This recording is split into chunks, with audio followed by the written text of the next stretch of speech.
Ready when you are. Okay. Good evening and welcome to the November 6, 2025 meeting of the Town of Southampton Zoning Board of Appeals. This meeting is being held live and also via video conferencing in accordance with the Town Board's enactment of Local Law 14 of 2022.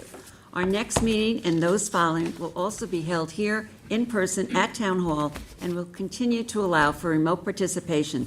So please keep checking the town's website for updates and any new information. If you wish to view tonight's live meeting only and not participate, please do not join the Zoom meeting and instead go to the town's website for viewing access. With that, I'd ask you to join me in the Pledge of Allegiance. I pledge allegiance to the flag of the United States of America and to the republic for which it stands, one nation, under God, indivisible, with liberty and justice for all. For those of you with us here this evening, in case of an emergency evacuation, please exit through the rear doors of this room to one of the staircases across the hall and continue downstairs and through the main entrance. Do not attempt to use the elevators during an emergency evacuation. In case of a medical emergency, the automated external defibrillator and first aid kit are both located in this hallway across opposite the elevator. Restrooms are located across the hall from this room. We'll begin this meeting with public hearings. We have applicants and members of the public here with us live and also standing by via Zoom webinar, which is being moderated by CTV. Please, CTV will mute the speakers on Zoom until it's their time to give testimony before the board.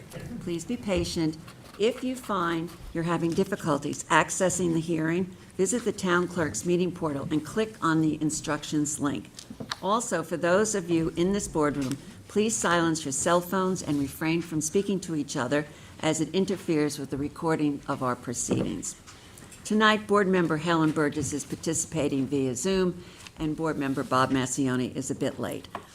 We will begin this meeting with public hearings. We have applicants and members of the public here with us live and also standing by via Zoom webinar. I'd already said that. A reminder that applicants, agents, and members of the public speaking other than attorneys will be sworn in, will state their address for the record, and will offer their testimony as it relates to the application before the board. In order to consider properly every application before us tonight, individuals commenting on a particular application have a time limit of 3 minutes. I want to emphasize we welcome comments, but must adhere to a time limit in order to accommodate all interested in speaking on any application this evening. Also, before handing in any submissions to the board, please make sure that the documents identify the ZBA application name and tax map number, and that the application's name should also be written on certified receipts. Unless otherwise stated, at the end of an individual application hearing, all applications will remain open for written comments for all purposes until a set date. Those written comments can be addressed to members of the board and sent via email, mail, and or dropped off at the town hall to the board secretary, Candace Cowell, in the building department. At this time, I'd like to take a motion to approve the minutes of our October 16th, 2025 meeting. Motion to approve. Second. Mr. Leonard. Aye. Ms. Kane. Aye. Mr. Revett. Aye. Mr. McDonald. Aye. Ms. Burgess. Aye. Chair votes aye. John, before you take us to the agenda, I just wanted to mention that Board Member Julie Kane is now a new grandparent, and she has a lovely little granddaughter named Clover. So congratulations, Thank you. Julie. If anybody wants to see pictures, do let me know. She's got plenty of them. Okay, John, you want to take us through the agenda? Okay, turning to number 11 on the agenda, the application of 625 Butter Lane Homestead LLC, Agricultural Reserve in Bridgehampton, Suffolk County Tax Map Number 900-51-1-17.7. I move to adjourn the hearing on this application to February 5, 2026. Second. Mr. Leonard. Aye. Ms. Kane. Aye. Mr. Redhand. Aye. Mr. McDonald. Aye. Ms. Burgess. Aye. Chair votes aye. Number 12 on the agenda, application of Wilderness Trail JV LLC, landlocked parcel in North Sea, Suffolk County Tax Map Number 900-79-1-33. I move to adjourn the hearing on this application to January 15, 2026. Second. Mr. Leonard. Aye. Ms. Kane. Aye. Mr. Redhand. Aye. Mr. McDonald. Aye. Ms. Burgess. Aye. Chair votes aye. Turning to the decision calendar, the decision in the application of Bart Carafella, 17 Dock Road, Remsenburg, Suffolk County Tax Map number 900-366-1-10. I move to adjourn the decision on this application to November 20th, 2025. Second. Mr. Leonard? Aye. Ms. Kane? Aye. I'm Mr. Redhand? Aye. Mr. McDonald? Aye. Ms. Burgess? Aye. Chair votes aye. And finally, the decision in the application of Robert Fuhr and Judith Lang, 332A Penny Lane, Hampton Bays, Suffolk County Tax Map number 900-323-2-31. I move to adjourn the decision on this application to November 20th, 2025. Second. Mr. Leonard? Aye. Ms. Kane? Aye. Mr. Redhand? Aye. Mr. McDonald? Aye. Ms. Burgess? Chair votes aye. I just want to also mention that Gary and Barbara Siegler. Oh, hold on. 271 Yes, I Dune Road. apologize. The decision in the application of Gary and Barbara Siegler, 271 Dune Road, Bridgehampton, Suffolk County Tax Map number 900-179-2-26.2 has been withdrawn. Turning to number 1 on the agenda, application of 162 Jobs Lane LLC, 321 Rose Hill, Watermill, Suffolk County Tax Map number 900-115-3-14.3. Applicant requests relief of the following sections of the Town Code for a new one-family dwelling, Section 330-6 General Regulations that references Section 330-11 Residence Districts Table of Dimensional Regulations for a principal front yard setback from the required 80 feet to 60 feet, and any other relief necessary. The board has jurisdiction. Okay, this is a minor variance, so it doesn't require a public hearing unless individuals on the board wish to reopen it for such. Otherwise, we're going to move it to a decision calendar, to our decision agenda at the end of the meeting. Okay, We're gonna move this to the decision calendar later tonight? yes. No, Okay. not later tonight, because we're waiting for written subs from Suffolk County Planning Commission. Oh, okay, So we thank would you for keep it that open for written clarification. subs till 11/21 with Okay, decision so we'll 12/4. move this decision to 11:20. Okay, thank you, I didn't know that. Okay, John. Got a motion? Motion for written subs till 11/21 with a decision on 12/4. Okay. Okay, that's a motion. Is there a second? Second. Mr. McDonald? Aye. Mr. Leonard? Aye. Ms. Kane? Aye. Mr. Redhand? Aye. Ms. Burgess? Aye. Chair votes aye. Okay. All right. Okay, number 2 on the agenda, application of Not What We Do LLC, Sorry. Birchwin and Tess LLC applicant, 471 County Road 39, Tuckahoe, Suffolk County Tax Map number 900-158-1-29. Applicant requests relief from the following provisions of the Town Code to legalize a freestanding dual-pole sign constructed without the benefit of a building permit on a non-conforming lot. 1, Section 330-162.26M7, non-medical cannabis dispensary signage, to allow the sign to be located 187.1 feet from the school grounds property located on the northwest side and 238.7 feet from the school grounds property located on the north side where a minimum distance of 500 feet is required respectively. And 2, Section 330-205B1 and 2, general provisions, freestanding signs including pole and monument signs, to allow the sign to be located on a property with a building located 31.9 feet from the front property line where the entire building shall be set back 40 feet or more from the front property line, and to allow the sign to be located 12.7 feet from the front property line where a minimum setback of 20 feet from all property lines is required and any other relief necessary. The board has jurisdiction. The applicant, David Gilmartin, Greenberg Chord, 2317 Montauk Highway, Bridgehampton. With me tonight, I have one of the principals of both LLCs that are involved here, James Malios. He is an admitted and practicing lawyer, so I don't think you need to swear him in. I hope you don't ask him any questions, but he likes to talk, so with that. So don't. Well, you have wonderful counsel representing you. James, what's your last name? Malios, Mallios. So far. Thank you. All right, David, give him that. All right, let's go. So tell us about your So application. the application is for a sign for a dispensary. The town zoning code has an anomaly in it. They allow a dispensary that, well, I guess the better way to say it is they don't allow a dispensary on the same road as a school and within 500 feet. So this property is on County Road 39, and it's the Tuckahoe School, which is on North McGee Street. So we have satisfied that part of the special exception use test. And the evidence of that is the planning board has scheduled us for a public hearing and deemed our application complete. If we needed any sort of relief, they would not have done that. And then the state has given us permission to open fully. The state's permission also includes this sign. So the anomaly in the code is the first reason that we're here. So the code reads, a non-medical cannabis dispensary should not be permitted on the same road and within 500 feet of school grounds. And then we come to the section of the code that we're discussing tonight, which says no sign shall be located within or be readily observed within 500 feet of school grounds or a community facility as defined herein. So that's the first that we're asking for, and I think there's an anomaly in the code which it contradicts. Often when that happens, the courts will decide that the lighter or the more beneficial to the property owner is the part of the code that they follow. Do you have a citation for that? Because typically in regulatory matters, the more stringent standard would apply? Right, but zoning's in derogation of your common law rights, so that's, and I'll get you a citation, but it's fairly common. The second part of the application is for the freestanding sign, which is 12.7 feet off. And there's a statement in the legal which said it was an illegal sign. That sign has existed on that site, I believe, from The structure, the structure of the sign. not the sign that's. Not the announcement. Right, the structure of the The sign. structure of the sign has been there since 1972 in that spot. There's an application for an amateurization of the sign, and that application has the 72 date.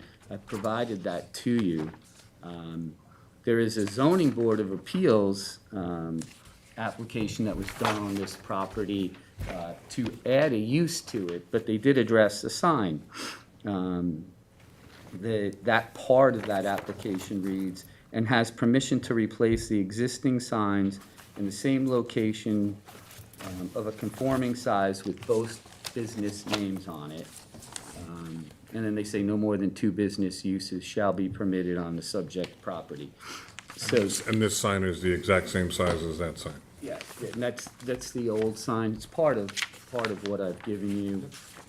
Right, so the structure you're talking about now. Yeah, the structure is 12.7 feet, and just to, But David, is there also a requirement that it's supposed to get grandfathered in, has to be the same or similar kind of business? Because I think I read that somewhere. I'm not aware of that.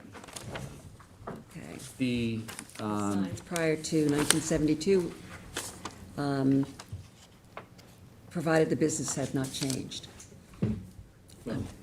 Okay, in I any picked it event, up. the signs were amateurized in this town, so Yeah. whatever you had pre-existing, unless you had zoning board relief for it, you had to amateurize the sign or come back to this board to get it legalized. But the long-winded point that I'm trying to make is that it's part of the character of the community here, and then I gave you a 1984 survey, which shows that I've highlighted it, which shows the sign 12.7 feet. So it has existed there for a long time. And, you know, as we all know, County Road 39 is a busy street. It's in a highway business district. You need signs to announce your business. With respect to the setback from the school, I gave you an aerial, which I think depicts what's going on here. You see, here's, you know, the signs up here, and the school's here. So you have this woodland that's in between the schools, so it's certainly not visible. This area of County Road 39 doesn't have sidewalks, and the children from the school, which my daughters attended, do not walk down County Road 39 in that area. The sidewalk is along North McGee, and it ends there. So it's not visual, so we at least meet that part of the test. The 187 setback is to this property, which is obviously a wooded property unused by the school, and the 287 is to this area here, and again, there's a significant amount of growth in between the school and the proposed dispensary. So you want an exception to the fact that the sign cannot be visibly observed within 500 feet of the school grounds, correct? Well, I think we need a variance from the entirety of that provision, right? Because it's within 500 feet of school grounds, because we share a We're property. talking about grounds, not the school itself, right? Correct, that's what the code says, Right. grounds. So, this is Bob's matter, but he's just walking in. Yeah, So sorry. here, no worries. Here, Mr. Gilmore, anyway, so. I'm just, David, maybe you can help me understand, but I'm struggling a little bit. I mean, I know you're sort of making a categorical statement that kids from the school don't walk by there, but we don't actually know that. And it's a little bit hard for me to get comfortable with a variance that may in fact enable a situation where kids are seeing signage for a dispensary, because there's a vulnerability there. I think we can all appreciate that. I'm not saying it's an unlawful business, I'm not saying anything along those lines, but why would we want to promote or enhance that visibility for a kid?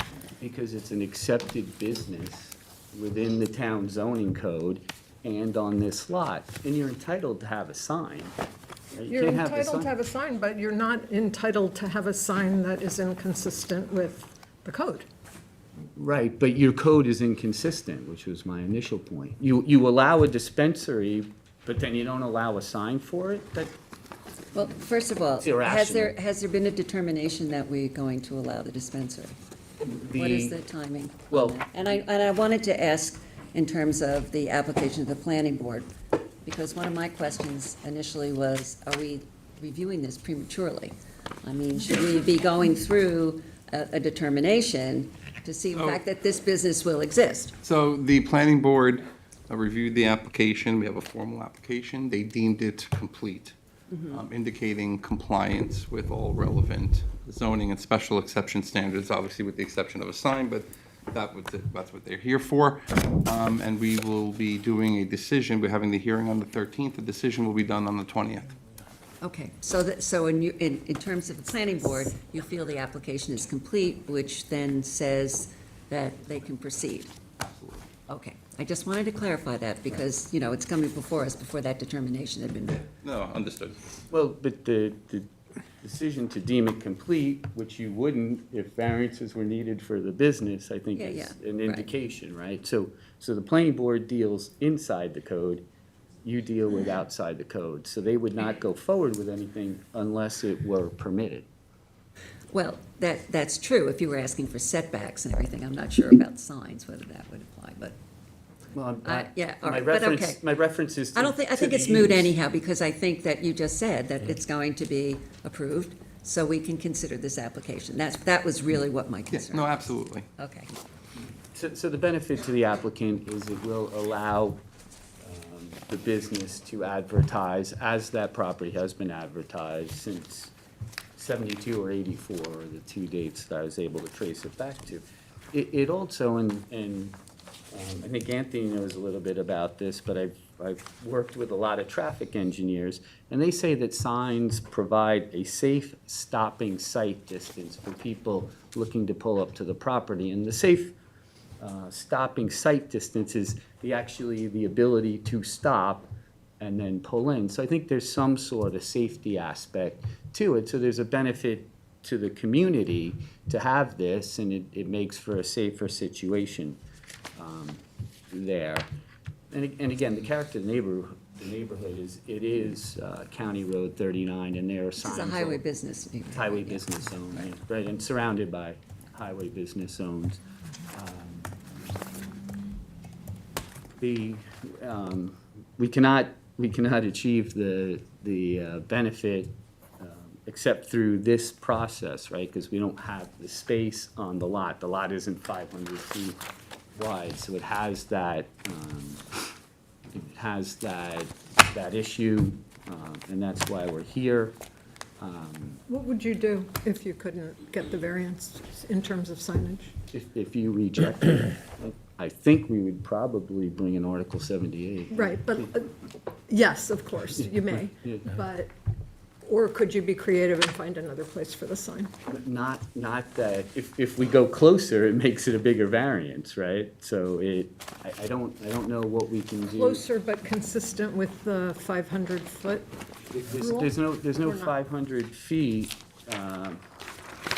You take a look, it's easier with the, I gave you a copy of the site plan. Yeah, Which is. with the footage on it, yes. Right, has the footage on it.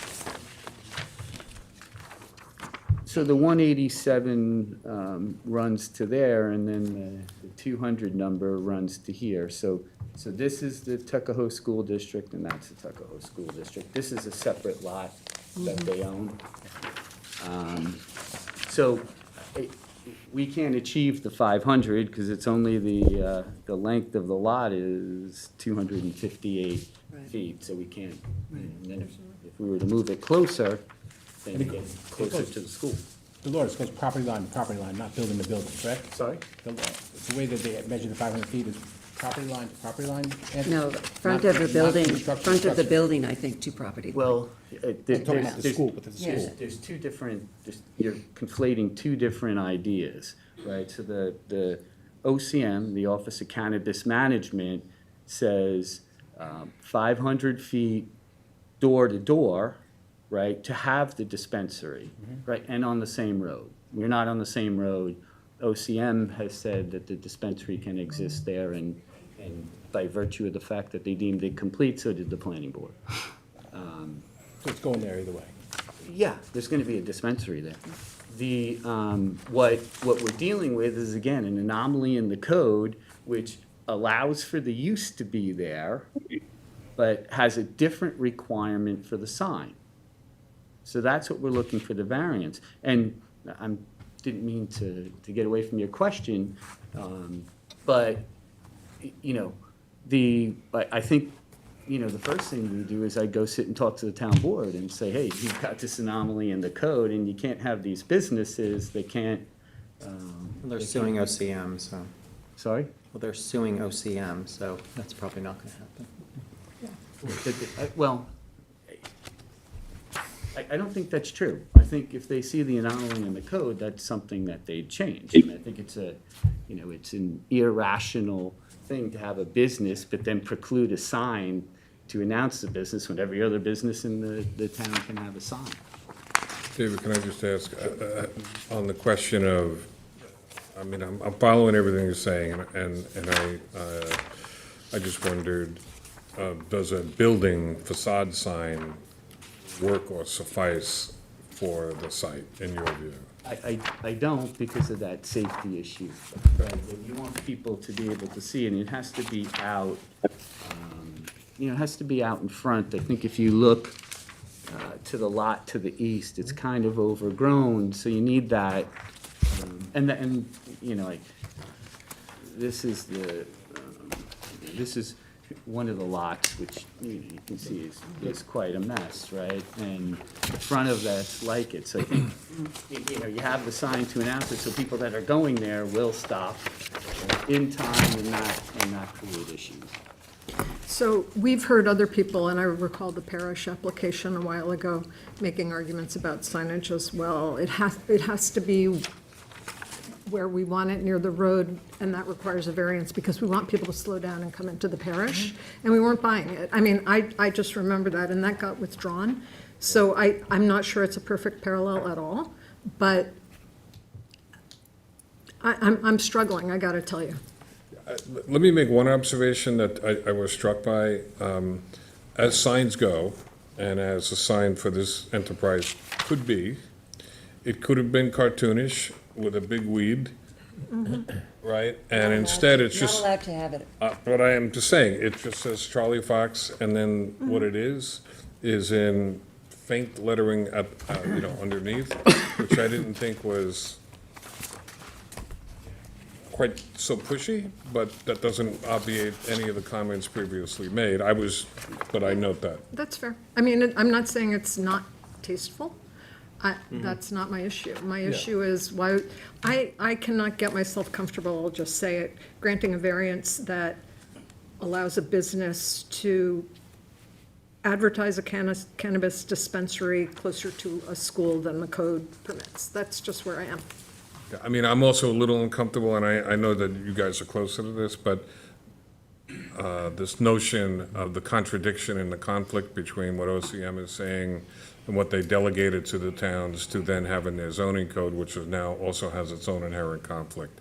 So I'm trying to grapple with some of that. May I speak to that? Sure. So, I think that you have here is a lot of this conflict, right, in many places around the state. So you have a moment in time that really hasn't been seen since 1928, whenever they repealed prohibition, right? So you have this moment in time where I think all actors are truly acting in the best interests of the municipality, of their business, of their employees, whoever it is. But it's impossible to plan for every, for lack of a better word, variance that might exist when you're basically starting afresh in an area of law. That's just not possible.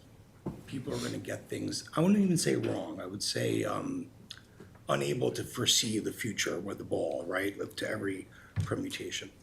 I think this falls under exactly that type of moment where it's a completely new emerging area of the law that invites this type of settling that will probably happen over years. But there's many very variances like this that are gonna be forced as a matter of equity. And what I look at, I have a 9-year-old and a 13-year-old. And I brought them in to the store. And we designed a store. I say this not as someone who's had a business in the town for 10 years that care and is now a full-time resident, and that I cared that my parents would walk in, or my children, and feel that what daddy is doing is not something, they could be just as proud of what daddy is doing in this situation as they are in other stuff. Maybe they're not proud, they think they do a crappy job. They think, sometimes if you have little kids, sometimes they never think that you're proud of them. So, I guess the thing that I thought a lot about in this code that I think speaks to the equity is the question of visibility that David wrote in this matter of, ambiguity. Can one see it?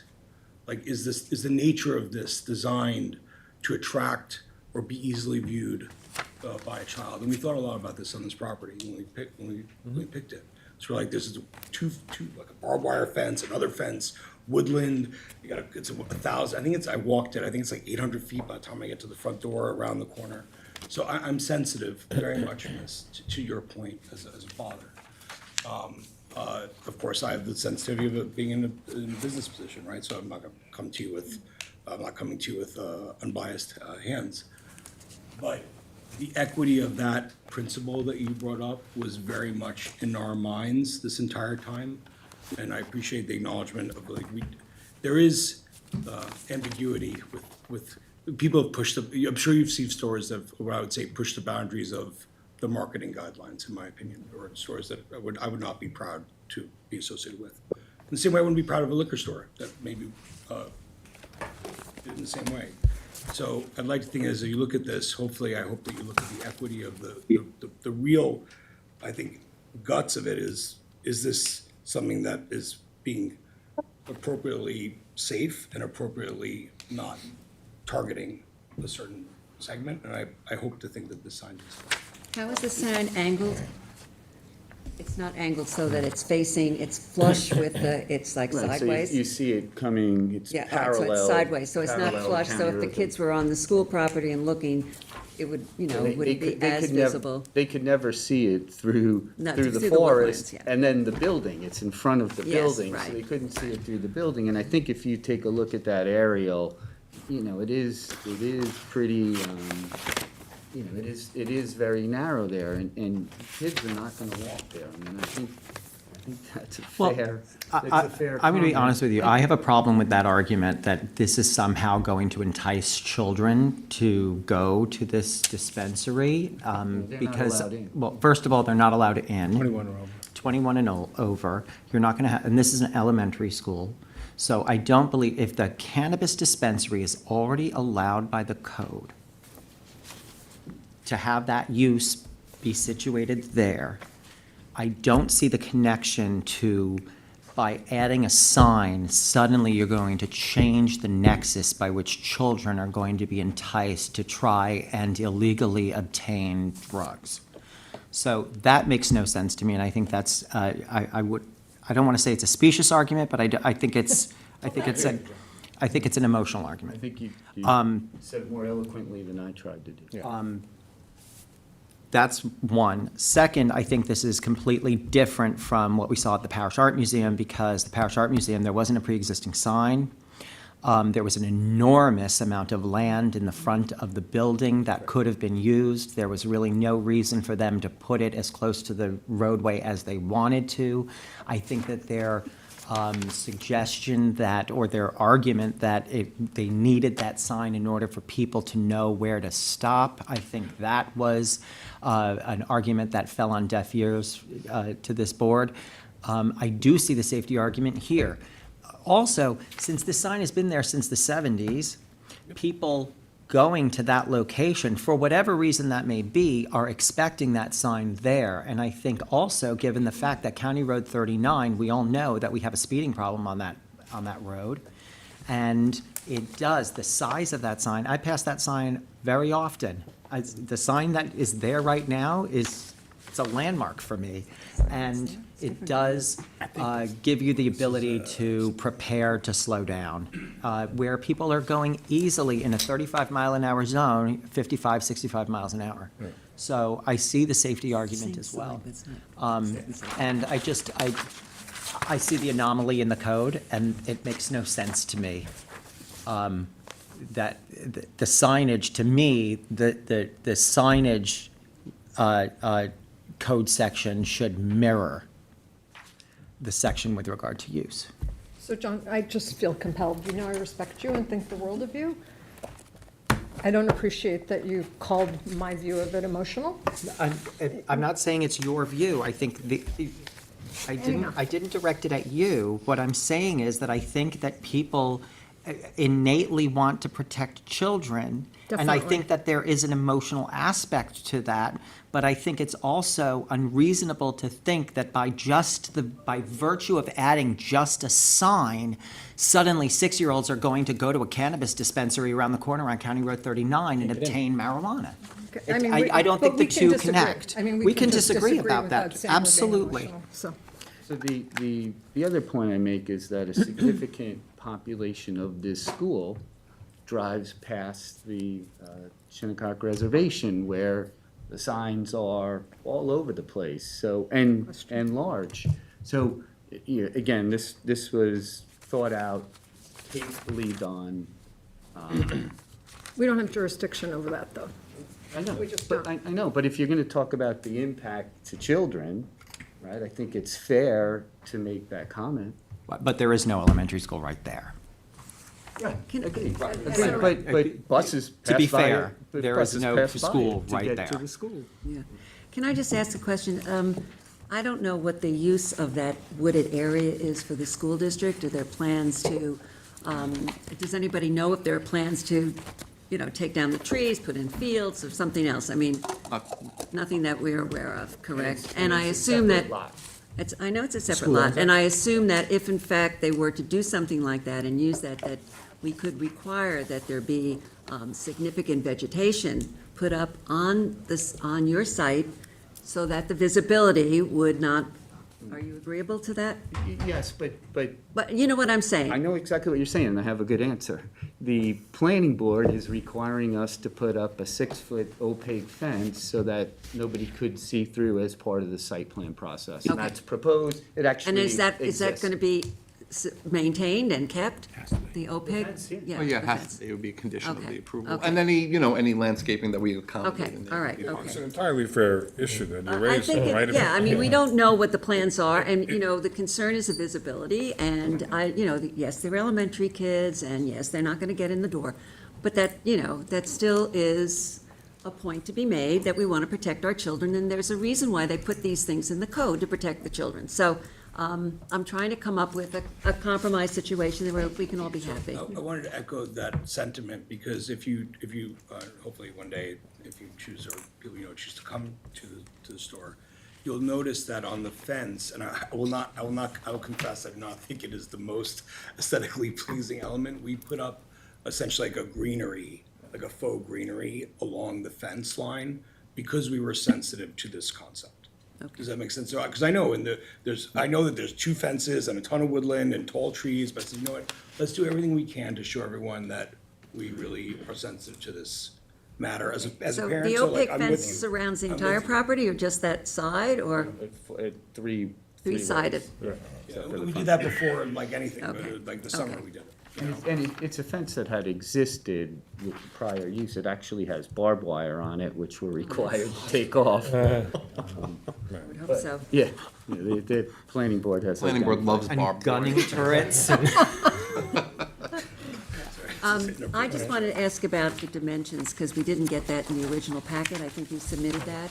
Yes, I gave you Because, you're asking for, you have it, it's here. yes, I got it now. It came today. Yes, So the setback is 12.7. And under the law, under our code, the building has to be 40 feet from the property line. Pre-existing non-conforming. I agree. Okay. So, so in terms of the setback, I don't have a problem with the setback. And in terms of the height, you say it's supposed to be limited to 12 feet. How high is it? looks like it's, 9? the post height, the upper post is Is 9 like- feet 11 inches. So it's under 12? Yes. Okay, and then in terms of the square footage, do we know what the square footage is? I didn't do the calculation, I have to say. You had it in inches and I didn't do the calculation. It's no more than 32. If I take 3 feet, 11 3/4 inches and say that's 4, and then 7, 11 and a half, we'll call that 8. It's not more than 4 by 32 8. square feet, so it's somewhere under Okay, 32. okay, so I just wanted just to confirm all that. Okay. So in terms of the dimensional aspects of it, I don't think that there's a problem. Oh, one other thing, illumination. No illumination, no nighttime lights. I don't think we're permitted to do it, right? Okay, so, all right, so that's just another thing to consider, no illumination. Dark skies. Okay. All right, I think that, I agree that it's tasteful. I agree that in terms of the dimensions, I don't have a problem with it, obviously. I'm concerned about the visibility. If you're telling me that there's gonna be an opaque fence, regardless of whether that property is. I mean, Opaque, or the, it's, opaque probably is the wrong word, right? Okay, It's- so what's it's the right fully word? screened. What's the fence gonna be made Is of? it a chain link fence with the plastic slats through it? Green. Yeah. a green, yeah, it'll be, so you, and whatever landscaping is there. The key is this, I mean, this was the whole purpose behind the regulations, the way we even said it, whether it's readily, visible, is this sign gonna be visible in and around the school when children are out there and up, and it's not, and that's the key. Okay. The other side of it is, can't hide these things completely. They're in shopping centers, they're where people look, so, the key is, are the They're kids part of gonna our be, life now.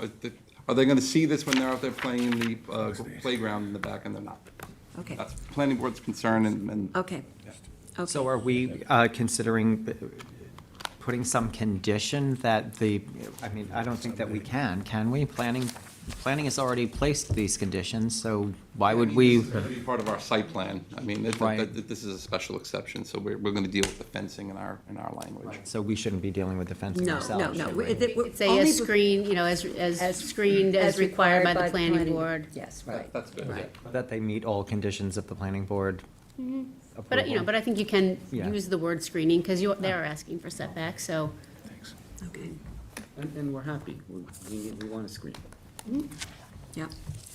All right, any more comments from the board? Is there anyone in the audience who wishes to be heard on the, not what we do, 471 County Road 39? Is there anybody on Zoom who wishes to be heard? No one. Okay, Bob, this It's is mine, I came in late, yours. but I watched the beginning of the hearing, but I picked up most of it. So are we closing it? Written subs? Okay. So we're going to close the public hearing, hold it open for written submissions until November 21st with a decision on December 4th. Second. Mr. Macedonia. Aye. Mr. Leonard. Aye. Ms. Kane. Mr. Redmond. Aye. Mr. McDonald. Aye. Ms. Burgess. Chair votes aye. Okay, thank you, gentlemen. Okay, number See you in a three. little while. Thank You you. didn't do too much talking. No. Pretty good. Good luck with everything. You behaved yourself. 3 on the agenda, application of 11 Westwood LLC, 11 Westwood Drive, Noyak, Suffolk County Tax Map Number 900-17-1-81. Applicant requests relief from the following provisions of the Town Code. 1, for a proposed two-story addition to an existing one-family dwelling on a non-conforming lot. Section 330-84D, Pyramid Law, for a sky plane encroachment to the north in the amount of 3,430 cubic feet, and through Section 330-11, Residence District's Table of Dimensional Regulations for a principal rear yard setback from 70 feet to 30 feet and a principal minimum side yard setback from 20 feet to 10 feet. And 2, for a deck addition to the existing dwelling, Section 330-11, for a setback of 10 feet from the north lot line where 20 feet is required, and Section 330-83A yards to allow a deck higher than 1 foot above ground level to be located in the required front yard and any other relief necessary. Board has jurisdiction. Did you guys hand up your affidavits, or? Yes, I poured it out this morning, somebody. Okay, perfect. Thank you. Okay, your attorney, can you please state your name and address? Joan McGivern from Toomey Latham, 33 West Second Street, Riverhead, New York. And I'm with Barry Rice of Rice Architects. Are you an attorney? No, I'm not. Okay, let me swear you in. Do you swear to tell the truth, the whole truth, and nothing but the truth? Name and address. Barry Rice, 880 Lumber Lane. Okay. Who's going to be doing the talking on this application? As it's largely technical, Barry's going to take the lead, and I'm going to assist in handing out handouts. Just so you went to law school for, right? Thank you, John. I appreciate it. Yeah, it is technical. This has an interesting history, this project. You might be familiar with it, but it's a house that was built in 1986. Three people on the board that are new enough to not be familiar with this. Okay. Just letting you So know. I'm giving you a history then. Okay. Is that good? So you said it was built in 1986? 86. So little guy here, this house here is right on the Stafford Paynes Creek. And it's a small site, 16,000 odd square feet. A two-story, single-family house with 4 bedrooms and a 1-car garage. That's what it was in 1986. Okay. It has this sort of modern chamfer to the building that looks out over the water. There's a dock, which has been maintained to this day. And also, this house was recently came before this board to demolish the house and replace the house with a new house of the same character, of the same scale, and with the same number of bedrooms, and with 1-car garage. And that got approval, that design was approved by this board. It's since changed hands, and the new owner wants to preserve the superstructure of the existing house and add to the volume of the house in an identical way that was done by the previously approved house. I'm sorry, repeat that last thing. The previously approved house was here. This was in 2022, to have a house that is here, with an addition to the front on the street side, an addition to the northern property line here. And that's the one you're referring to that the ZBA previously approved? Okay. Correct. Okay, and do you have the setbacks on that? Yes. So we have 30-foot setback to the rear yard, which was a variance that was granted from the 35 requirement. It has a 10-foot setback to the property line, which is Side yard. on the sideline, which is was the variance that was approved. And then the issue here was that this house originally didn't comply with the pyramid law because it didn't exist at that time. This house reduced the intrusion into the pyramid zone of the property from the original single house that was there by reducing the ceiling height and making another adjustment. We have reduced that intrusion into the pyramid zone even further than what this one was allowed. So this one here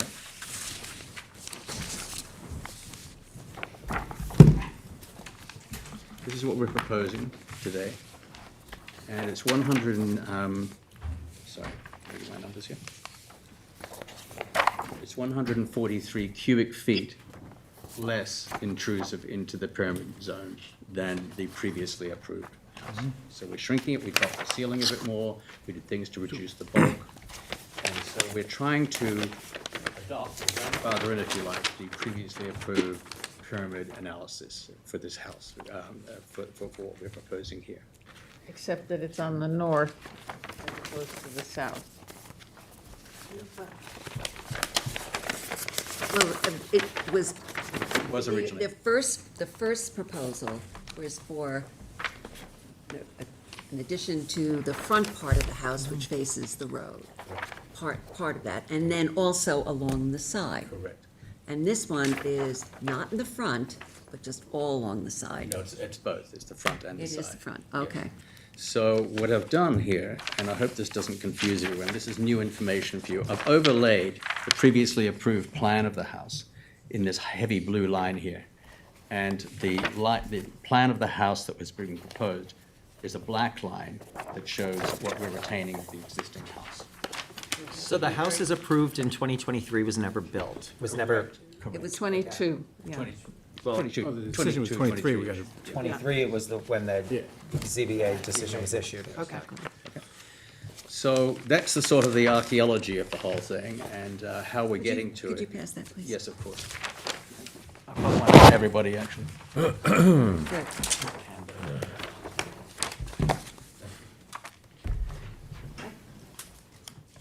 Thank you. Sure, I see. It looks like the footprint is basically the same. It is the same, and I'll explain what is Yeah, different. so I don't understand what the difference is. Well, I'll show you the difference. Okay. Puzzle we can get in a bit. We are keeping this slope, the slant of the wall that faces across the water. Whereas this previous design,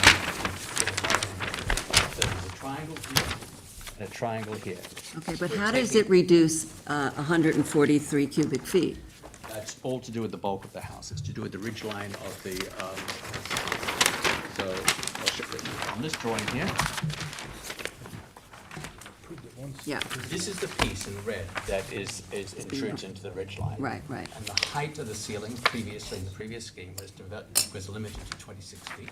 Right. We've dropped that another 6 inches, plus we've reduced the bulk of this wing of the house. Okay, so you reduce over the garage and you, and the height of the house. All right, so just reduced height of house by 6 inches.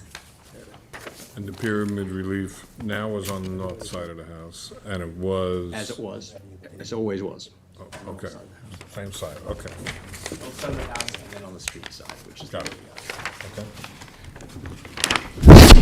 Okay. Okay, it's been very confusing.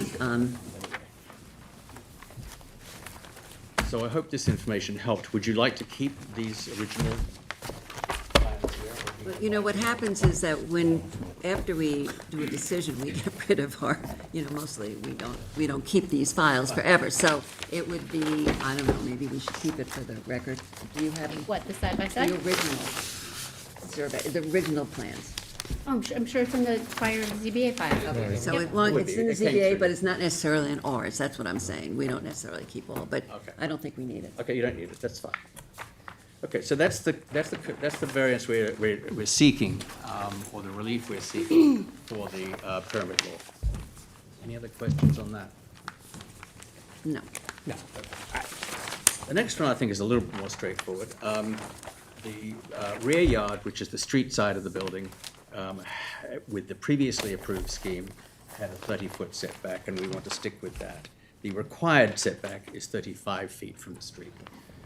We got a variance on the previous submission to make it 30 feet, so we'd like to see if we can. Okay, and do you need to, is it required for you to get a new wetlands permit? Yes. All right, We, so we don't have the wetlands permit yet, correct? Right, correct. Okay, so we need a new wetlands permit, Where we which are would with that. allow you for the 35. Yes, yes. And then the exception would be for the 5. We Okay, have to so wait we to get the still, 30, yes. So we'd ask that if you decide favorably that it be made subject to. yes, absolutely, but we have to make it subject to that, So okay? you know where It's we not are. subject to it. I mean, have you applied for your wetlands permit? Yes. Yeah, this board won't act until you get the conditional resolution of understand, approval. absolutely, Okay, yeah. that's what I'm saying, it's not Right, subject to. so it's not you gonna, get it. okay, we're gonna approve, and then we're gonna wait for the, Understood. Gotcha. Just so you know, we have extended the previously approved wetlands permit that applied to the previous design.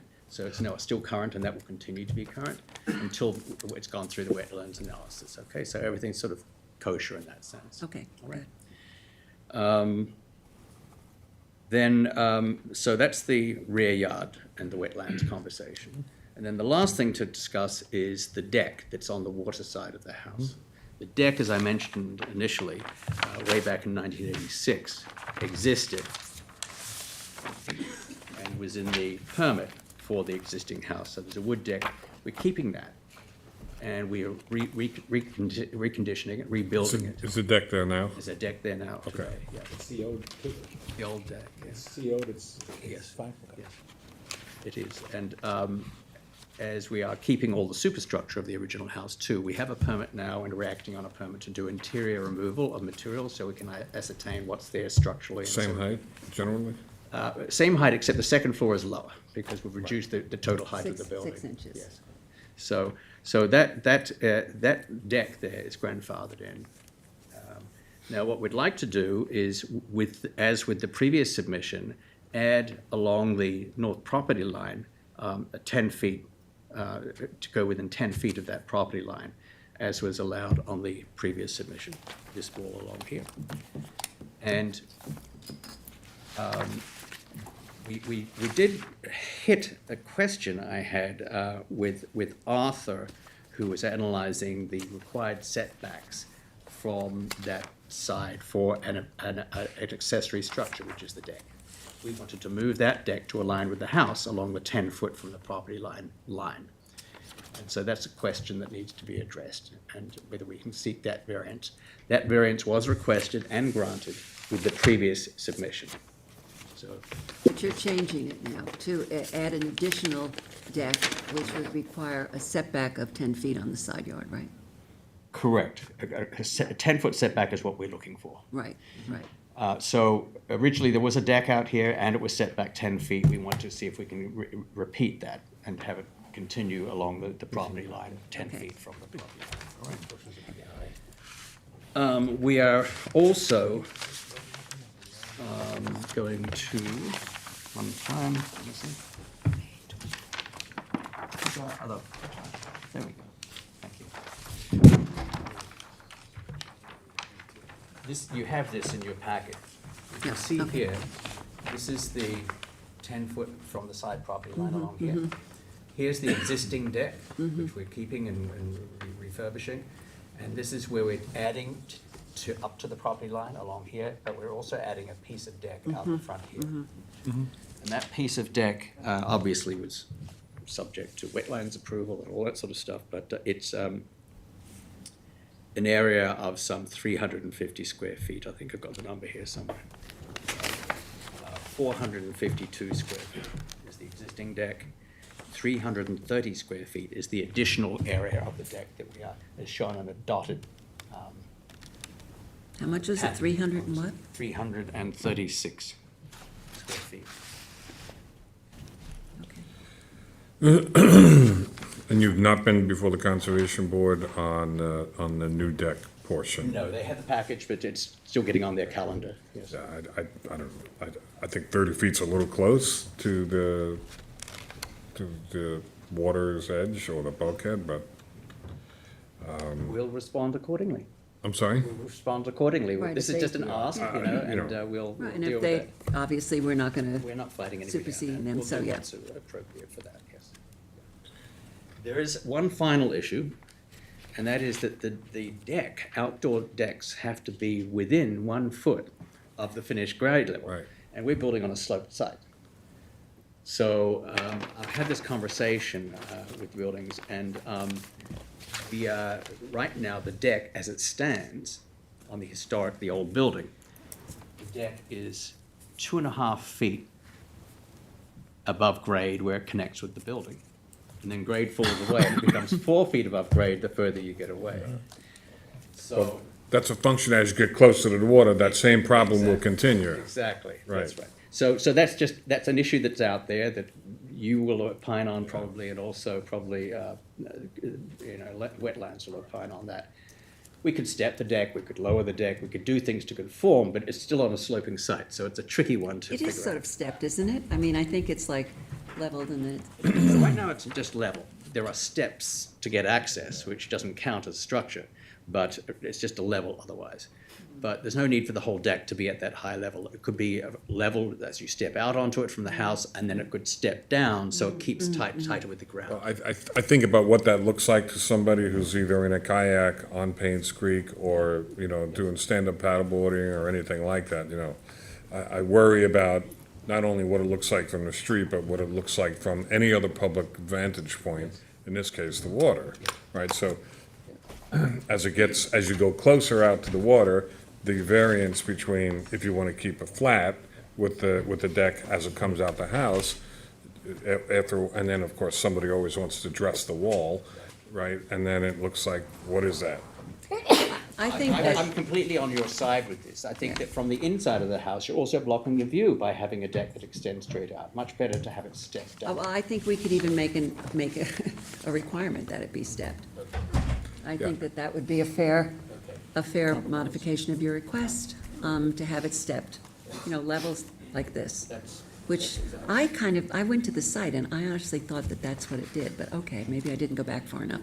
The trick there is to have 3 steps, so you don't require a handrail going down. So you Right. step it with 3 steps, maybe a flat, and maybe even a second step. Well, right, and then you don't have a handrail really obstructing your view if you have it stepped down, which is to your client's benefit. So I think that would be something we would be very interested in seeing and could be submitted as part of a written submission. Okay. Yeah, I know, but in the Since this was meantime- last, I'm sorry, since this was last approved, I think it was in '23, right? And you haven't done any construction, so when you're ready to do your new construction, I can't tell, but it looks like you probably are planning for the new septic technology rather than stuff that was approved by the It's health. already, that permit is already in process. Fine, and it's fine, going thank you. ahead. We have water and we have electricity. Just wanted to be sure, thank you. Yeah.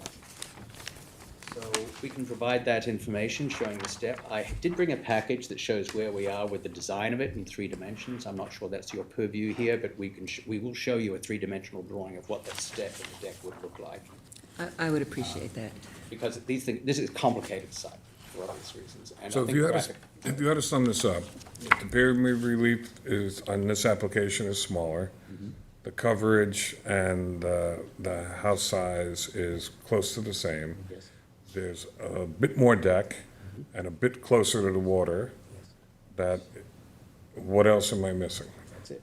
Okay. That's all we're looking for. What are the ceiling heights again?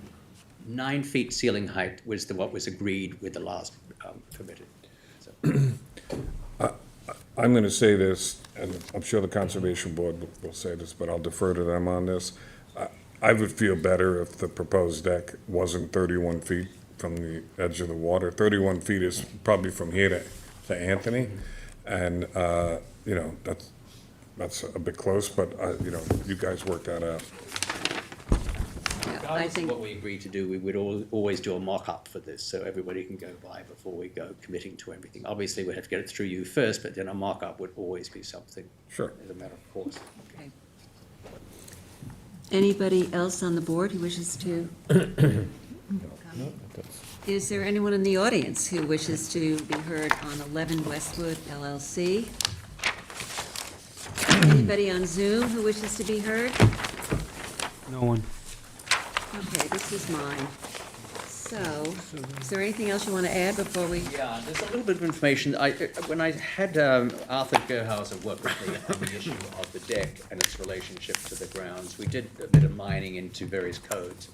And I've got an email here between Arthur and myself with the relevant codes attached. If anybody wants to navigate through that, I'll share. You know, what you can do is, you know, we're going to keep this open, obviously, to wait for the wetlands permit.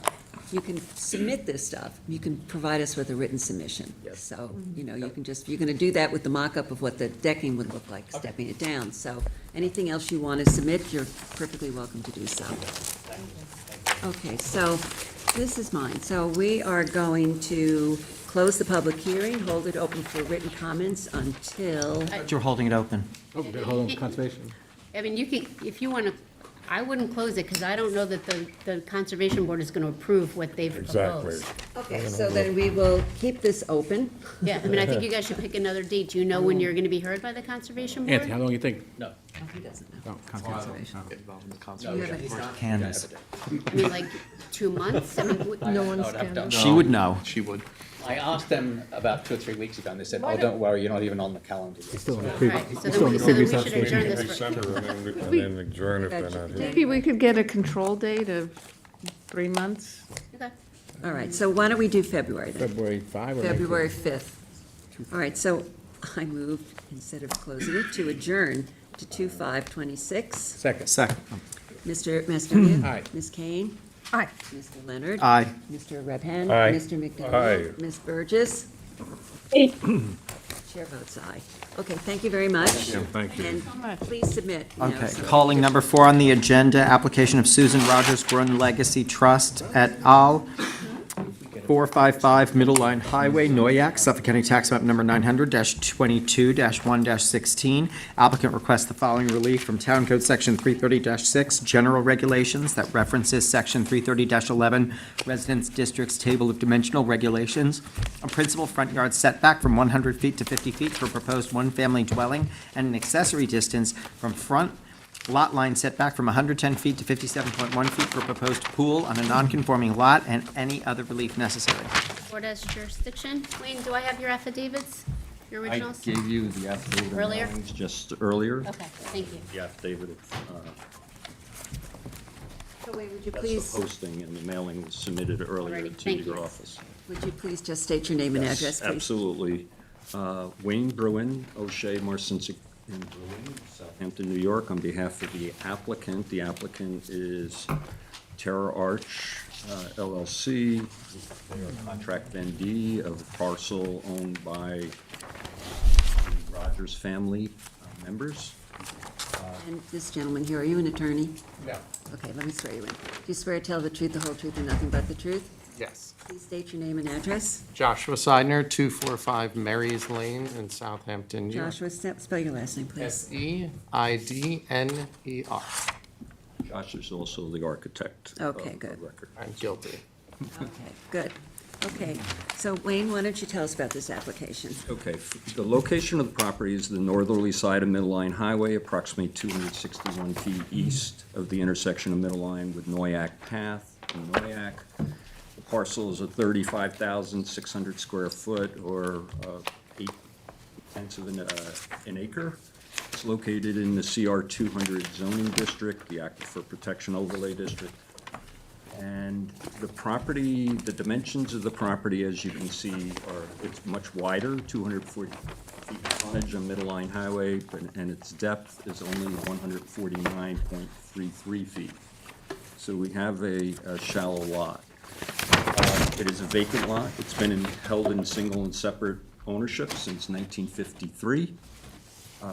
And under the code, we're entitled to the 3/10 relief. The 3/10 relief gives us a rear yard of 45 feet, or whatever, so essentially 45 feet. However, and it also gives us relief on side yards, which we don't need. What the code doesn't give is any relief on the front yard. In the CR 200 district, the front yard is 100 feet.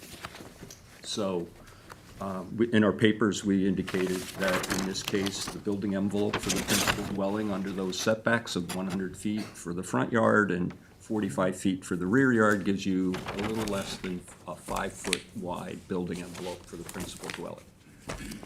So our client had a choice. In this case, we worked with them and looked at the character of the area and what is happening on Middle Line Highway and what this board has done with previous decisions, which we provided you with copies. In many cases, there are lots of similar size which were granted relief in the neighborhood of the 50 feet that we're looking for on Middle Line Highway.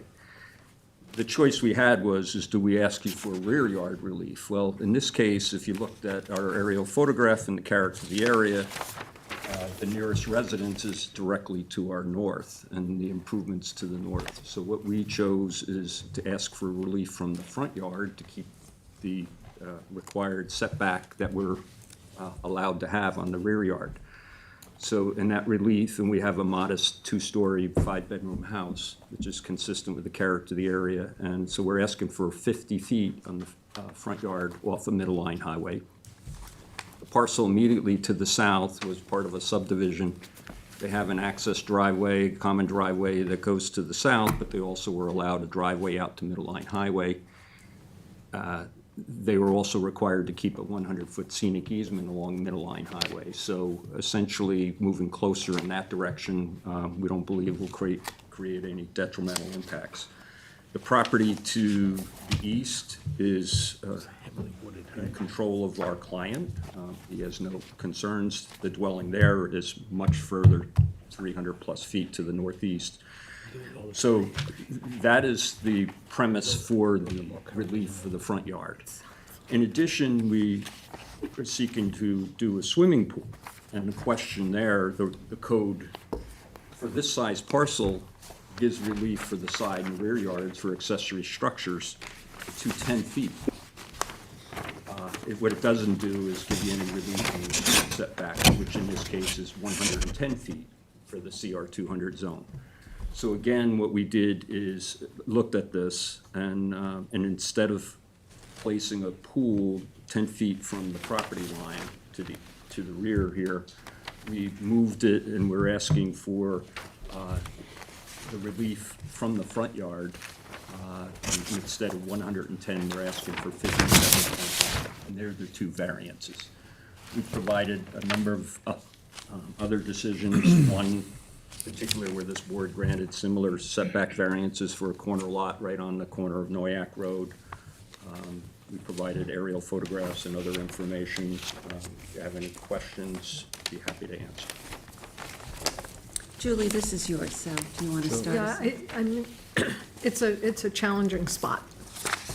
So I put on my thinking cap to see if there were ways, alternatives, but you've described what you tried to do, I think, and I appreciate that. So I don't have a lot of questions. It sounds like it was a series of difficult choices, so it seems to make sense And one to of me. the other, of course, we have clearing restrictions, and one of the Fair things restriction, I was gonna say. we're trying to provide is maintain a buffer of 25 feet along the northerly property line as well, with the clearing complying to. It doesn't appear anybody's going to be impacted. It's heavily, heavily wooded.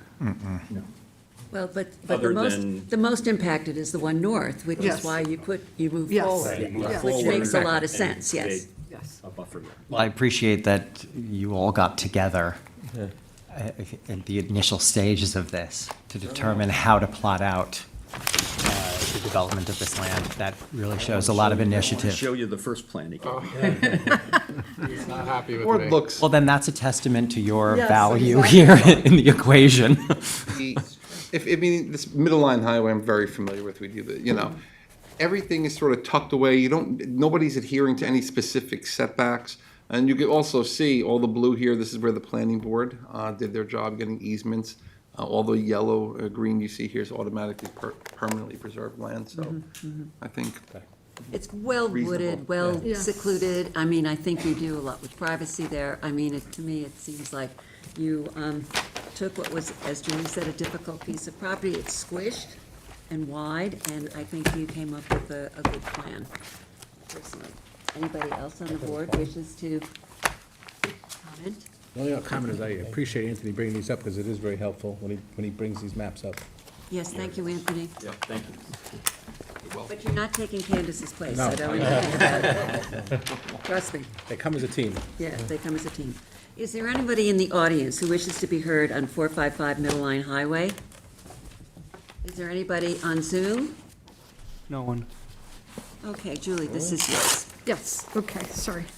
So we are going to close the public hearing, hold it open for hold it open for comments until 11:21, with a decision for 12:04. Second. Ms. Kane? Mr. Leonard? Aye. Mr. Mastonio? Aye. Mr. Redhand? Aye. Mr. McDonald? Aye. Ms. Burgess? Aye. Chair votes aye. Thank you. Thank you very much. You're welcome. Appreciate it. Thank you, Julie. Okay, number 5 on the agenda, application of Dentalis Realty 2 LLC, 10 Schwenks Road, Watermill, Suffolk County Tax Map number 900-113-1-8. Applicant requests relief from the Town of Southampton Code to legalize an accessory apartment constructed in a detached building without the benefit of a building permit on a non-conforming lot. 1, Section 330-11.2F, Special Standards. For the dwelling, a front yard setback of 25.3 feet where a minimum of 56 feet is required, 70% of the required 80 feet. For an accessory building apartment, an accessory side yard setback of 7.4 feet where a minimum of 21 feet is required, 70% of the required 30 feet. An accessory rear yard setback of 5.2 feet where a minimum of 21 feet is required. For a detached garage, an accessory side yard setback of 0 where a minimum of 21 feet is required, 70% of the required 30 feet, and to allow an accessory apartment to be located on a property with a lot area of 23,284 feet where a minimum of 64,000 square feet is required, 80% of the required 80,000 square feet, and 2, Section 330-77G, placement of accessory building structures and uses in residence districts for a pond equipment with a side yard setback of 0 on the south side and 1.1 feet from the southeast side of the property where a minimum of 10 feet is required respectively, and for an AC equipment with a side yard setback of 1 foot on the northwest side and plus or minus 2 feet from the north property line where a minimum of 10 feet is required respectively, and any other relief necessary. What has jurisdiction? For the applicant, David Gilmartin, Greenberg, Chord, 2317 Montauk Highway, Bridgehampton. That sounded like a mouthful, so let me take some things off Wait, the are you table. going to be testifying? You might. Are you an attorney? Do you swear to tell the truth, the whole truth, and nothing but the truth? Please state your name and address.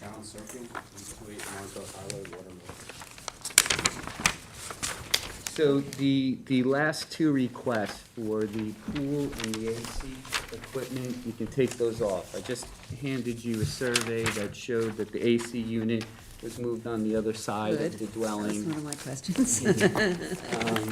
And the pond was removed altogether. If you can see, pond was formerly located in that section, it's been removed altogether. So no pond and the AC has been moved. Let me just, It shows the length of time between the submission of the application and the hearing, which has been a while. The first thing that I think I want to start with is the fact that this is a pre-existing non-conforming lot. The lot's undersized, there has been a house on it that pre-existed. I've given you a copy of the CO that demonstrates it, and there's a copy of the survey that shows that these structures have existed prior to 1957. So I think the legal advertisement is a little bit misleading, saying that we need relief from a garage that exists today at where it's proposed as part of our application, and it's legally existing. If you deny this application, the garage is gonna stay. Anyway. So. The garage is housing the accessory apartment, correct? no, it's I'm a talking separate, about the garage. There was this is an just the garage. It's not, there's a separate dwelling for the accessory apartment. Right, so there's a garage. And One then- frame garage, one-story frame garage. and that's existed prior to 57, and it'll be here whether this is approved or not, right? So it's legal today. I don't understand why we have to ask for. Why you had to relief come here? For it, right? Is there a problem in just mentioning it and including it in the variance approval? Sure. Okay, I'm just saying, We're- if we understand that it exists and that, then we grant that, we just clean it up and everything is current. It's not cleaning it up. You have a pre-existing garage, right? You're converting the garage into an accessory apartment, No. correct? We're not. No. We're leaving it as a garage. No, The they have a accessory separate apartment- building for the accessory Oh, apartment. okay. Was the So- workshop is to be the Yes, apartment. Correct. yes. That one-story Right. frame dwelling. Right. Right, I'm just Okay. demonstrating that I don't think we need the relief to zero, because I'd never come to this board and ask for a relief to zero. Well, I don't it know if you can that's get true, it. David, but- But again, Now I Swear can't. you in? Now I want to swear you in on that, okay. I think it is calling out all of the nonconformities on the lot when you are converting something into an accessory apartment. I understand that theory. That's what the code says. Well, You so know, assuming not a that theory. nobody on this board has a problem with it, we're going to include it in the variance. Okay, And that's, and it's the same for the front setback for well, the let me house. ask you about that, because that I do have a little bit. This isn't taking the existing garage and saying we've got a variance, or because it's been non-conforming since forever. This is a new structure. So when a new structure comes in, do you qualify for the setback variance of the old That you originally structure? had, correct. And it has a building permit and it's been built. I know it's been built, I went to see it, it's already there, yeah. But, all right, is that correct? Yes. Okay, I just wanted to clarify that, so that you qualify for the setback from the original, even though this is a completely new structure. Correct. Okay. That establishes that 24/7 was actually it, so we're back. Back a couple of inches, but, yeah, but I just wanted to clarify that. Correct. Does everybody understand that? So it looked like an enormous amount of relief. Yeah. But I think in the end, they are existing structures, so we'll get to the cottage, right? And that's where we're changing the use, right? From a workshop to a cottage. That change happened, from my understanding, more than 30 years ago. And my client bought it in this condition. And I've got some photographs of the listing that showed that structure, completely finished. Right, so my client bought it in that condition. But he did he have a permit for it, like, to be, Well, the prior owner didn't have a permit to convert it, that's why we're here. okay, that's all right. Okay, let's talk about that now. Right. And then the last request for relief is total lot area. It says 80,000 to 64,000, pre-existing lot. But I think one of the things that the building department missed in my application is Watermill's a census-designated place, which gives more relief normally than the code would give. And it's a minimum of 20,000 square feet Right. for a Right. lot. So I think, it looks daunting, the legal advertisement, but broken down, it's really about the workshop version. And my client would like to do it because his daughter wants to move to the area and has looked at rents, and they'd like to convert it to allow her to live there. And that's obviously the benefit. I did take a look at the town's housing plan, and it talks about the critical need for affordable housing and the lack of apartments in the marketplace for people to go to. So I think that, there's a benefit to the applicant, but also a benefit to the town, because it creates another unit. The character of this neighborhood, and I provided you with a couple of aerials. The first aerial is from 2006, and it shows the property here, and then the cottage in the rear of the property. And you can look at the surrounding houses. I have another one from 2023, which shows the radical change that's occurred in this area. There's a house here, much larger house here, and a much larger house here, right? So it's changed, and what's significant, at least to me, about that, is that change occurred with this cottage existing on site, so people were aware or not aware, but it didn't bother them in any way. So I think, you know, something that pre-exists zoning, to me, becomes the character of the neighborhood. If this application were be denied, we would convert it back to a workshop. So the building's gonna remain one way or the other. It would at least be more productive in how we've asked for it. We need a variance to do this, right, based on the size of the lot and then the location of the existing structures. It is prohibitively expensive to try and pick that structure up and move it. And I don't believe that moving it on that lot, we're still gonna require relief, because there's a narrow, It's in the back, it's. yeah, and there's a narrow area, so moving it forward, we're not gonna gain anything, and in fact, may make it Worse. worse, right? Because we have the garage there, so trying to get separation, and then the main house, so there's really no place to move it, and the cost is pretty expensive. Is this on a slab now, I assume? On a crawl space. Most of it, half and half, there's a slab and then there's a crawl space. Crawl space, okay. The main house has a new technology, clean water septic system? Septic, and the cottage, we hooked this dwelling, or this proposed dwelling up to the advanced septic as well. Thank you. Do you have the thing from Wilcox on the extinguishment, the Yes. development right? Can you submit that? Sure. Because I didn't see it in here. I will. Okay. What was that, Katie? Before they're even supposed to make an application to the ZBA, they're supposed to go to David Wilcox, and he Get the transfer? extinguishes that development right and Yeah. puts it in the affordable housing bank, whatever it is. That was on my We list. should definitely so have thank that as Yeah, part of I- the application. It's usually in here, I didn't see it. John, this is yours. Yes.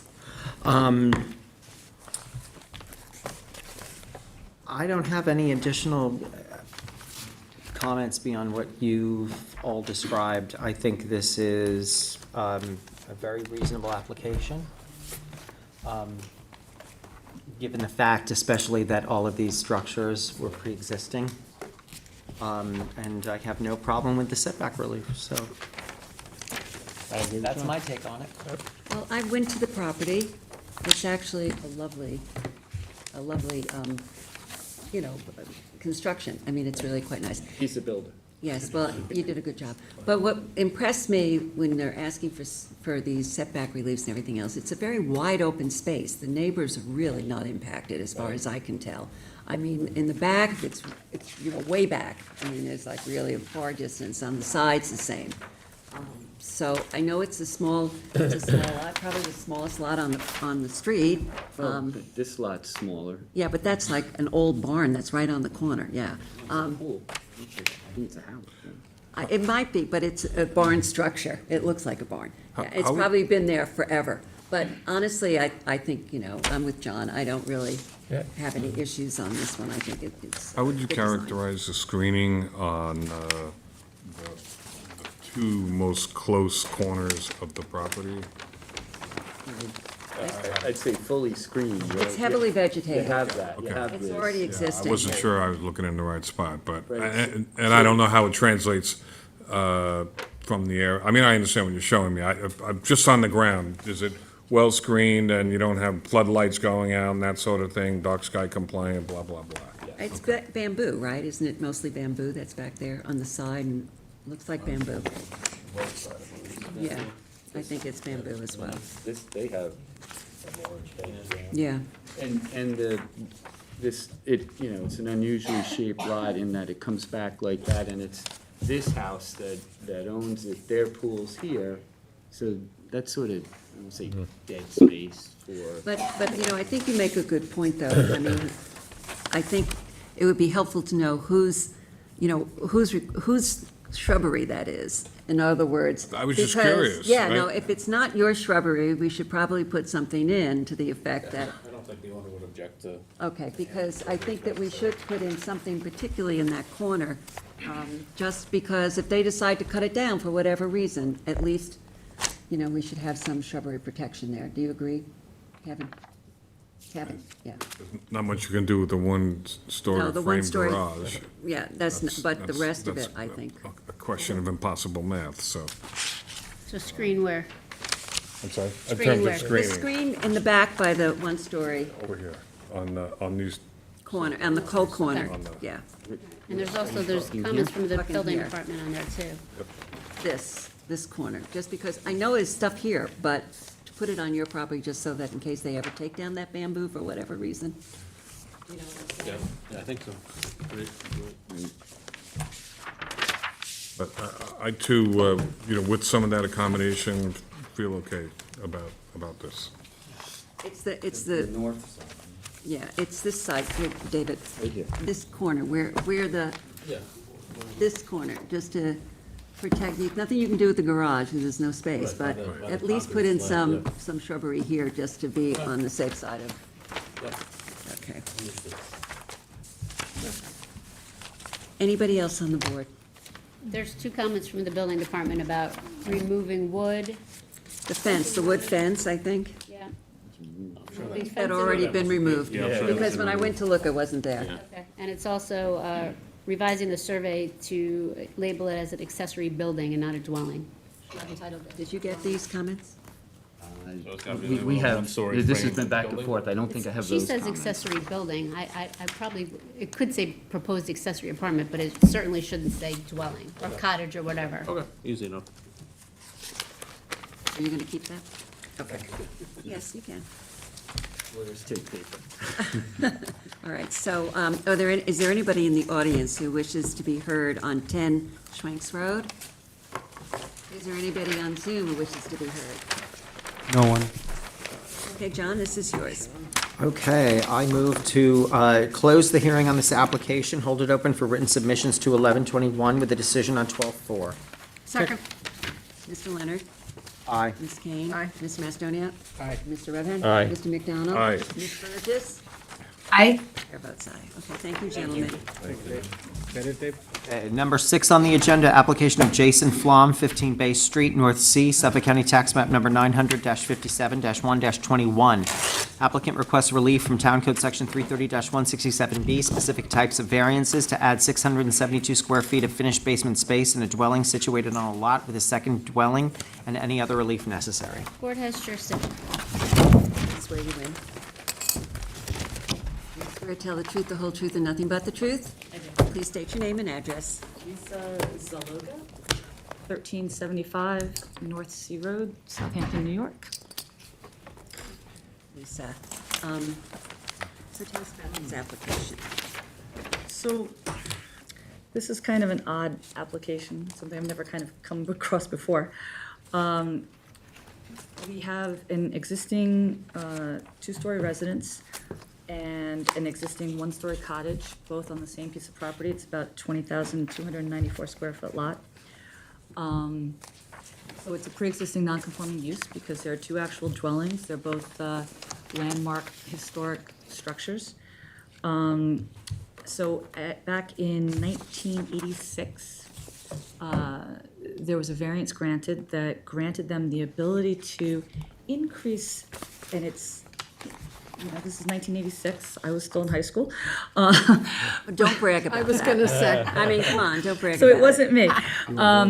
But so the survey basically says the total structure area was 1,920 square feet.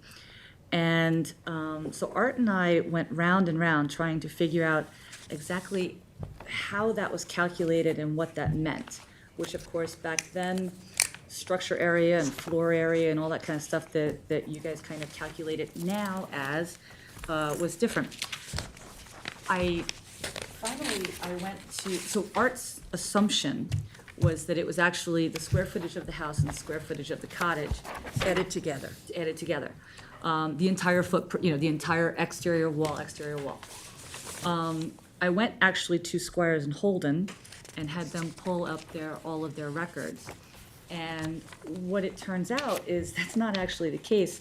It was actually the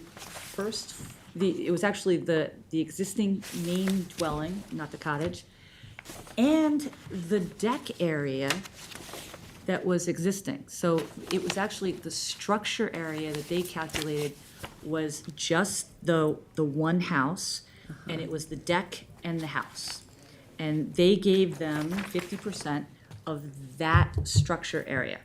And that was the 1920 square footage. That was, yes, So- that's where the 1920 All square right, footage so came that from. equaled 19. What do you have from Squires and Holden to evidence that? Because that is not, you know, the building department doesn't usually add the deck into the pre-existing square footage. I don't know. But maybe there was a mix-up of some sort. is what- Again, it was all very odd because, it does say structure area. And so those were the numbers that I was given from Squires and Holden. Because it doesn't actually work with the numbers of the cottage. That does not equal 1,920 square feet. So it was kind of, we went round and round trying to figure it out. So I guess part of my question to this board at this point is, this board doesn't use it, we don't use those numbers to begin with. And So wait a second, but let's just go back. So what you're proposing is that Squires and Holden calculated the square footage as 920. That included the existing dwelling and the deck. Correct. And on that basis, they gave a 50% addition. And what was the 50% addition? the 50% area of the proposed addition was allowed to be 1,230 square feet. Some of that was pre-existing. They say the 50% allowance was 960 square feet. 960 square feet. Correct. I don't know where the 1230 comes in. I should just ignore that. Oh, yeah, that was because All right, it included okay, part of the okay. existing. All right, so they were allowed on the basis of what we're thinking, their thinking is 960 square feet, okay, Correct. So they got, it was a 1,920 square foot structure, yeah, and they were allowed 960 square feet. okay. Can you just walk me through the 1920? Because this is a lot of numbers here, so. Yeah, and those numbers don't actually, even those numbers don't seem to add quite to 1920. I sat down with Bob and I went through these numbers left, right, and sideways. But if this doesn't add up to 1920 and, Well, see, they originally, again, I'm going back to records from 1986, it wasn't me. But they have total area at the top of this, he says 1846 and 923 is what what he says would have been. Then he gives different numbers for the area of addition. He goes through existing structure. These numbers, they're close, 923 to 960, it's close. But by the time it got to be put on this survey, it was different. And how that got different, I can't tell you. By how much is it different? From 960 to 923, or from 923 to 960. So we have a 40 or 50 Yeah, 38 square foot. cubic feet of coverage that we are having trouble with. I can't explain it. The more you try, the more pain it is. well, then listen, I think if Lisa's gonna make this argument based on these, then you need to give us something more than this. Because when I went through these numbers with Art, because I said to him, the ZBA has never, ever included decking. No. Never. So if you go through the numbers of the one-story house, that ends up being, when Art kind of mapped it out, he got that at 848 square feet for that house, for that non-conforming house. And I think, Lisa, your numbers say 897, and this decking adds up to what? Like, what is this, the a lot of pre-existing decking. square footage of the decking? It adds up to 7, because if you see on his square, he's got 1193.7 for the house and 107. Quick math there. He says that the existing house. Sorry, 1193.7 plus 107.3. So he calls, that didn't work.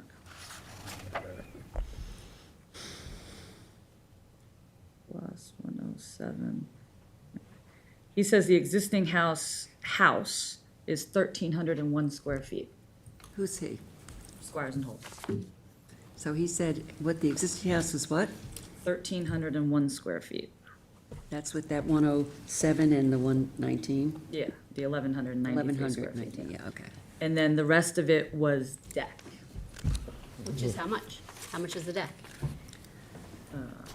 Well, it's kind of complicated because it's got a wing, you But know. that's my point. Yeah. If you're gonna substitute the square footage, and I'm not saying that you don't have to. 545 square feet. I'm not saying that you don't have to, but I'm saying if you're gonna substitute the square footage of the deck and assume that the ZBA at the time included all of that, then it should 50% of the total combined. then that, what would follow is that they're allowed to expand 50% of the one-story house, because that has never happened, according to Lisa's calculations. And I'm just saying, put it in a story, because the numbers are all kind of close. So I don't disagree with you, and, I mean, you got this from Squires and Holden, which is, they're legit. I mean, they do stuff, but this means nothing, in terms of the totals. Do you know what I'm saying? No, and again, and it is slightly off, but, I sat down with Bob, and, his numbers, they're all on here, there's slight, regardless, what I will say to you is this. I don't think that you actually calculate it now to exterior wall Correct. to exterior Correct. wall. Correct, but Anyway. I would never say to this board, go back and fix that. I mean, you got what you got. Right, well, but if there was a change in the law that became more restrictive, I would have to come back to this board if I wanted to do something. So if the change in the law actually helps the client, why would they not get that relief now as well? There's no, I mean, you're making two assumptions, right? The first assumption, let's pretend you're right? That this is all existing, that you're allowed to max this out. Right now, you're allowed to do 50%. Then I would say to the board, you get 50% of the habitable square footage of this house, because that's how we calculate it now. I would not make them go back and recalculate this, because there's a ZBA decision that suggests that the totals are the totals. So I think what's the burden for you to do is just to prove to this board that these numbers are close enough to assume that this was meant only, this 50% was only for this. For the livable space. Yeah, I mean, and again, what Lisa's saying is, basically, back then, it looked like they did wall to wall, right? So they Right. did square footage of the house, the pre-existing square footage of the house, wall to wall, which we don't do anymore. Right. But if they did wall to wall and they gave them 50% of that, you're not gonna make them go back and recalculate that. I just would wanna make sure that they truly didn't include the house. They mistakenly included the deck, and that's how it happens. So, all right. So what I would say to you, my only way that I can give you, and of course I cannot prove it, all I can say to you is that if the one-story house that was there is that 1,300 square feet, according to the next page, the cottage, he says, is 1,019 square feet. So that would mean that 1,300 and 1,000 would have given them 2,300 square feet worth of structure, not the 1,920. Well, no, because, again, I mean, I'm not adding all of this up, but the second page, he's adding in the porch there. You're adding in the square footage of that porch there. In a perfect, if this were calculated today, this board would add up just the pre-existing house, just the pre-existing cottage, get them up, habitable space, divided by 2. Correct. So I'm trying to recreate history. No, I get what you're saying, but I'm just saying, put these numbers together in totals and explain it to the board, other than. Wouldn't it make sense to do just, I mean, telling us how you got to the state of confusion is actually worse than what are you asking for? So if Well, you I did the math. well, I appreciate that you did. It was and- very hard to follow, but you did work But hard if you on it. did what Katie just said, which is, this is the present calculation for habitable space in the house, decks excluded. Well, but not for the house. But I think what Kevin is saying, almost like wipe it clean. Start out with, what is the habitable space in the house plus the habitable space in the cottage? Right. Figure out what 50% is. And I'm sufficiently confused where the finished basement is in which structure? The finished basement is in the, what I would call the main structure. In the main structure. The main house, yeah. Thank you. Right, but to Lisa's point, she's saying, I don't want to do what you're suggesting, Kevin, because they got some, it's They possible they got got something more. already, I They got understand No, that. what I'm saying is I don't know what the existing floor plan was, so I can't go back in time, back to the existing house. I can tell you what the Is there. habitable space of Right. the existing house is currently, but I can't tell you what it was in 1985 because I don't have those floor plans to tell you what that was. And they were, and what you do have is wall-to-wall, But I do have this wall-to-wall. but not habitable But if you're space. asking for 672 square feet as a finished basement, that doesn't strike me as preposterously excessive. Not in the least. So, Right, and- trying to back the numbers in to get to, will you give me 672 square feet of finished basement? Let's just cut to the chase. That's why I say, let's clean the slate. I mean, am I being too flippant with this? No, I don't think you are. I think it's impossible for her to, Kevin, you cut to the chase, and I agree with you. Oh, stop. For a change. So should I just stop talking? Is that what I should do? Okay, I'm done. Well, I think you gotta clean up a couple of things. Tell me what numbers you want. we gotta have with the habitable space of the, Do we want to just ask for, show us the space in the basement? I mean, show us the proposal for the basement request and make that request and As habitable space or as habitable space? So habitable that space. number's in your letter, it's 368.1 square feet okay, of habitable space. understood. And I think that should be, the application is actually pretty narrow. The story makes it worse. yeah. I agree. So are you suggesting, Kevin, that she calculate the habitable space in the larger For what you're dwelling asking for. and for this dwelling, and come up with a 50% if that is over the what did you say it was for the basement, 300? 368.1 square feet. All right, that wouldn't be a problem. And then So come, I can tell you what but do you want the habitable space of the first floor, the second floor, and the cottage?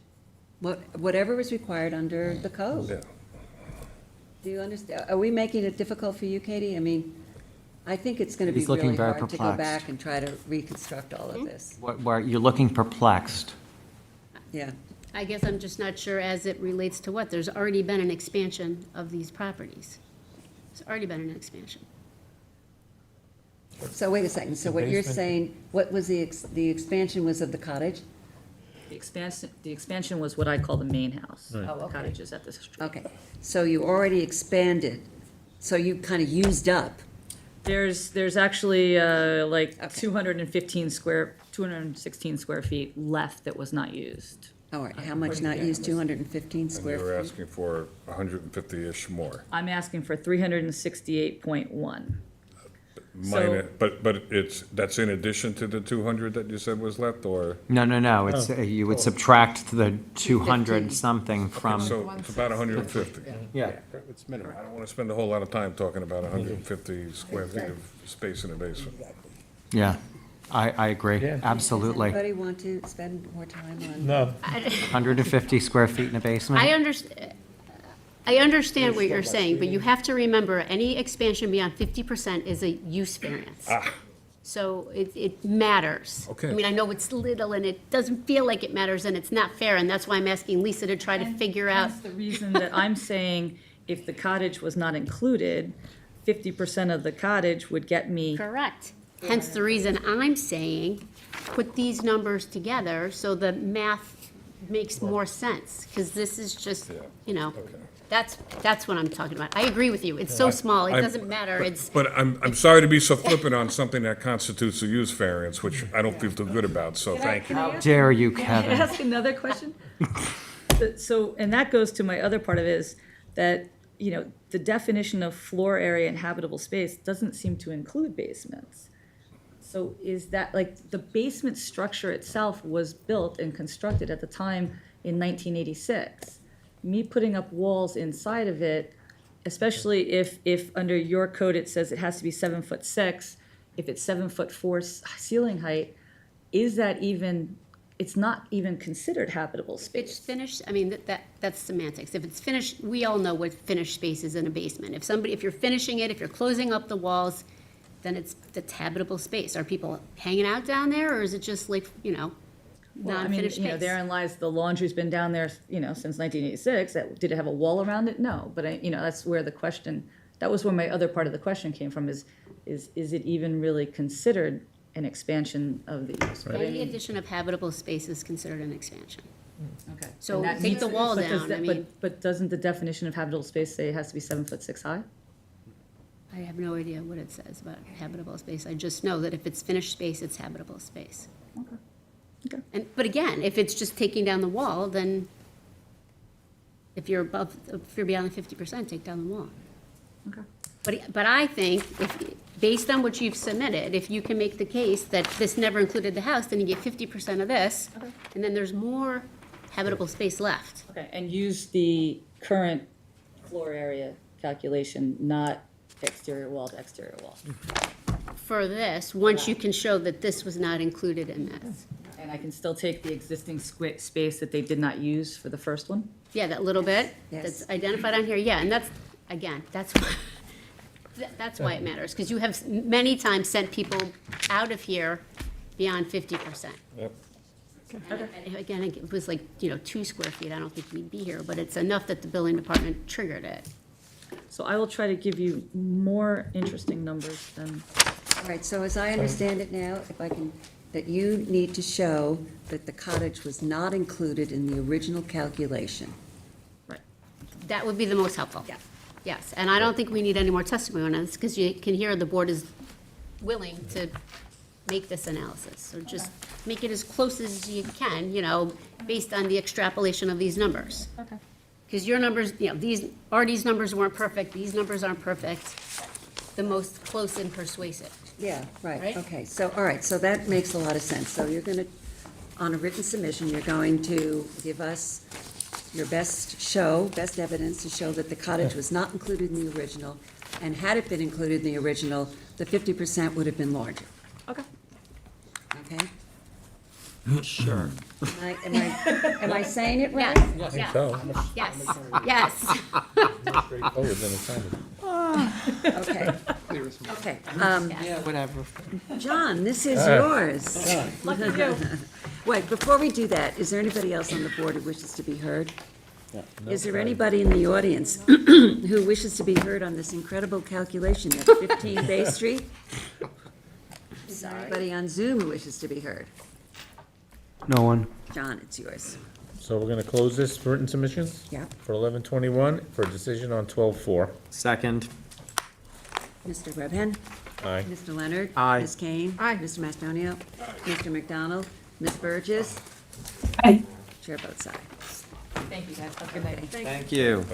Thank you. Number 7 on the agenda, application of Charles Kulesa and Maribeth Costa Kulesa, 29 Poplar Street, Noyak, Suffolk County Tax Map Number 900-5-5-53. Applicant requests relief from the following provisions of the Town Code. 1, for a proposed one-story addition, Section 330-115C, continuance for a rear yard setback from 29.4 feet to 28.7 feet, a minimum side yard setback from 10 feet to 9.5 feet, and total side yards from 23.5 feet to 23 feet. And 2, for a basement bulkhead door, commonly known as a Bilco door, Section 330-83C, yards, to allow the basement bulkhead door to be located 3.3 feet from the north side lot line where 5 feet is required, and relief of the screening requirement from the adjacent property to the north on a non-conforming lot, and any other relief necessary. Board has jurisdiction. Susanna, before you start, can you just give me another copy for the file? I'm sort of collecting everything. I gave you a whole bunch. Do you need one more? I'm passing them to the board, right? Yeah. Yeah, I'm saying I need one to put in the file. Thank you. Okay, oh, sorry, I've got one more. Let me swear you in. You swear to tell the truth, the whole truth, and nothing but the truth? I do. Please state your name and address. Susanna Herman, In Consultants, 1319 North Sea Road, Southampton. Okay, Susanna, tell us about this application. So this is 29 Poplar Street in Noyak in Pine Neck. It is a 5,000 square foot lot with a house that is one story currently, and will remain one story. It's only 770 square feet. They are doing a very small addition, which is about 105, 106 square feet addition off the back to square off the little void to complete the rectangle. And they're also doing a little front porch, a 6-foot wide front porch. And they're moving the Bilco door over because the current Bilco door is where the addition is to go.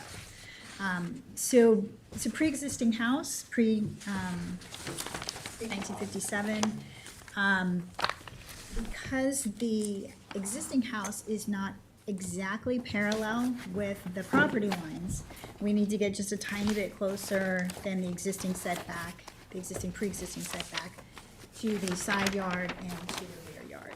So we are 0.7 feet closer to the rear yard and 0.5 feet closer to the side yard. The Bilco door would be 3.3 feet from the property line, where 5 feet is required. It's very well screened. We threw in the request for variance from the screening relief just because Art Gerhauser thought that was a good idea, just in case. Which corner was that the relief on? The northwest corner. So if you look at the survey, you can see the proposed addition. It's 9 by 11 feet, 9 inches. And it squares off that void in the house. If you look at the photos, I took a pretty good picture of the location in the back.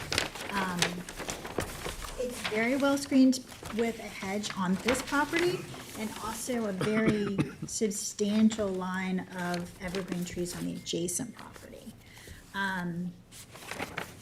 Is the minimum relief necessary? There's nowhere else we could put this addition that would make any sense, that would be conforming. The Bilco doors are, for the most part, a standard size. You can get a slightly smaller one, but it would be more steep and you'd hit your head. It's very well screened, and the property that's adjacent to the north is a bigger property. The house is about 40 feet away. The neighbor's garage is in this corner, a detached garage. So I don't see how it's going to impact the neighborhood, the character of the neighborhood. It's not going to be visible from the street. It's a cute little house, and it's a very small addition. So I think it's pretty straightforward. Kevin, this is yours. Yes. So I did go there, and your characterization, I think, is spot on. The variance requests that you're asking for are, there's a couple of them, but they're very minor. The screening is very good. One thing I thought was a little bit, I could not understand, but the house, I think to the right of if you're looking at this application's house, the house to the right, it looks like their driveway opens up to the back of this lot, as if maybe for a short while they were either co-joined or something like that. And I didn't know what that was, and I don't know if that, anyway, there's no screening at the very back end, so it's maybe the last eight. I can't tell from this aerial, but I just didn't know what that was, and it was puzzling to me. But otherwise, I mean, we'll see if there's any members from the public. Your characterization that this is a modest house and a modest request, I think, is quite fair. So let's see if there's any other remarks. I'm still confused as to where you want to get rid of the, what do you call it? The Bilco? Relief of the screening requirement Oh. from the north, So- adjacent property to the north. So The code with respect to bill code I doors. have it on the property, to the property and also to the front of the property. Right, it says that it has to be 5 feet from the property line, and we're Right. proposing 3.3. It also says you can be 5 feet if you're well screened. Right. I think when the building The department. screening there. Screening is adequate. All right, so what they were asking for was additional screening? Or what you just, Code says it has to be well screened. yeah, In my opinion, it is well screened. I agree. When you install it, it's only gonna be 3 feet from the property line, 3.3 feet. There's a row of hedges and a row of hydrangeas. I think you'll lose the hydrangeas in order to be able to get in and out of the Bilco, but I think those hedges might be trimmed a little bit, but, What is also not obvious if you didn't go there is most of the houses in the neighborhood, 3 feet's a little tight, but 5 feet is not uncommon. So we're talking about a 1.5 foot difference. no, I think the screening is adequate, but I was just wondering what you were asking for. You didn't want to put additional screening, that was, basically. we're not proposing any additional All right, screening. but I it think also, it's- in the notes from your house, he said, door to be screened from view on the side facing the street. And what you've got here, it looks like If you there's a look at my fence. photos, there, Yes. you're not gonna see it from the road. Okay, I just want to clarify that. You're- That's- and- That was something thrown in at the suggestion of the building inspector. No, I've been there. I went to the property, so I know exactly what you're talking about, but I was just, That might fall under any relief necessary. I don't know if you even need to include that in the, well, he just approval. raised it. He had it in there. He had it in the notes. Screening is there. He has it in the condition, I mean, in the write-up. Well, I don't think he's been there and seen all of the screening that's there. I think if you look at the photos, it's pretty well screened. It's very screened. It does seem to be well screened. I'll point It out is. too that we're still below our allowable coverage at 19.5%. Right. And the existing house is too small relative to zoning. We're required to have 800 square feet, and we're below that. So we're actually eliminating one nonconformity, Okay. so. Anybody It also else? has a note about the shed, is that shed permitted? It's on the pre-existing CO. Is there another shed, or is he just mistaken? I think there's only one shed in that back corner. And that is on the survey that accompanied the CO. Okay. The mechanical shed on the CO? The CO just says shed. I don't know.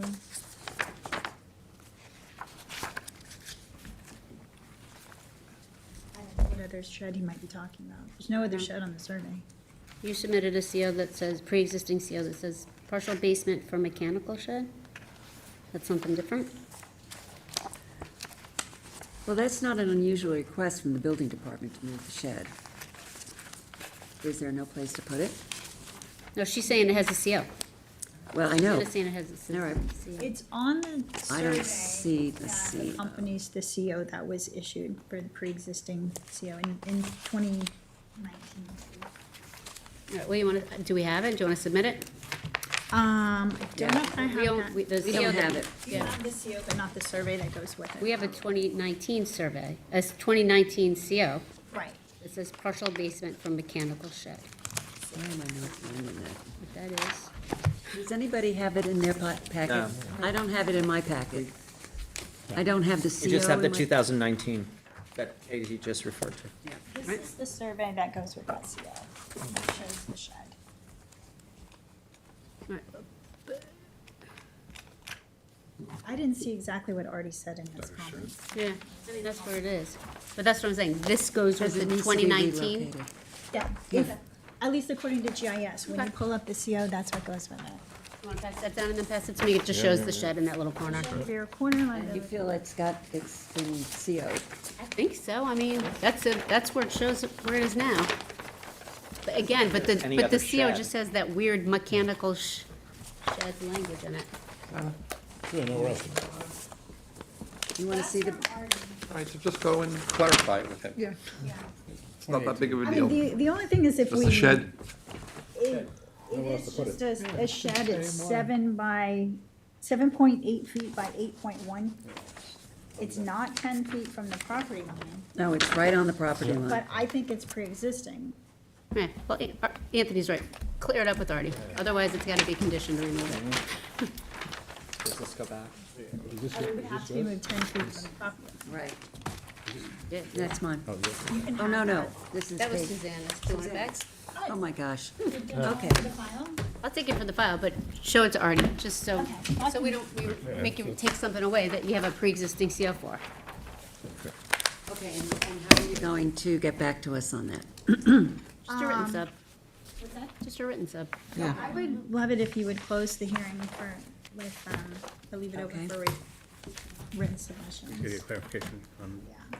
On the shed, right. I think worst case scenario, if he disagrees with my assessment that it's pre-existing, then we would have to move it 10 feet, unless you want to add that to the variance that you're gonna grant.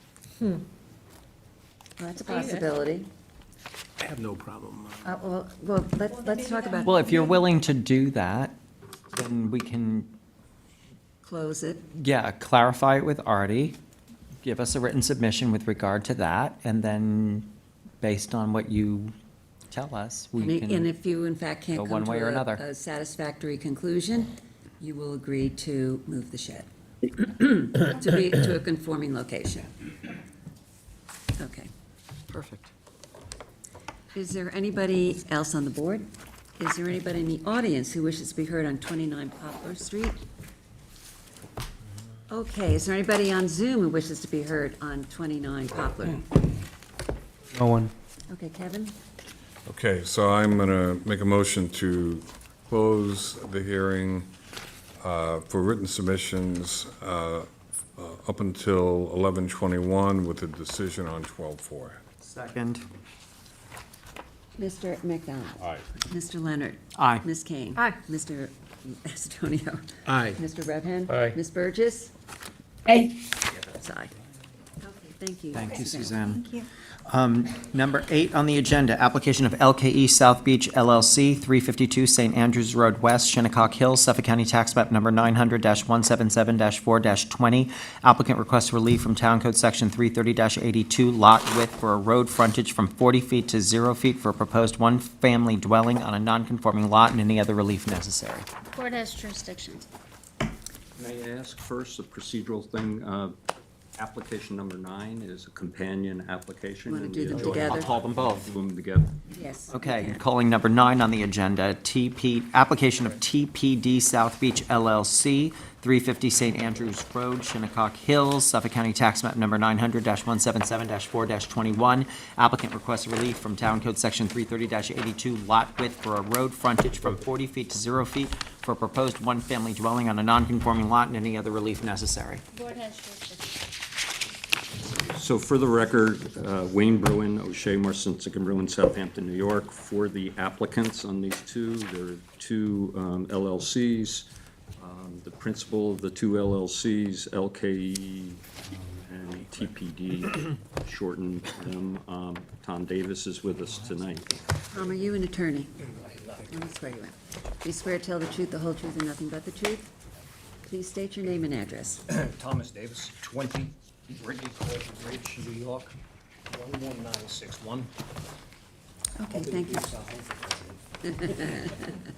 Okay, so tell us about this application. So first, I know you already have it in your submission, but I thought it might be helpful to have this map that identifies, and there's several copies for each of the board members there.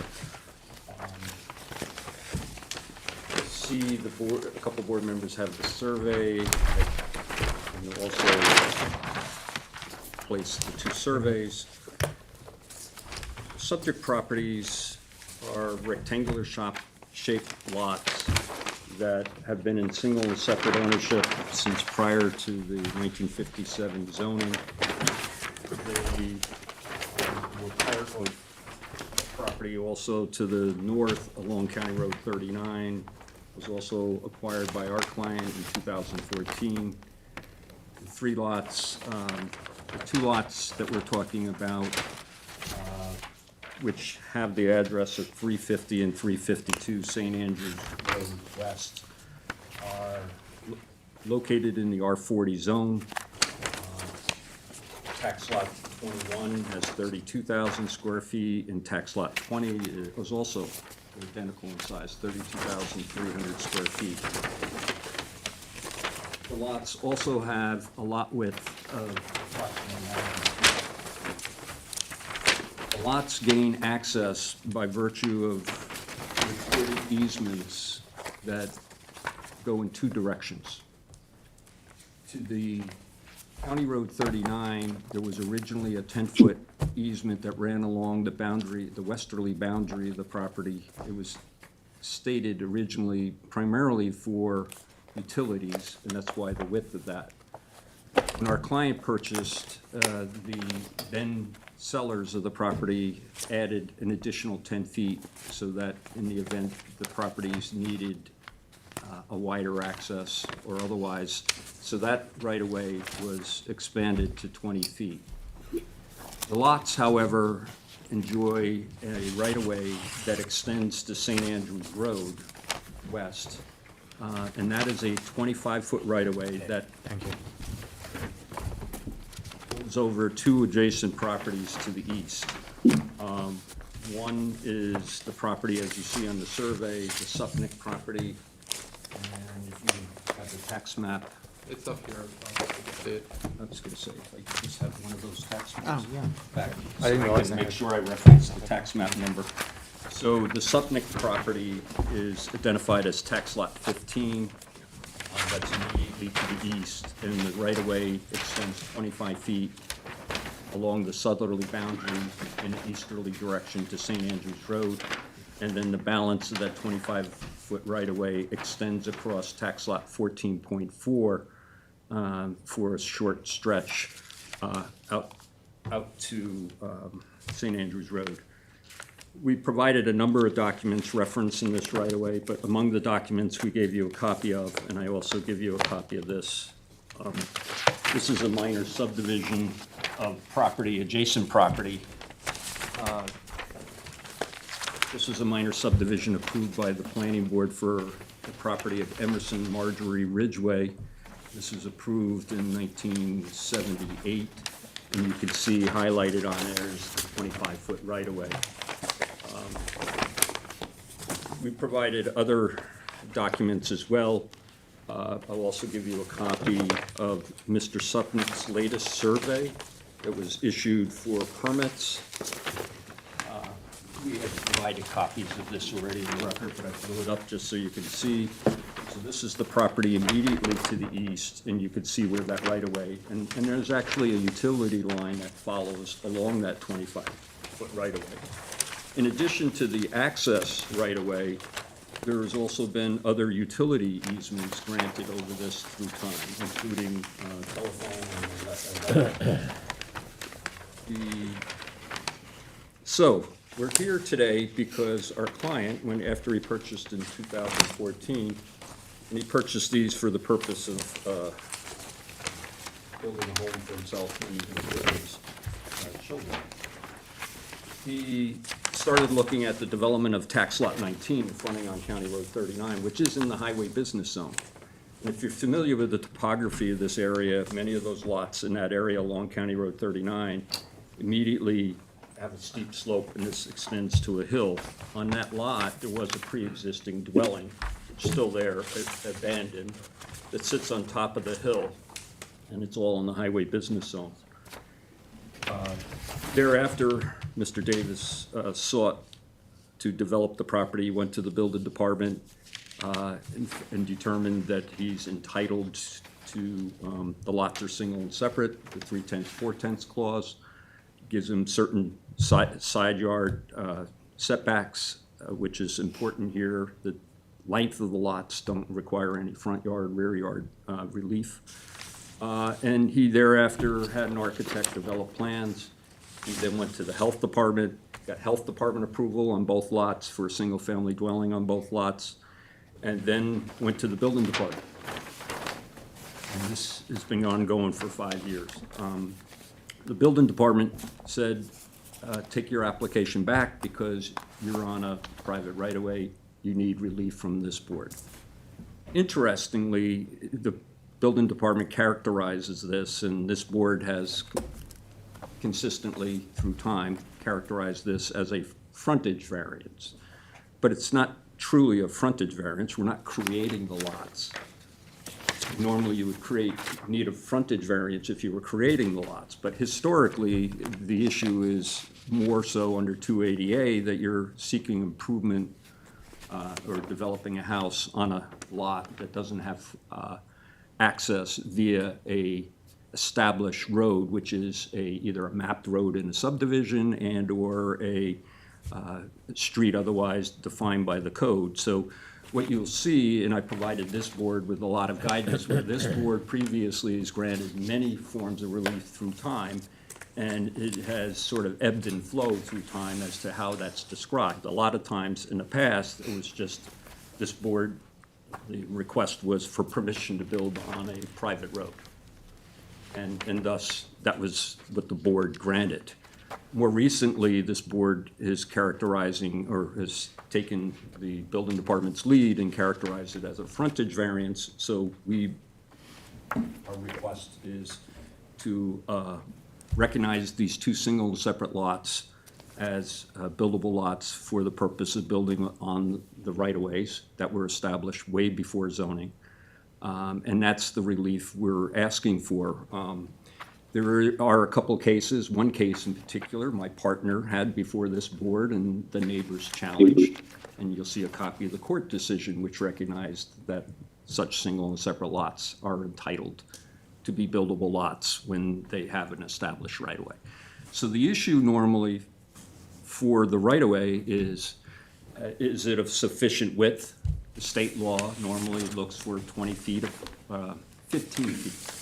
280A in the town law looks for 15 feet to be the minimum width of a right-of-way. Town Code, Chapter 123, the road review provisions, you'll see the section in there speaks to the proper width being 20 feet. Here, the right-of-way headed from these properties out to St. Andrews Road is 25 feet in width.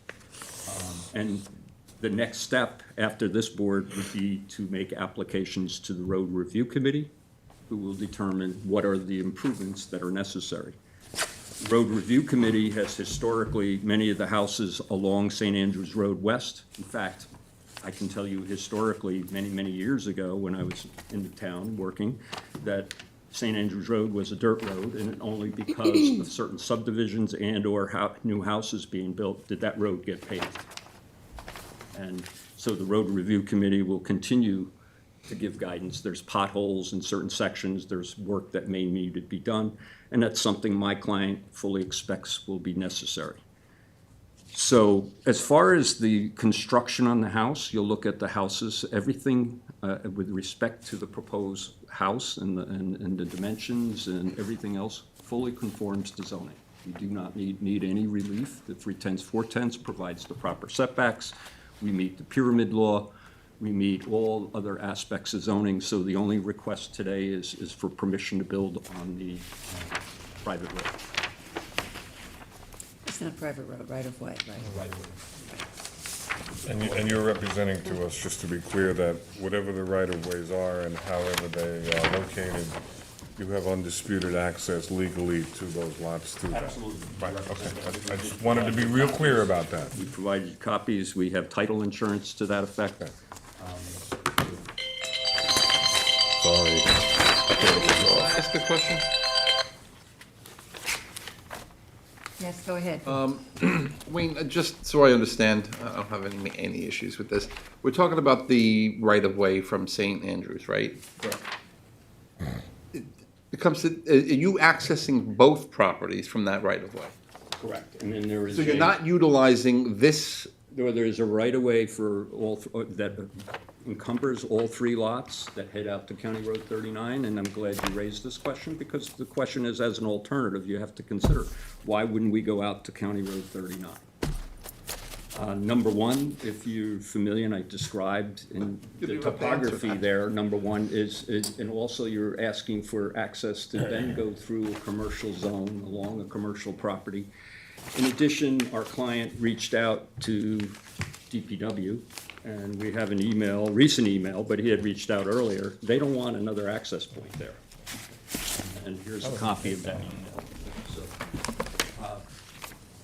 So Wayne, then my only other question is, just because maybe this isn't accurate, how do you get then from this the end of this right-of-way here on this property to this property back here, does this The middle easement? property, yeah. Right. And as that- as you that was see my on the question. survey, which you don't see on the On the thing? GIS, is a 20-foot right-of-way that runs Well, I didn't see it, I along just the wanted to make sure. westerly side of the property. So the first lot would come off the 25-foot right-of-way, the driveway would extend along the westerly side of the southerly lot until it gets to the northerly lot, and that's shown on the two surveys. Well, I didn't, so that's 20 feet, that driveway? Okay, now I can see it here now. That was one of my questions as well. So, whose is this? Mine. Helen, do you Helen's. have questions, Helen? Well, first of all, I'd like to say, Mr. Bruin, that I thought his presentation was very good. Good, he hit all the points, and he was very brief. And I did go to see the property, and I understand completely what Mr. Bruin had to say, and I'm in total agreement with Mr. Bruin on this property, and I wish Mr., what is his last name? Davis. Davis? Yes, I wish him all the best. I agree. Okay, thank you. Thank- But, all right, so let me just summarize what you're asking for. You're asking for us to recognize that you don't have 40-foot frontage. Is that correct? Yes. Right, on a street, but that you have a 25-foot easement. Easement on this part, and then And that- for the second lot, the 20 feet on the west. All right, so, so the second lot gets 20 feet, but the first lot gets 25? Both of them have the 25. I understand, from well, that's how they there. get to their drive, And yeah. then when you get, and they're gonna share the The driveway, driveway on yeah. the west, but it's gonna be the northerly, the middle northerly lot, which Yeah. is this lot. Yeah. Will get access off of the driveway, off the westerly side. All right, so just for clarification, so that Katie understands, it's 25 foot for the first lot, 20 for the second, is that correct? No, the right-of-way for the northerly middle lot is 25 plus 10, so it narrows to. Okay, okay, so that, because I just wanted to, do you understand what I'm saying? Because he's asking for frontage relief. The frontage required is 40 feet. He's got zero frontage, so I don't need clarification on that. All right, Yeah. so then what he's saying is that we should recognize the right-of-way as No. road frontage, No, is that no, what you, no. oh, okay, okay, No. then clarify. And that's Okay. what It's I, access. Okay, yeah, and that's why I say the building department using that section is sort of a misnomer. okay, all I right, so- believe it's permission to build on a road that is not an established Okay. street as defined by It's the actually code. not a misnomer, because you have no road frontage. You Right, have but no the road lots are frontage. pre-existing non-conforming to zoning. Yeah, it's just It has no allowing road them to, allowing them to build where they have zero frontage where 40 feet is required. That's it. Yeah, I don't think it's a misnomer at all. okay, so, But it is a I don't know what the word is, Circuitous? yes, way to get around. I mean, it'll be interesting to see. Well, interestingly, and this was, the right-of-way was in existence prior to zoning, except for the expansion, the additional 10 feet. But if you look at the aerial photograph, the houses on the east are more or less improved and closer to the property. So putting a driveway on that side versus, there was an addition, sort of an identical strip of land you could see to our west that was once one property, now has been chopped up, and a lot of the properties have been added to the properties that front on Greenfield, But not developed. but they're not developed. Yeah, I mean, it's So weird. the point would be is we're putting our driveway adjacent to the Your undeveloped backyards. lands, The which are backyards of probably the those, backyards of those properties. okay. So, we're going to recognize you have zero frontage, and we're going to say you have buildable lots because you have a right-of-way of 25 feet and then 20 for the second lot, And it will all be subject to the road review committee subject to road determining review. suitable improvements. Okay. Glad we got think that there's a straight. number of Does other anybody neighbors. have any questions on the board? Nope. Anybody in the audience who wishes to be heard? Okay. Okay. All right, so come up. You can either come and sit, or you can go to the podium. Which do you prefer? Okay, are you an attorney? No, I'm not. All right, then you swear. Do you swear to tell the truth, the whole truth, and nothing but the truth? Yes, I do. Please state your name and address. Jed Supnick. The address of here is 1562 County Road 39, Southampton. Okay. And you're on County Road, Southampton, okay.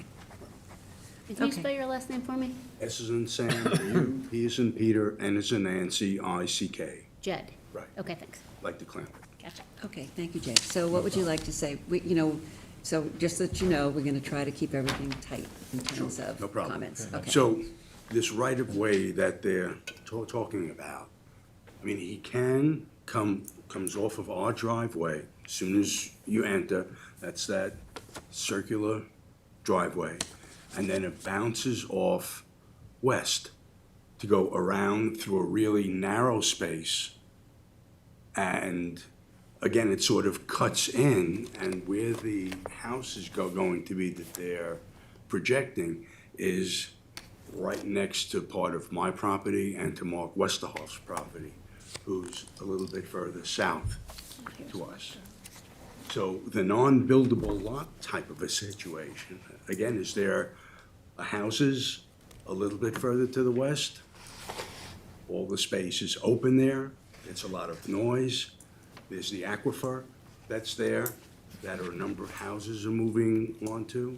So those are things that we're concerned about in terms of the noise, in terms of the property use for that, and the access.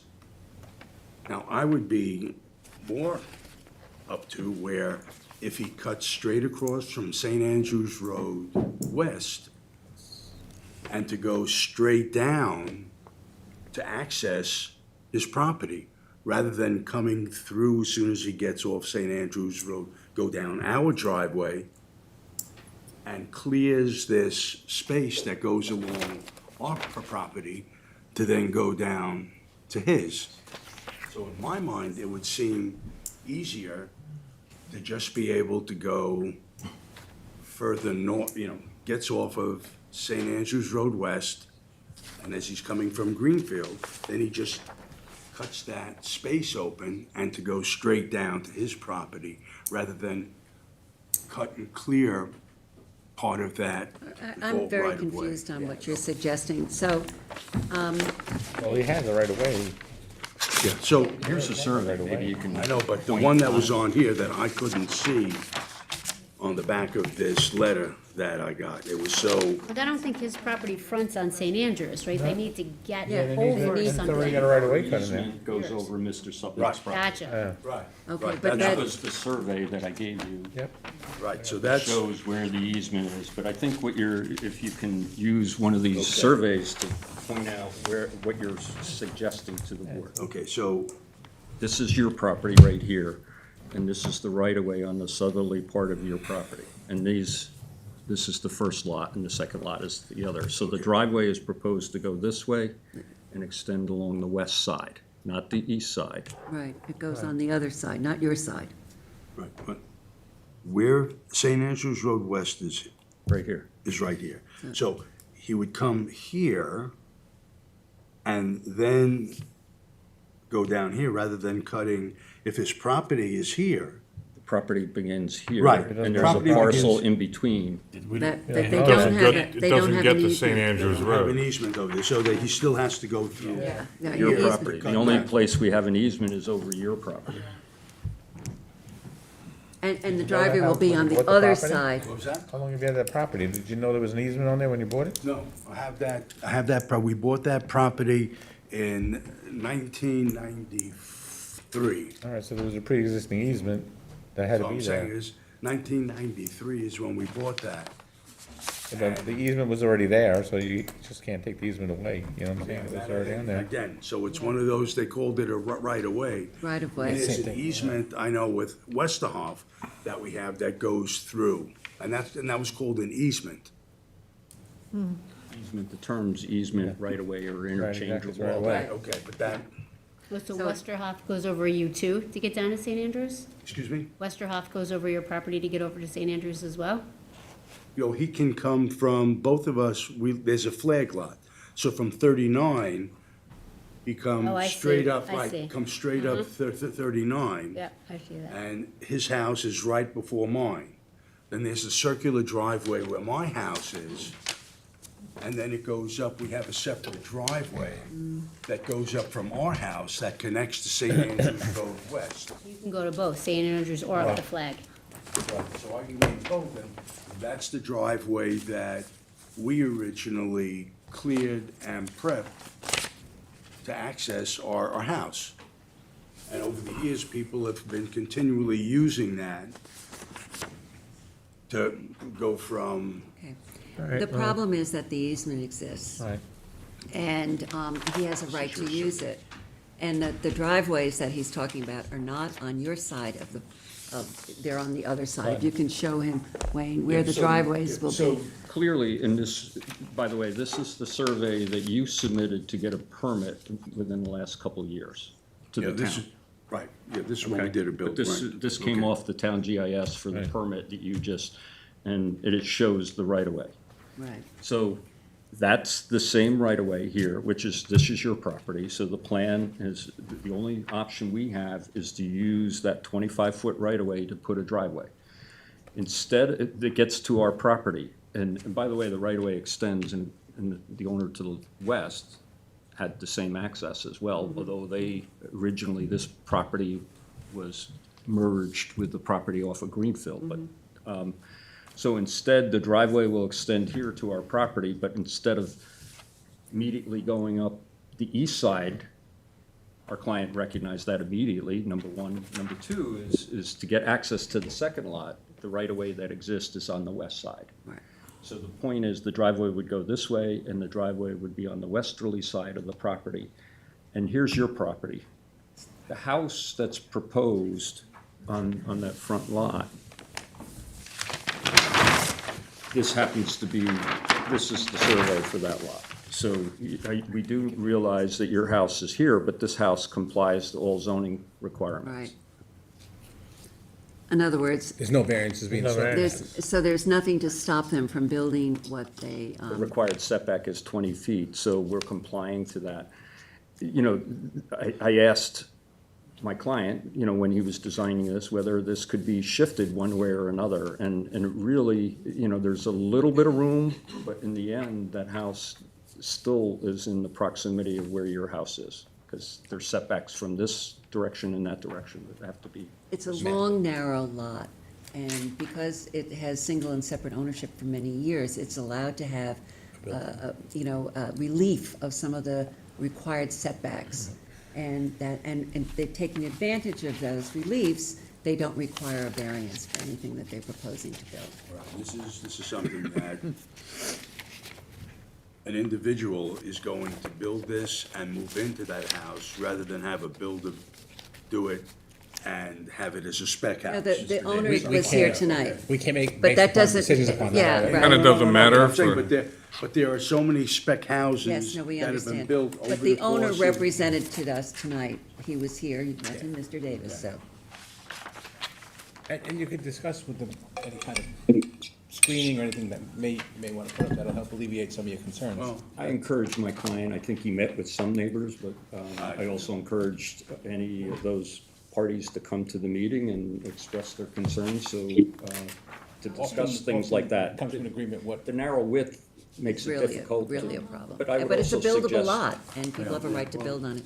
Again, because of, My client is willing to put screening, but unless and until he gets out there and actually fence the pin, you know, I'd look at it and say, well, it's kind of tough when you have a 20-foot setback that you're gonna save anything meaningful, but Shinnecock Hills doesn't. Everything else that goes You through know, with that. I'm sympathetic, but there's, I mean, if that's I the know. way it These is. are buildable lots, people have a right to build on them. Okay, is there anybody else in the audience? Okay, come on up. Thank you, Mr. Subnick. thank you, sir. But we do encourage conversation.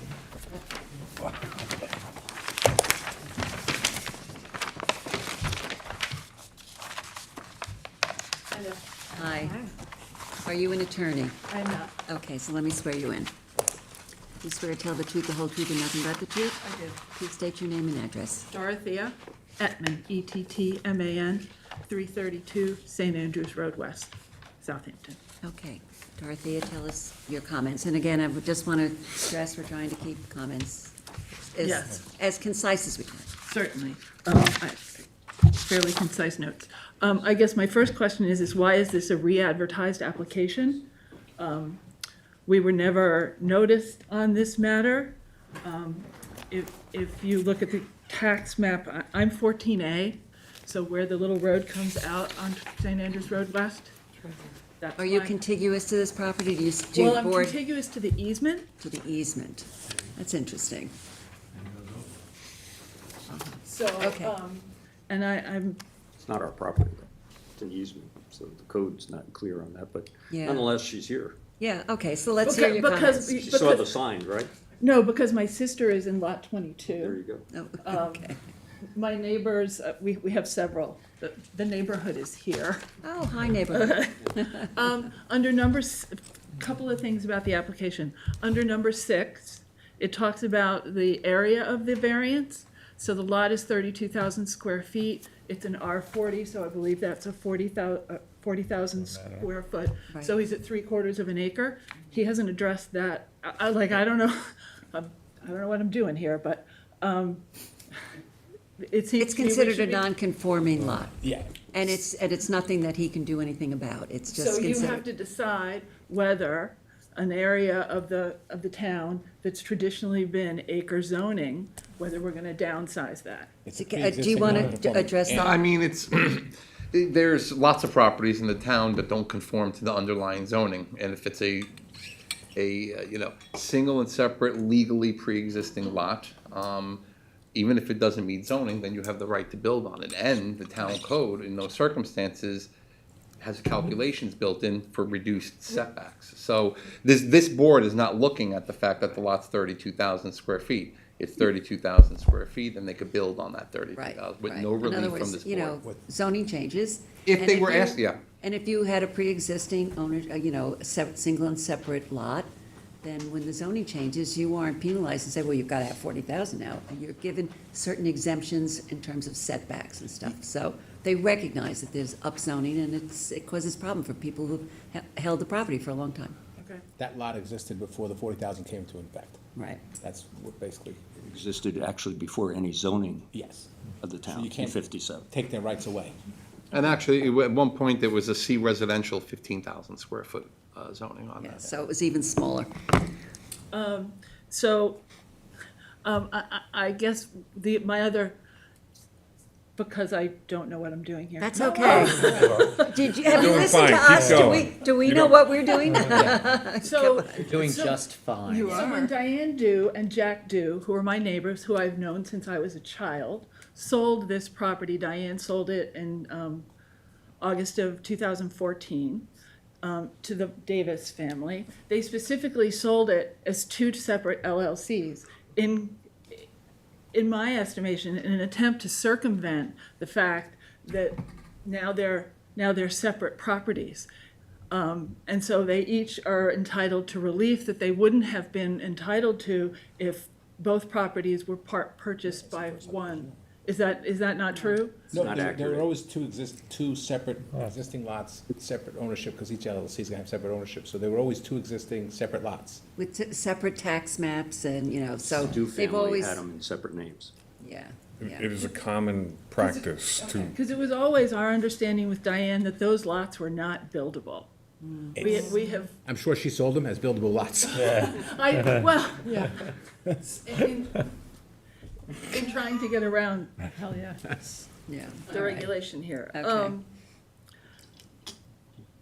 So, down in my notes, I guess the application for the variance also asks for permission.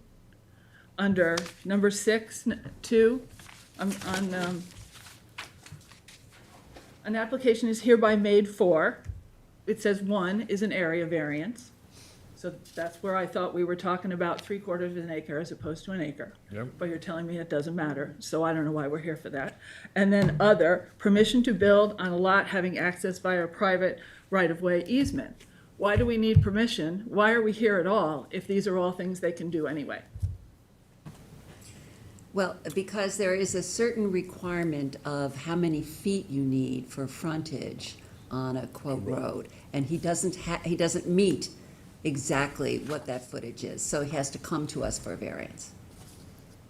But In they're other words- pre-existing, so we are grandfathered into having to grant it as long as it's I mean, Katie, do you want to explain it better than I just did? You If I need to may- have 40 feet Right, road I get- frontage. right. They have 0 because they're landlocked Right, they're landlocked, properties, yeah. right? I get that. So that's what they're here for.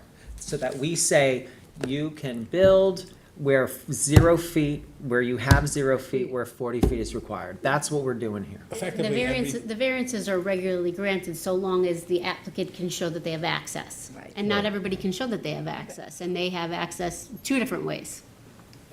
To that point, the application also says that they haven't included in their application the easements and Yep, the right of ways. easements and covenants they're not included in the packet. I don't have any of that.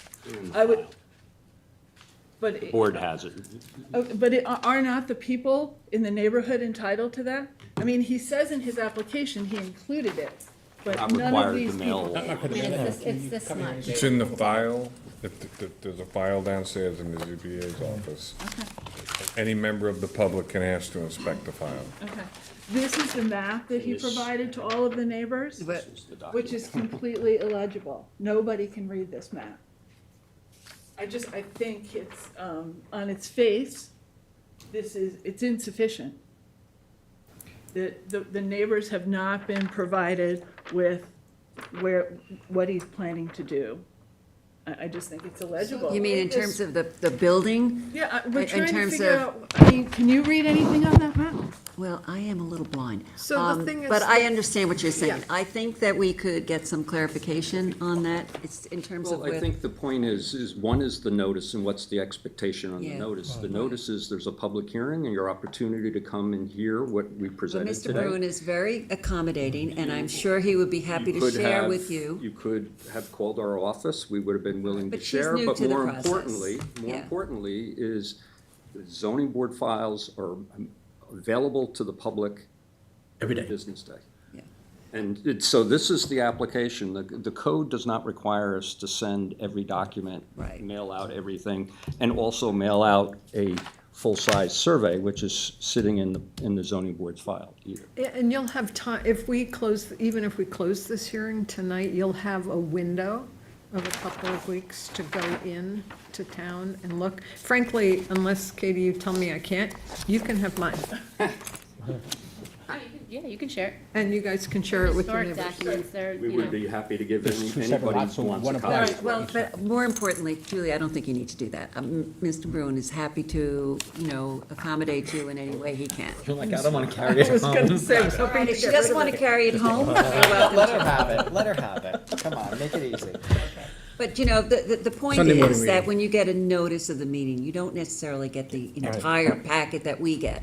But it's available to you if you choose to access it. And I know you're new to the process, so we're just trying to explain that. So for future reference, the building department is there to accommodate you, as is the attorney on the other side, on the applicant's side. I guess I was surprised that this would be considered sufficient. It's not Notice. sufficient, it's just a notice. Yeah, it's- you're absolutely right, I couldn't read that. Invitation to come to the meeting. Yeah. Okay. And to pursue getting further information from the building department. To the larger point for a lot of my neighbors here is, we're concerned about, we're gonna take these 2 lots, we're gonna build 2 family homes, we're gonna put 2 swimming pools, we're gonna have more water, more sewer, more sewage, and in what is an ecologically sensitive area. We're also concerned about fire access. We're gonna have this house buried deep into the woods. All that is addressed before they even get the building permits. And I think the new IA systems are required, Kevin, right now? Yeah. Absolutely, and that's There's what was new approved. septic systems that are required on new construction. It's, Yeah, that's what goes in the ground. What comes out of the ground is another the water available to us on Long Island is limited. We And can't control I get that, but I'm just, like, as the neighbors and the folks that are sitting here whose wells and septic systems are all gonna be impacted by this, we're all really concerned about having more houses on smaller lots with limited access for fire. And so this is our opportunity to come and to tell you that the neighbors that are all surrounding this variance are here to express their dismay at the ability to be able to put these two houses with garages and 2 swimming pools into these areas. I mean, those macro environmental concerns exist throughout our communities and are challenging, but people do, as Susan has said, have a right to build on their property, and that's just one of the tensions we have. I appreciate your concern. We're not gonna have endless open space out here. It's not gonna happen.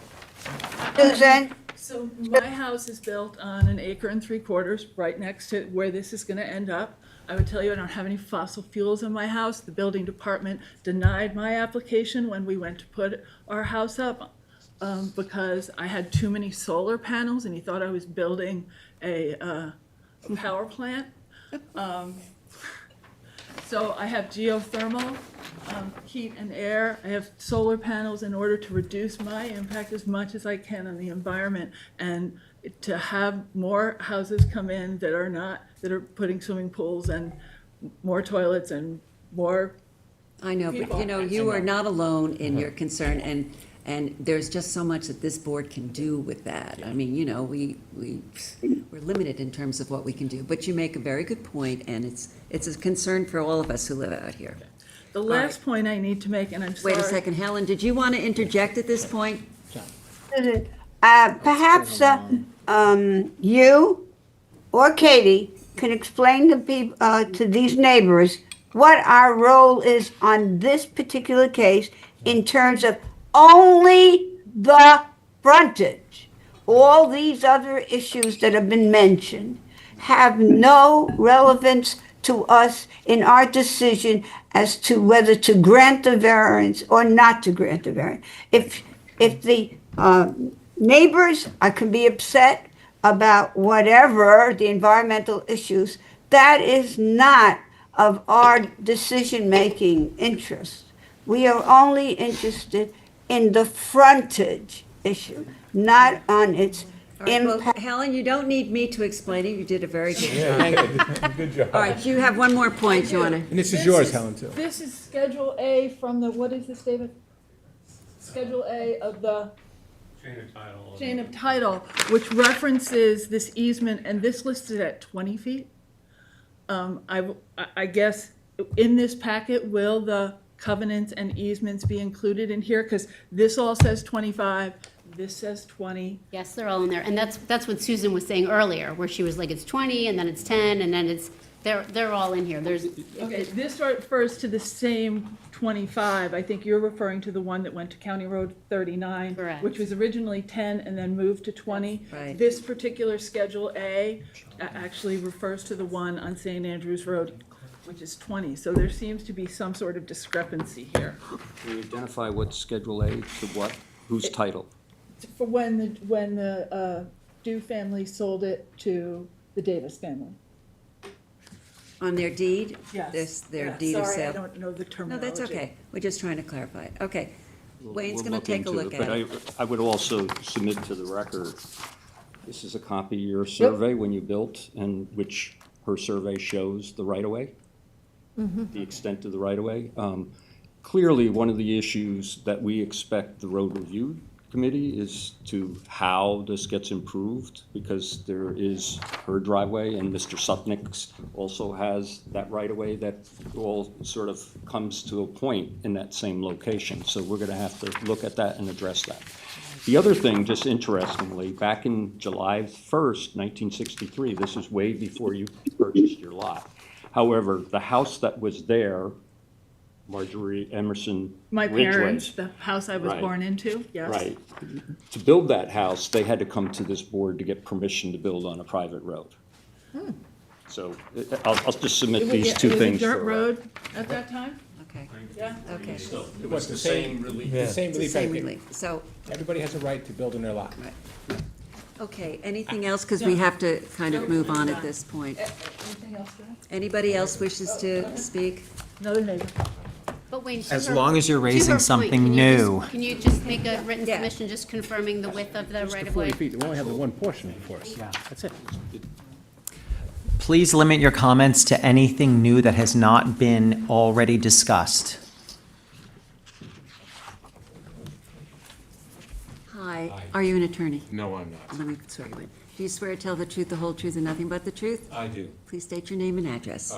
Ward Ackerman, 19 Shinnecock Hills Road, just down the road. Okay, Ward, what do you want to say? So my concern, it's so nice to see something that I can actually look at.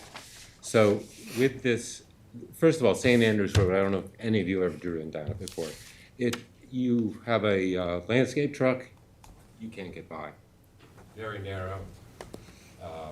It's a private road, we maintain it, we plow it, we cut bushes.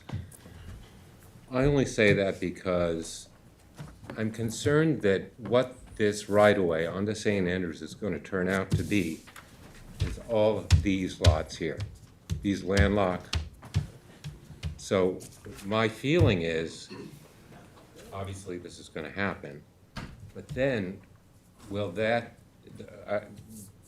they then service these lots? No, No, Why not? because they're on this property. they don't have. But could, They don't have an but easement. somehow, what are these people going to eventually It's their do? problem.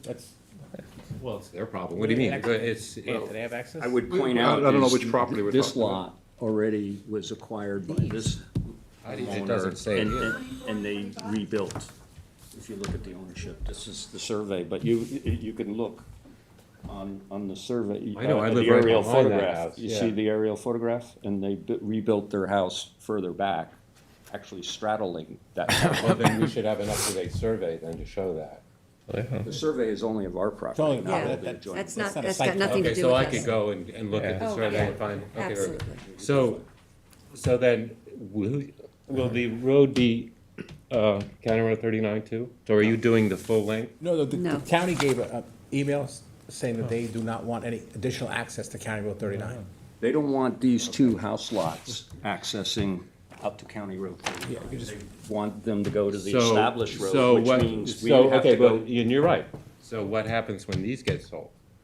We're So not they're worried. going to 39. We're not concerned at all about any of this. Hold on. Basically what I want Hold to know on, is. hold on, sir. Yeah. We're not concerned with any of the other properties. The only properties that we are dealing with right now are the two properties with regard to the application.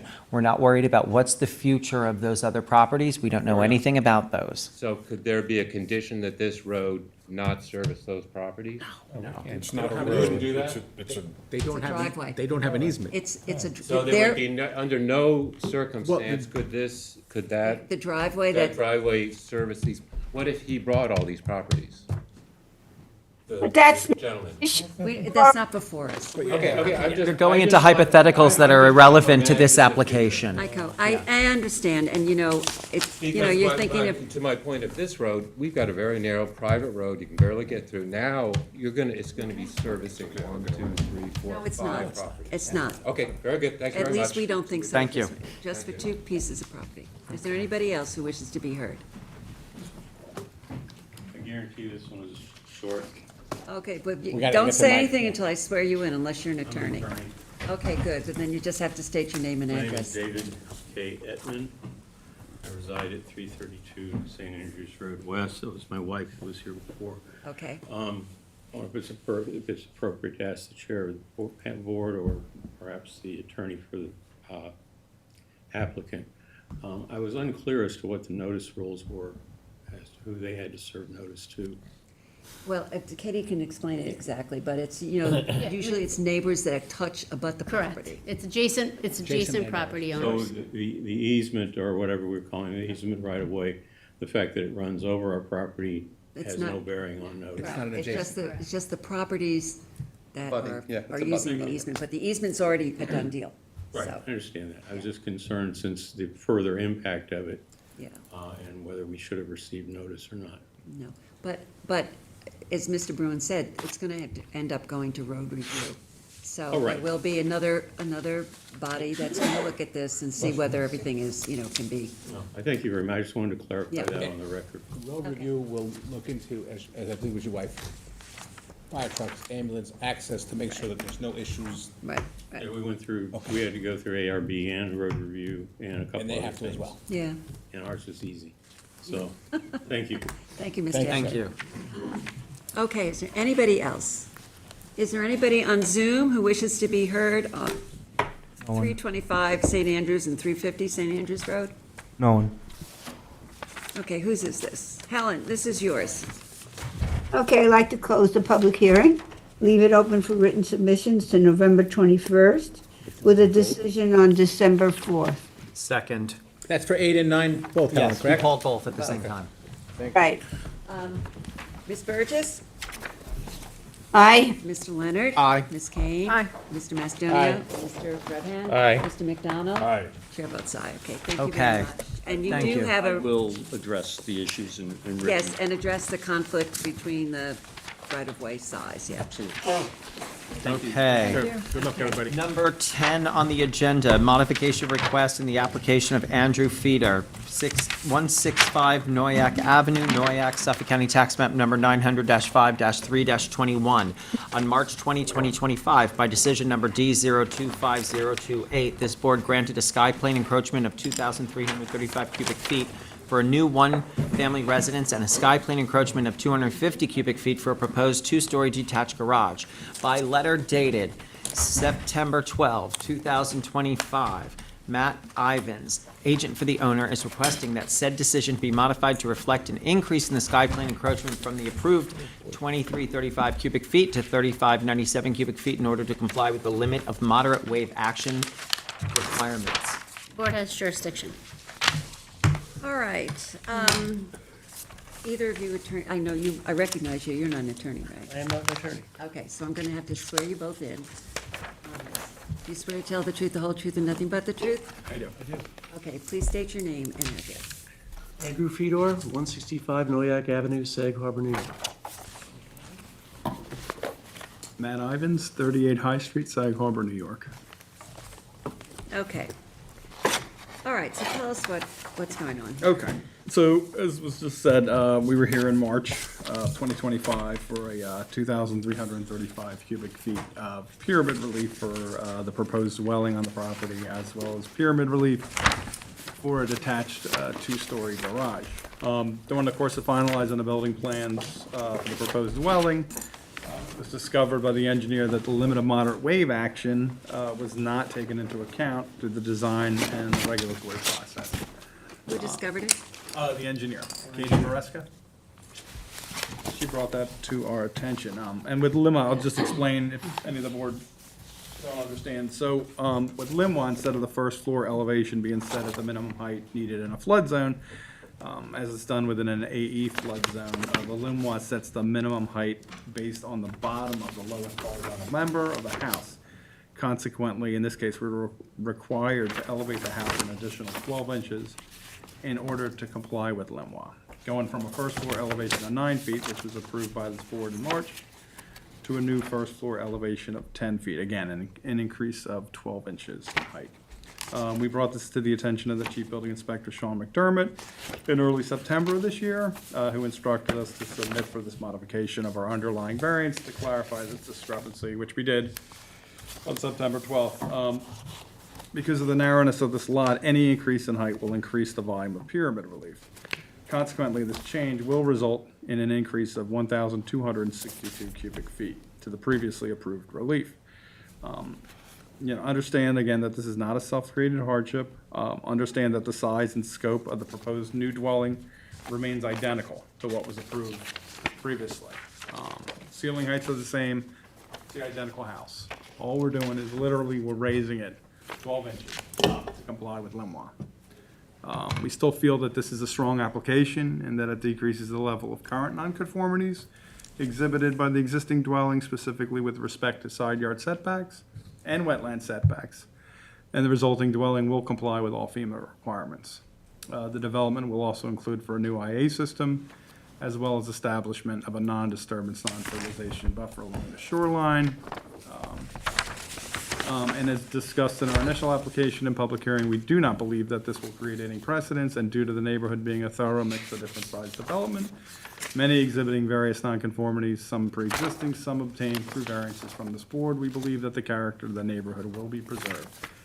For these reasons, we respectfully request that the board grant this modification. And we're here to answer hopefully any and all questions. Okay, John, do you want to start? This is yours. Oh, John. No. John L. Sorry. No, I have absolutely no questions with regard to this application. I think, we granted the relief. I don't see going back on what we've already done, given the circumstances. It's not a self-created hardship, and you're just complying with the statute, so I have no issue with this application. I wanted to ask you a question. The survey that you submitted shows the limited wave action line. Was that on the original survey that you submitted to us? I no longer have that because. Yeah. No, it was. It's just that, and everybody missed it. We're all kicking ourselves. It was on the original survey. And again, we missed it. I missed it. The Who's architect- responsible for picking it up, for finding it? Was it yours? I mean, I'll share the responsibility. The architect, and again, we talked with Sean. I mean, Artie Gerhardt, who did the review, he missed it. And Artie, if you guys know Artie is about as meticulous as they come. I thought the Limwa just meant, though, that you had to use like different, like breakaway It's part of it. materials. It Like, turns I've in never heard them A- say it had an additional elevation requirement. It's sort of like that, but it's basically where you take that elevation. In an AA, you're taking it from the first floor. With a VE, which is what a Limwa does to an AA, it turns it into a VE, if you can follow. It takes it from the lowest horizontal member, the bottom of that, the girder or whatever is supporting the house. So there, you're talking about a 2-foot difference there. So now you gotta elevate it. So, I know that this is being presented as, we just gotta raise it 1 foot. And the difficulty I'm having with it is, this is a 50% increase in the initial pyramid relief request, which is, I think, substantial. And it's not a small thing to just say, everybody missed it, bail us out. So, why can't you move the structure back further so you get the elevation naturally rather than raising it and making it more conspicuous for the neighborhood that it's up 10 feet now over grade? Well, I just don't want you to seem like we're just like, we come here so you guys can sort it out. We kind of saw this, and we took action. We didn't just say, well, let's submit for the building permit, Right. We took action on this. Okay. Understand the ceiling heights are the same, everything is identical. Well, And I understand it's a 50%. action would be, we tried to make it smaller to mitigate the request going up. When we designed the house, when we situated it on the property, the new house is set back further than the existing house right now. We wanted to make sure we were within the AE. That was the plans. point. That was the point that we tried to do, because we wanted to bring it back to be compliant with that. It was a surprise to all of us when our engineer discovered that the Limwa restriction forced us to have to raise it up 12 inches. It was a complete surprise. And again, this is the whole idea of the definition of a hardship. I mean, if we have a narrow lot here, of course, it's gonna be, any change is gonna increase it substantially. It is an extremely narrow lot. Again, we're not coming in here to grab more ceiling space or a height difference. No, we are here to basically correct a wrong that, we unfortunately missed. Again, I mean, we could have just filed a building permit and prayed nobody picked up on this, but no, we met with Sean on this. We Yeah, met with I met with Candace, Sean and Candace too, personally, to find out what. and I understand what you're saying. I'm not faulting you for telling somebody you had a problem and you're trying to deal with it. Yeah. I just wish you did more to mitigate the problem on the building side rather than the relief side only. It's all relief that you're asking for with no effort to reduce the impact of the relief you're asking for. Well, what more can we do? I mean, it's, ceiling heights that are minimum. It's not our job. No, I understand to that, solve but I your mean, problem. I know, but I don't like this idea of like a pound of flesh. we're here to just, try to rectify this. Okay, hey, listen, this is one person's point No, of I view, get it, right? I get it. It's a fair question. And the concern I have is that, I don't have the whole project in front of me, I don't remember the whole file, I don't have the aerials showing what else is nearby, but everybody else is gonna come in and say, hey, we want what those guys got. Well, but they would have to have similar circumstances, and I think, to be honest with you, had this been raised at the time that we were deciding this in the first instance, I know from my own experience of the way I vote, I would have probably given the additional cubic feet of relief simply because of the necessity to raise the entire structure 1 foot. I think it's laudable that you recognized this and brought it to the building department's attention. Thank you. And I think it's also significant that the building department missed as well. As opposed to coming. It's a concern that we're, we're not architects and engineers, obviously, sitting on this board, but you hire architects and engineers, and our building department, and so I think one of the concerns is that, we're kind of like left holding the bag. You guys all made an error, and you missed something that should have been pretty obvious, and it is concerning. I mean, let's just, Yeah, as, no, as a board member, absolutely. it's concerning. And I think it is shared blame. But, and I understand what Kevin is saying. I mean, there is a fair amount of pyramid relief we gave. On the other hand, you did a good job of trying to get rid of some of the non-conforming aspects of your property. And I know it was a negotiation. I mean, you definitely came back a couple of times. We did. Yeah, you did. In all So, fairness, we reduced our pyramid Yeah, no, exposure on you the did. garage by like 78%. I mean, so we did you did. respectfully try And and so take I your agree suggestions with, under I agree with advisement. John in that sense, but I also understand, the frustration felt by other members of the board who, concerned that this stuff is being missed. I mean, Yeah, no, and I think there were extenuating circumstances in this case, Kevin, that's what I would say. I don't love it either, but this is an Right. unusual Could have built it and then before situation. us when it was already built, I had the issue. So, And this is distinct from the Okay. pyramid application we had recently in which the contractor, who was also the owner, had conveniently left out the pyramid relief when submitted to the building department but I and think the then building came back for department picked relief. it up. Yes. So this is the problem. I mean, there's a bunch of fingers to be pointed at. Yeah. On the other hand, I'm with Julie and John, that I don't really see that we have options in this case, though it is concerning. And- Susan? Yes, go Susan? ahead, Helen. I agree with Kevin that the problem is that the applicants come in always having us to make the change in their favor instead of actually thinking, what can they do? They do. Instead of asking Kevin, so what can we do? Well, that's their job to figure out what to do to ask for less relief. The word less. Oh, no, I'm here to get more relief. And they have a reason. Oh, okay. And that reason, you guys are all going to accept that reason. And in the end, we're going to get what we want. And that's not something that I can agree with. Okay, I think that's a good point. In your consideration, did you consider any ways to mitigate, or did you just not consider We just that? feel, I mean, again, the property is constrained, it's a narrow lot. We understand the wetlands. constraints. Did you consider any mitigations? In terms of lowering the height, or? Accommodating some, moving it back, lowering the height, changing some other aspects? I'm asking the question because I think it's a legitimate one. The issue of, first of all, you may remember all this because you're living it. My brain's not recalling the March 25th decision and the hearing preceding it immediately, right? We are told repeatedly by people who come in here, we're the professionals who know what we're doing, you have to take our testimony because it has to be accepted, blah, blah, blah, blah, blah. And personally, this is not your problem, but I'm getting repeatedly tired of mistakes getting made that we have to eat. Exactly. So let me ask you something. What? John, do you want to say something? No, there's nothing that we can do about that. I mean, those are problems that.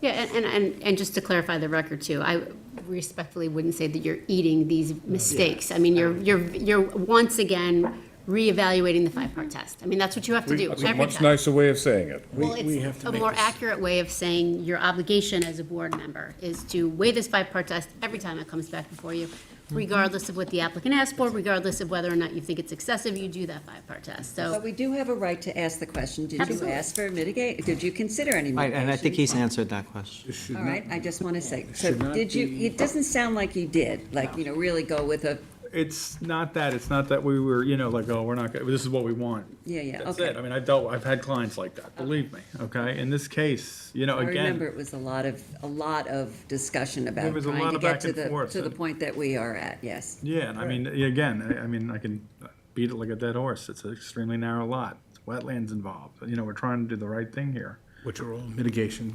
Yeah. And we're not inconsistent with many, many properties along the shoreline that have already been recently developed. I mean, on Hampton Road, there were 10 30-foot lots, with 8 of which have been developed two-story raised structures, which are arguably probably far greater pyramid relief than requested on. And we think it's a reasonable. Yeah, and the house. We respectfully understand the frustration. I understand that too. Believe me, I was not particularly thrilled when I found this, discovered this as well, as the homeowner, as you might imagine. But I don't really see another option right now. Right, and this is not the kind of situation where you're coming in and saying, oh, what we wanted to do is add another room. No, is identical. So I'm very sympathetic. We're not asking for any additional But I think it was relief or a, any additional thing. it was a reasonable question to ask. And, okay. Susan, Yes? you asked the question, did they make an attempt to mitigate, to do anything so it wouldn't be necessary to come here? What did they do? And you asked them yes or no, and I didn't get an answer. Am I to imply that the answer is no? Okay, I don't think we're here to lecture people, and they come with an application, we're either gonna approve it or we're not gonna approve it, not lecture them on what to do. We're getting way too far off the board's purposes. We really Would are. like- Sir Robert, I'd like an answer. I think their answer, Helen, if I could interpret it for them and tell me if I'm wrong, was that they felt that their original application had been worked down to the point where they were really unable to move further on a mitigation of this problem. Is that correct? That's accurate. Okay, that was the answer. Very well put. Oh, well, thank you so much. Okay, are any more questions? Is there anybody in the audience who wishes to be heard on 165 Noyak Avenue? Anybody on Zoom who wishes to be heard on 165 Noyak Avenue? No one. Okay. This is mine. I move to close the hearing on this modification request, hold it open for written submissions to November 21st with a decision on December 4th. Mr. Leonard? Aye. Ms. Kane? Mr. Mastonia? Aye. Mr. Redpen? Aye. Mr. McDonald? Aye. Ms. Burgess?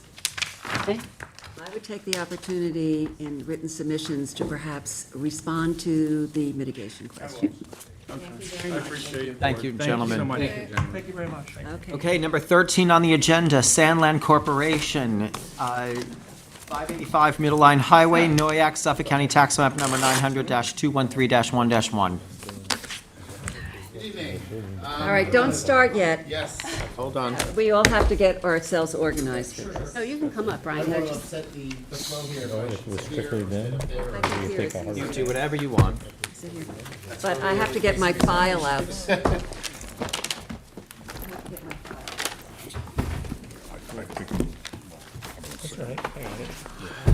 I'm gonna run to the bathroom quickly. One more time.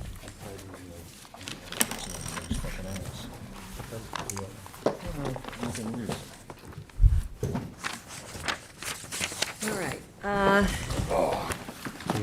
Wait for John. He just ran to the bathroom. Probably use Take a breath? a quick breather, sure. While we're waiting for John, I'm going to pack up something here. If I can get back here.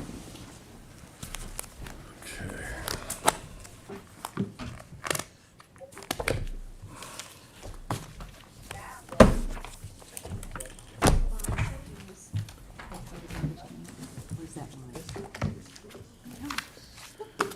Susan, you're spreading out. Who's got way too much All right, give me, as long as I have this moment, I'm gonna pack up a little bit. so that I don't- So neat, and at the end,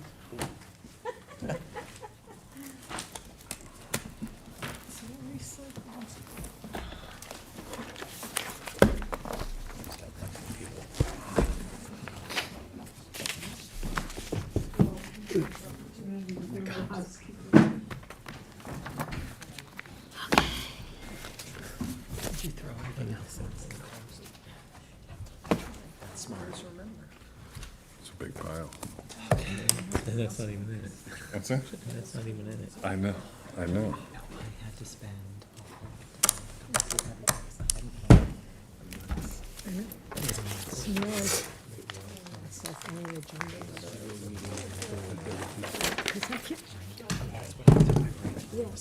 Sorry for that temporary break.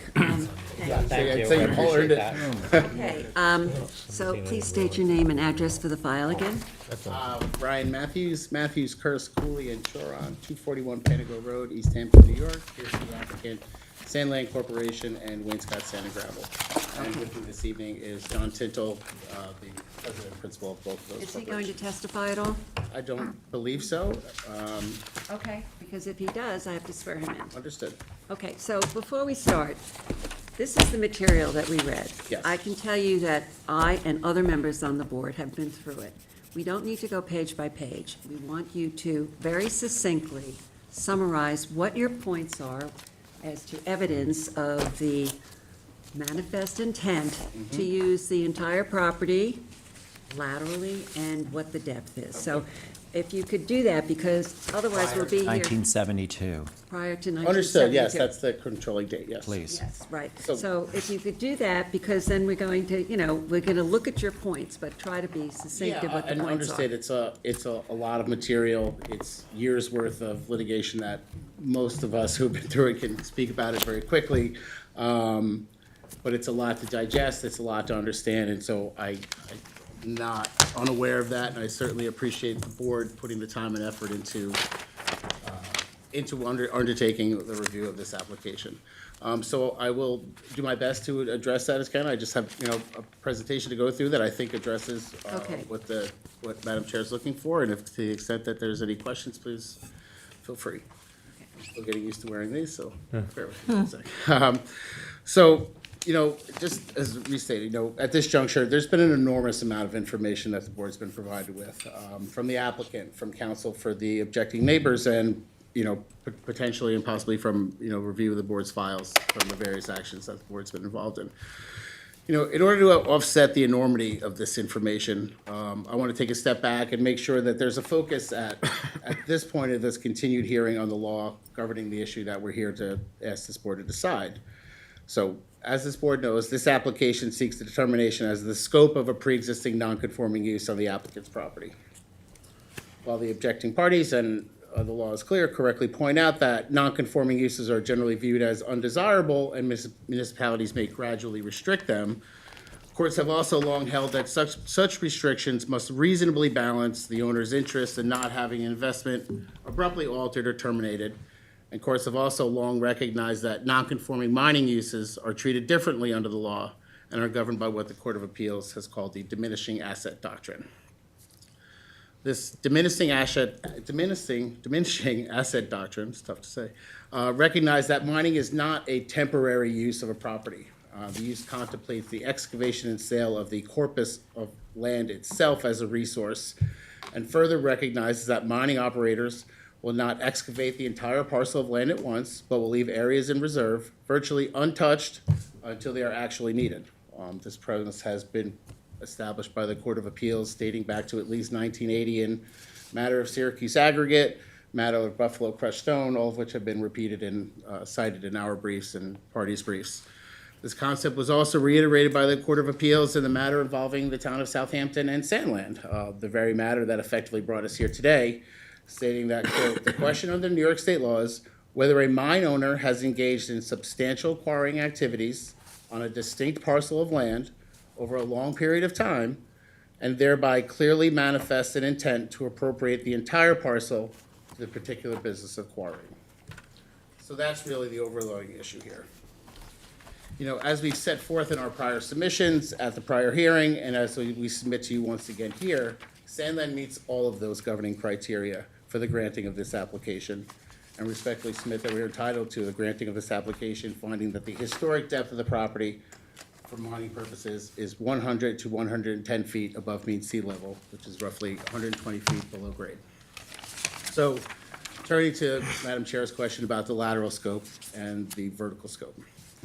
And I want to first address the lateral scope of the non-conforming rights. As you know, as the board knows, the applicant has made clear and repeatedly stated that those rights have been thoroughly determined by a prior building inspector, that the lateral scope of the non-conforming mining rights encompass the entire 50-acre width of the property. However, you know, as the objecting parties have made clear that they believe that this is an issue ripe for the board to decide, and to be fair, there seemed to be uncertainty at the outset from this board as to whether or not that matter was finally decided. So for the sake of argument, let's say that this determination has not been made and detail the reasons why the lateral mining rights were properly found to extend to the entire 50 acres of the premises. So just by way of history, and all of this is detailed and supported by deeds, what have you, records that have been submitted. The prior mine operator, Bridgehampton Sand and Gravel, first acquired an initial 25-acre property from Bridgehampton Road Races in June of 1961.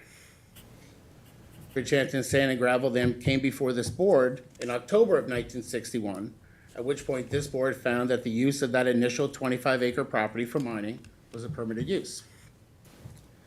Nothing in that 1961 application or any of the ZBA or building department records relating thereto allows for a finding that the intended scope of mining on that 25-acre property was limited or was intended to be conducted on anything less than the full 25 acres for that as of right use.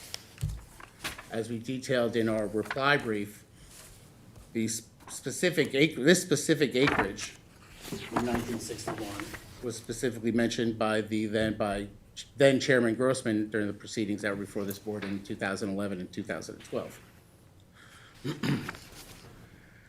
In December of 1961, Bridgehampton Sand and Gravel, that same predecessor interest of Sandland, entered into a gravel mining agreement, again with Bridgehampton Road Races, which recognized that Bridgehampton Sand and Gravel was engaged in the business of exploring for and mining sand and gravel, and that they had already begun that business of exploring for and mining sand and gravel on this initial 25-acre parcel. In that mining agreement, Bridgehampton Sand and Gravel was then permitted to enter anywhere on Bridgehampton Road Race's remaining 500 acres for the purposes of further conducting exploration and mining of sand and gravel. Following the commencement of Bridgehampton Sand and Gravel's mining activities on the initial 25-acre site, and following their commencement of the mining activities on the additional properties that were permitted in the mining agreement, in November of 1963, Bridgehampton Sand and Gravel then purchased again from Bridgehampton Road Races another property, specifically a 25-acre parcel that adjoined the initial 25 acres. So upon acquiring that adjoining 25-acre parcel, as of November 1963, well before, at a time when sand mining use was a permitted as of right use, and well before it became non-conforming, Bridgehampton Sand and Gravel had merged one 50-acre parcel upon which they conducted their business, which the records very clearly show involved the exploration for and mining of sand and gravel. And the historic affidavits that were submitted to the record, among other documents, show that this use continued from that time well through the time the use became non-conforming. All of this information was submitted to the building inspector in 2011, and upon his review of that information, he concluded in no uncertain terms that Sandland had proven, Sandland was the applicant in 2000, or was one of the parties in 2011, that Sandland had proven, quote, not only intent, but the act, end quote, of its predecessors of using the initial 25 acres for a sand and gravel mine, and that the adjacent 25-acre parcel was entitled to that same pre-existing status. Could you go back a second? Yes. So talk about this merger. What are you saying there? So that we have the mining agreement in 1961, which gives them the right to use the 25 acres. And then you said. No. So let me back What up. gave them a right to use Let me back up that any one of the second. area Yeah, so covered there by is- the mining agreement? If I use my drawing skills that my daughter will laugh at me about, but here is an initial 25-acre parcel. And if you envision Bridgehampton Golf is now up here, and here is Sandland down there. Right, basically, the mining agreement gave them the right to use any portion of the parcel that was not covered by the racetrack. Correct. So here's the 25-acre parcel that they purchased in 1961. This was the one that was before the ZBA that Well, they said mining didn't as of purchase right. it. They contracted for the right to mine. No. This first lot was purchased in June of 1961 by Bridgehampton Sand and Gravel from Bridgehampton Road Races. So it's actually under their ownership at that point. In June of 1961, this is Where- owned by Bridgehampton Sand and Gravel, correct. So then why in December of 1961 is Bridgehampton Road Races entering into a mining agreement with Bridgehampton Sand and Gravel to mine to use the property? I'm not going to say mine. And it says BRRC, which is Bridgehampton Road Races Corporation, owns title in fee simple to a certain parcel of real estate of approximately 550 acres located on Millstone Road. So where is it that they purchased it? I Do you have didn't the see purchase anything in the agreement? documentation. Hold on one second. Do you have the purchase agreement? The purchase agreement, let's back up for 1 second here. You have, and we have the deeds, and there's the title work in there, and we can supply the deeds for both of these two properties to show you. So you have, no, that's okay. This is a 25-acre parcel that was purchased in June. But wait, you can draw on that all you want and say it was purchased in June. The question was, what documentation shows it was purchased in June of 1961? All we have in the documentation that you've provided okay, is a understood. mining agreement from December of 1961, which allows the use of the property, and it specifically states that the Road Race Corporation owns the property. So what you're saying I have what you're looking for. If you goes just completely please, if you against what's in the documentation you provided. I respectfully disagree, and if you would just let me work through it, I can show you why, I understand the confusion. I'm reading from the document in Exhibit C to your submission. Okay, I think it's not being accurately read, with all respect, there's a lot I going on here. literally read it verbatim. How Okay. is that inaccurate? If you would let me, I'm happy to walk through it. Okay, let's let you go ahead and do it. Let's do it.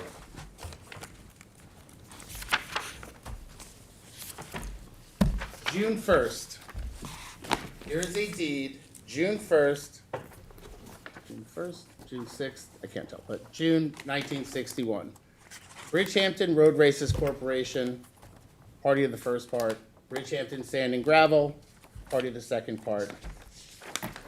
This is the initial, this is approximately 25 acres. This is June, and I only have I have multiple copies, so you can fully take that. So this is this June 1961 purchase of this 25-acre parcel from Bridgehampton Road Races. It is this parcel then, okay, that went before the zoning board in October of 1961.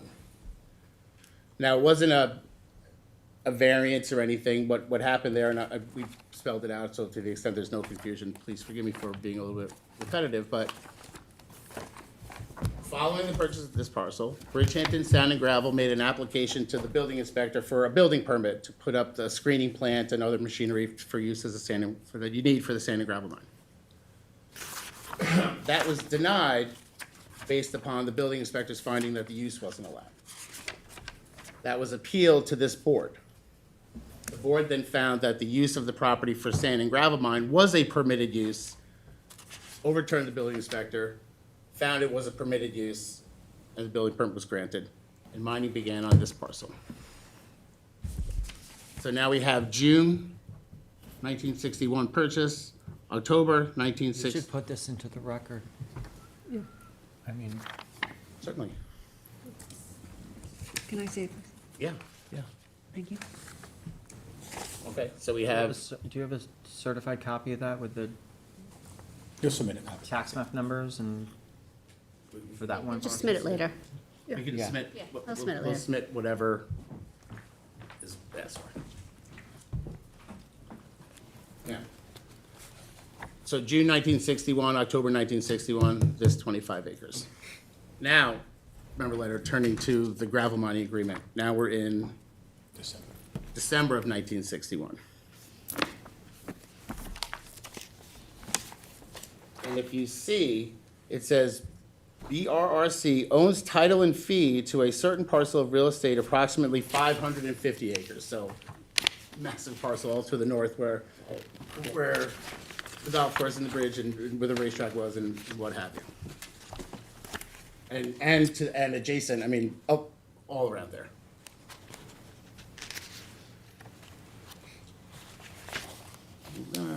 And it says they own that, less a parcel of approximately 25 acres conveyed by BRC to purchaser by deed dated June 6, 1961, which is hereinafter called the premises. So the premises is that 550 minus this 25. 525 if my math is.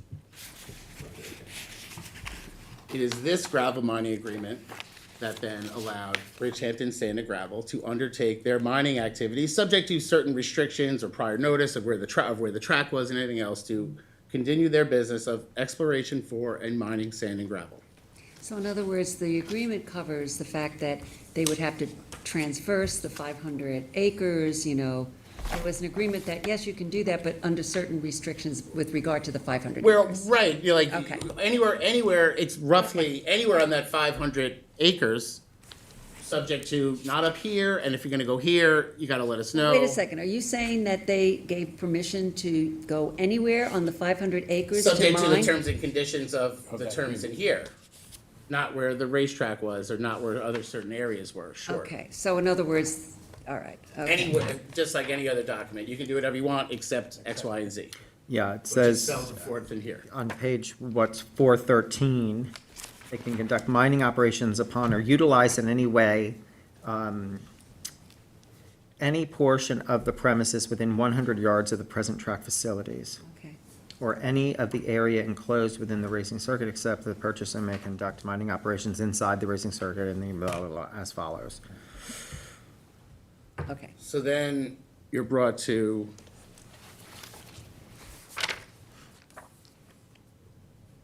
November 1963,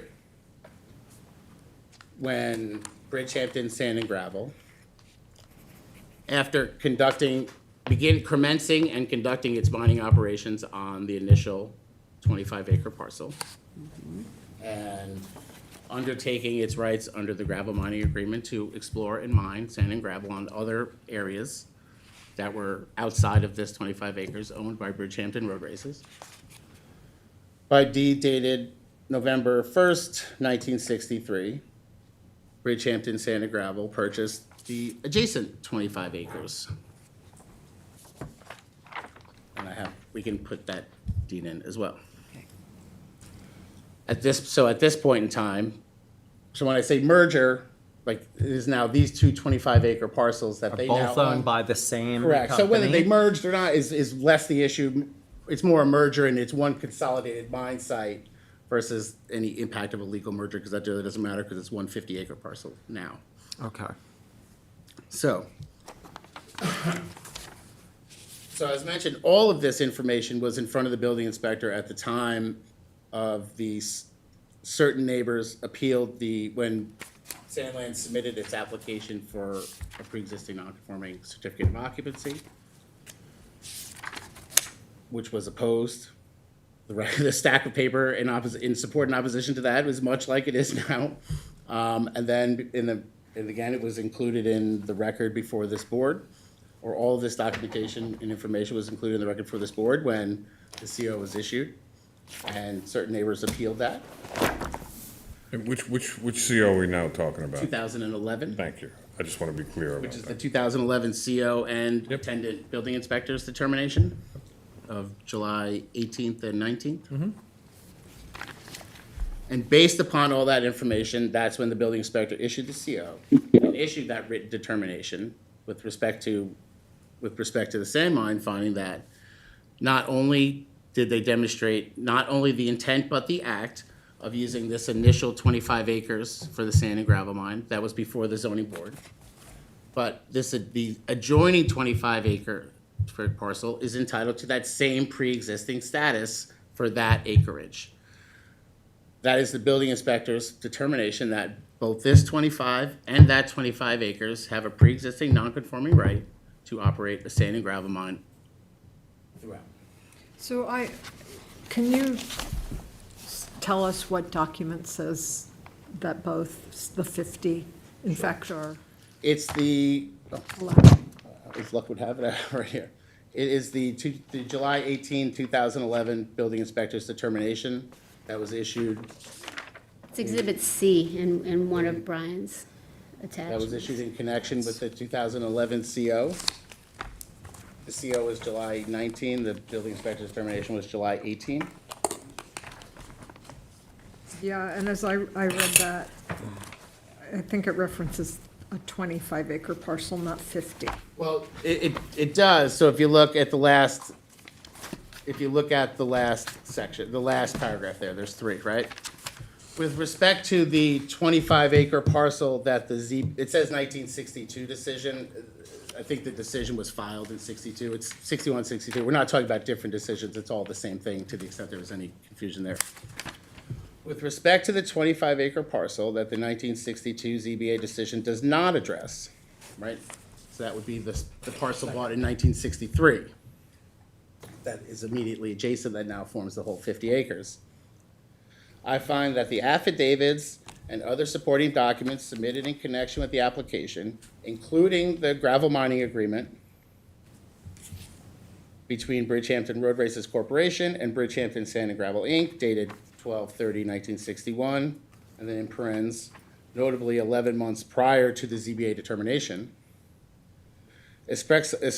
expressly speaks to and thus evidences not only the intent, but the act of using this second 25-acre parcel to the second 25 acres for the above stated purposes. As such, this parcel is entitled to the same pre-existing status as the above referenced acreage. But if I could just say the above stated purposes includes operation of a mine, receipt and processing of trees, brush, stumps, blah, blah, blah, blah, storage, sale, and delivery. Understood. And we're not So overlooking, it's not going to overlook that by any means. It's not exclusively what's characterized Not as a quarry. Not exclusively in that, but there's no limitation language that says of these 50 acres, No, well, 40 it's not is- addressed. It's just not addressed. The extent of the, I would disagree. I think Okay. I think it attributes the pre-existing non-conforming status for the entire 50 acres for all of those uses. There's at least some ambiguity for me. I disagree, for you, I'm sorry, I'm sorry. You can disagree, I I'm didn't just hear your telling you, last part, I'm sure. experiencing it as ambiguity at best. So here's how I think that ambiguity gets addressed, right? So I think it's fair to say that there's no limiting language in the building inspector's determination, and certainly not in the CO, which is very pro forma, really, and nor any limiting language in any of the documentation that was submitted to them at that time that you point to for a finding that says, well, no, it's less than the 50 acres combined, or less than the 25 of this full property and less than the 25 of that property. but it does include other uses. Understood. Thank you. I'll get that. I promise you, I'm not saying understood Okay, and I gonna just want brush to keep by it. making that point. I think, and it's a fair point, because it's one that the objecting neighbors, and I'm actually getting to it right now, and it's one that they have now switched their arguments and are now relying on as a matter of necessity for them. So in the attempt to rewrite and revisit the whole history about how mining came to be, what was done on the property, and the findings of the building inspector, which, again, in our papers, we very clearly discredit their argument that we didn't appeal the mining use, we didn't appeal the non-conforming nature of it. They very clearly did. They very clearly conceded it. They very clearly focused on the other uses. In hindsight, perhaps that's a regret for them, but it's what was done. No other story can be told that bears itself out very clearly and without any reservation. They've now advanced the argument that runs counter to their successful argument in that underlying litigation.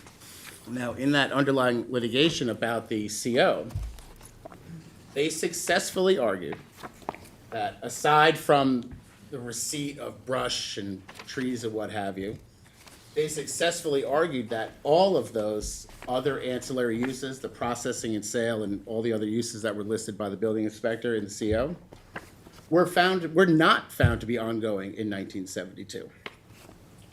So at that time, the obligation became to them to either make the argument that okay, now that those uses were found not to be existing in 1972, the acreage has to be addressed. The acreage of the mining has to be addressed. It has to be determined what was used and what was when, what was used for what and when. They did not make that argument. And based on their failure to make that argument, based on their failure to pursue that claim, it's for this reason that the court has found in a decision that was put before in November of 6th of 2004, I think it was, from Justice Whalen, that all of these objecting parties are precluded from challenging the scope of the rights of the mining rights of 42 Sandland under both the 2011 and 2016 certificates of occupancy. And all of this shows when you have the history of the purchase, the ZBA, the use, the gravel mining agreement, the purchase, the findings of the building inspector, all of that concluded with counsel's statement at the very conclusion, effectively the last word of that litigation, that based on the totality of the record and based on the standing under the controlling precedent of matter of Syracuse aggregate, which is the seminal case governing non-conforming mining uses, that Sandland can devote the entire 50 acres to the mining use. Those words are, they don't need any interpretation. They don't need any explaining. That was the last word on the subject. So with respect to the lateral use, that's how it was. We're happy to walk you through how it was properly and rationally determined and how it came to be, to show that it was the proper and correct finding. But I want to be clear that it is for that reason that you're entitled to finality. Things cannot be constantly revisited.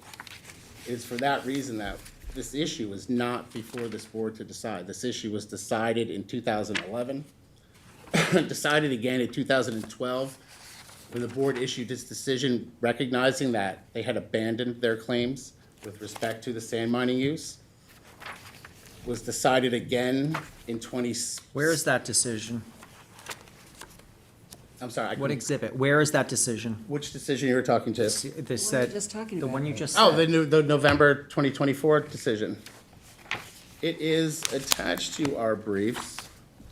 I also have. Is it in your attachments? No, I thought you said It's attached to. 2012. Which one? Oh, no. I thought you said 2012 was this You said board's. this board's decision. Where is that decision? I don't believe it's in there because they had already abandoned the use, so that it's been submitted, whether it's in one of our, I don't believe it's one of our exhibits. The ZBA decision? Yeah, I it's think been I submitted, saw it in here. certainly, but at that point in time, all challenges to the mining use had been abandoned. It's our exhibit one, if you're looking for it. It's your exhibit 1. Thank you. No, if you're going to talk about something, I'd like to have it in front of me. Understood, yeah. There's so much. Yeah. There's so much in front of you. Had it all nice and piled for a quick minute. So it's based on all of that, and fundamental principles of res judicata, administrative law, that there's finality upon that determination being issued, upon upon their effective withdrawal or abandonment. The impact of them abandoning their claim to the mining use, withdrawing it, or not making it all, are one and the same. The statute of limitations is 60 days to challenge a building inspection determination. We're now 15 years past that. So the court's record, and so from that point in time, from councils, which is this board's, I understand a different makeup, same council, but this, I shouldn't say this council, it was through council, but this board's statement to the second department that based on Syracuse aggregate, Sandland can devote the entire 50 acres to the mining use, all in an effort to successfully get rid of some of the ancillary processing and sale uses. This issue of the lateral width is settled and decided, and it simply can't be revisited under any circumstances by anybody at this point in time. So that's how you got to the lateral, and that's how it came to be decided. So we're happy to lay it out to show how it was done, because this board had not been through that. But the issue is very clear. Sandland is not putting that issue in front of this board, and we don't think the board has the ability to decide to revisit it. But are you gonna circle back to what Susan was saying? Because I understand what you're saying about the finality, but are you saying that 50 acres can be used is the same as 50 acres were intended to be used? Because that's kind of what Susan was saying. Based on, it's not even 50 acres was intended to be used. At this point in time, it was found that 50 acres was used.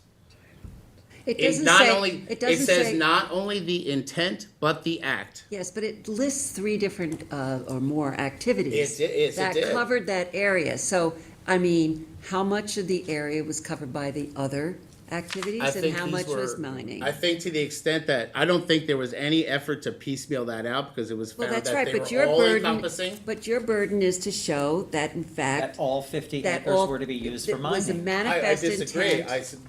That was the burden previously. That burden does not exist now because that issue has been decided. Well, wait, no. It's, hold on. Language is real clear. The Court of What? Appeals language, and I know we're kind of all over the place, I'm happy to do that. The Court of Appeals language about no determination has been made is not, it's not a holding, it's not a finding, it's what you call dicta.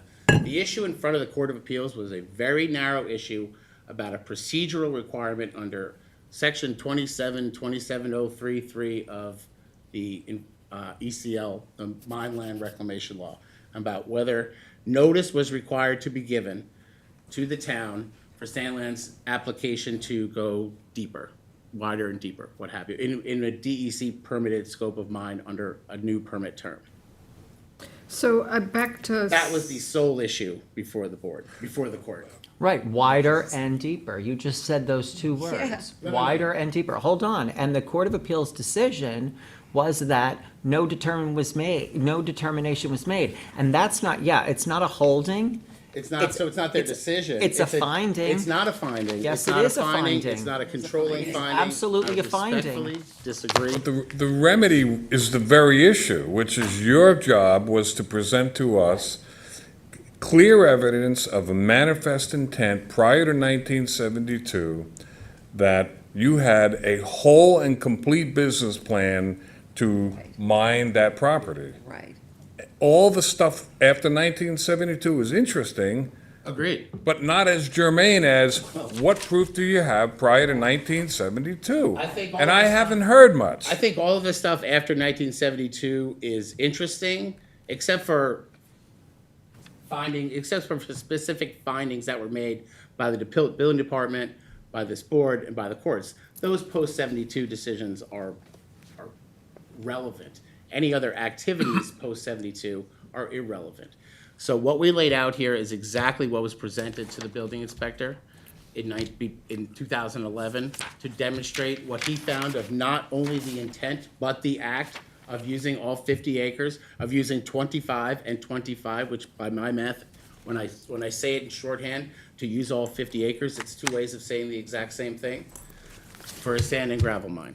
So So, Brian, in I our have view- to tell you. Not just for a sand and gravel mine. Understood, and that's really okay. But That's it really also okay. doesn't show a manifest intent with putting in the roads that you need to do mining and doing all sorts of other things. I mean, just because you had the option. No. doesn't mean you had There was no. It didn't show intent So to that's an actually do important, it. that's an important statement, so I'm glad that you made it. Okay, thank you. There was no option here. This was actually being done. Now, when you say option, you have to be very How do careful. you show that it was being done prior to Can 1972? you pull up an aerial, 1972? Don't get into that, because I, Don't? because we'd have Because you're to talking submit about it, an and I don't option know the here. So basis of it, and I don't. This is the way that the pre-existing non-conforming diminishing asset doctrine works. And the courts are very consistent and clear on this.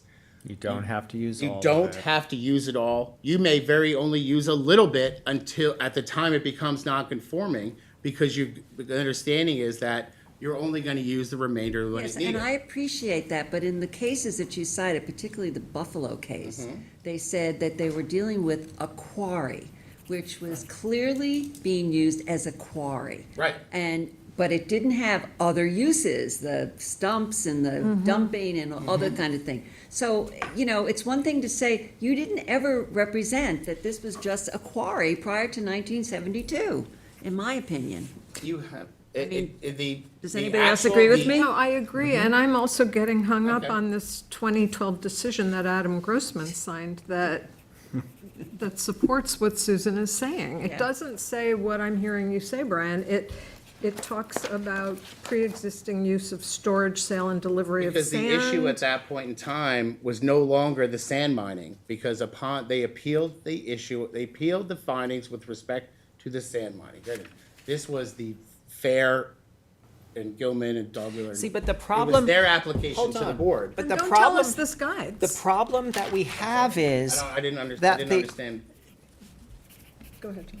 the determination that needs to be made is what was the intent with regard to the extent of the mining operation. The determination by Benincasa doesn't say anything about the extent. All it says is that there was an intent. You can disagree all you want. Okay. We're the ones who are deciding this. So understand it's that. Exactly. And same for so the it would be better 2012. for you to, rather than say, I disagree with you, I respectfully disagree with you, explain to us why. I feel like that would be the I'm happy more. to answer any questions. Hold on, let me find, Understanding. where did I put Benincasa's? I have to look at my notes. It's to exhibit, Mike's memo is Exhibit C, Exhibit C. the 2011 one. No, C is the mining agreement, thank you. No, but there's another C. There's multiple. There's multiple Cs. Okay, here we go. So his decision says simply, affidavits and other supporting documents submitted in connection,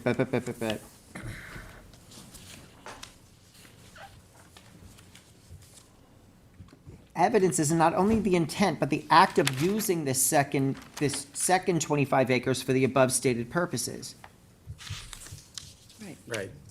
But it didn't say anything about the extent of the sand mining aspect, the mining aspect of it. I think you're Exactly. trying It to. doesn't say. It doesn't say that, It there's. says, it's using those 25 acres. I think what you're looking for is limited language. It's the absence of that limited language that mandates, I wouldn't even say allows, the finding that it is all 25 of it was as of right. But that's what Right.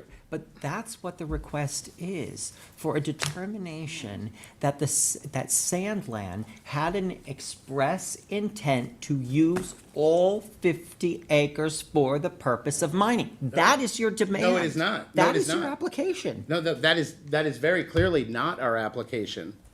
What I said from the outset, and that I'm happy to discuss.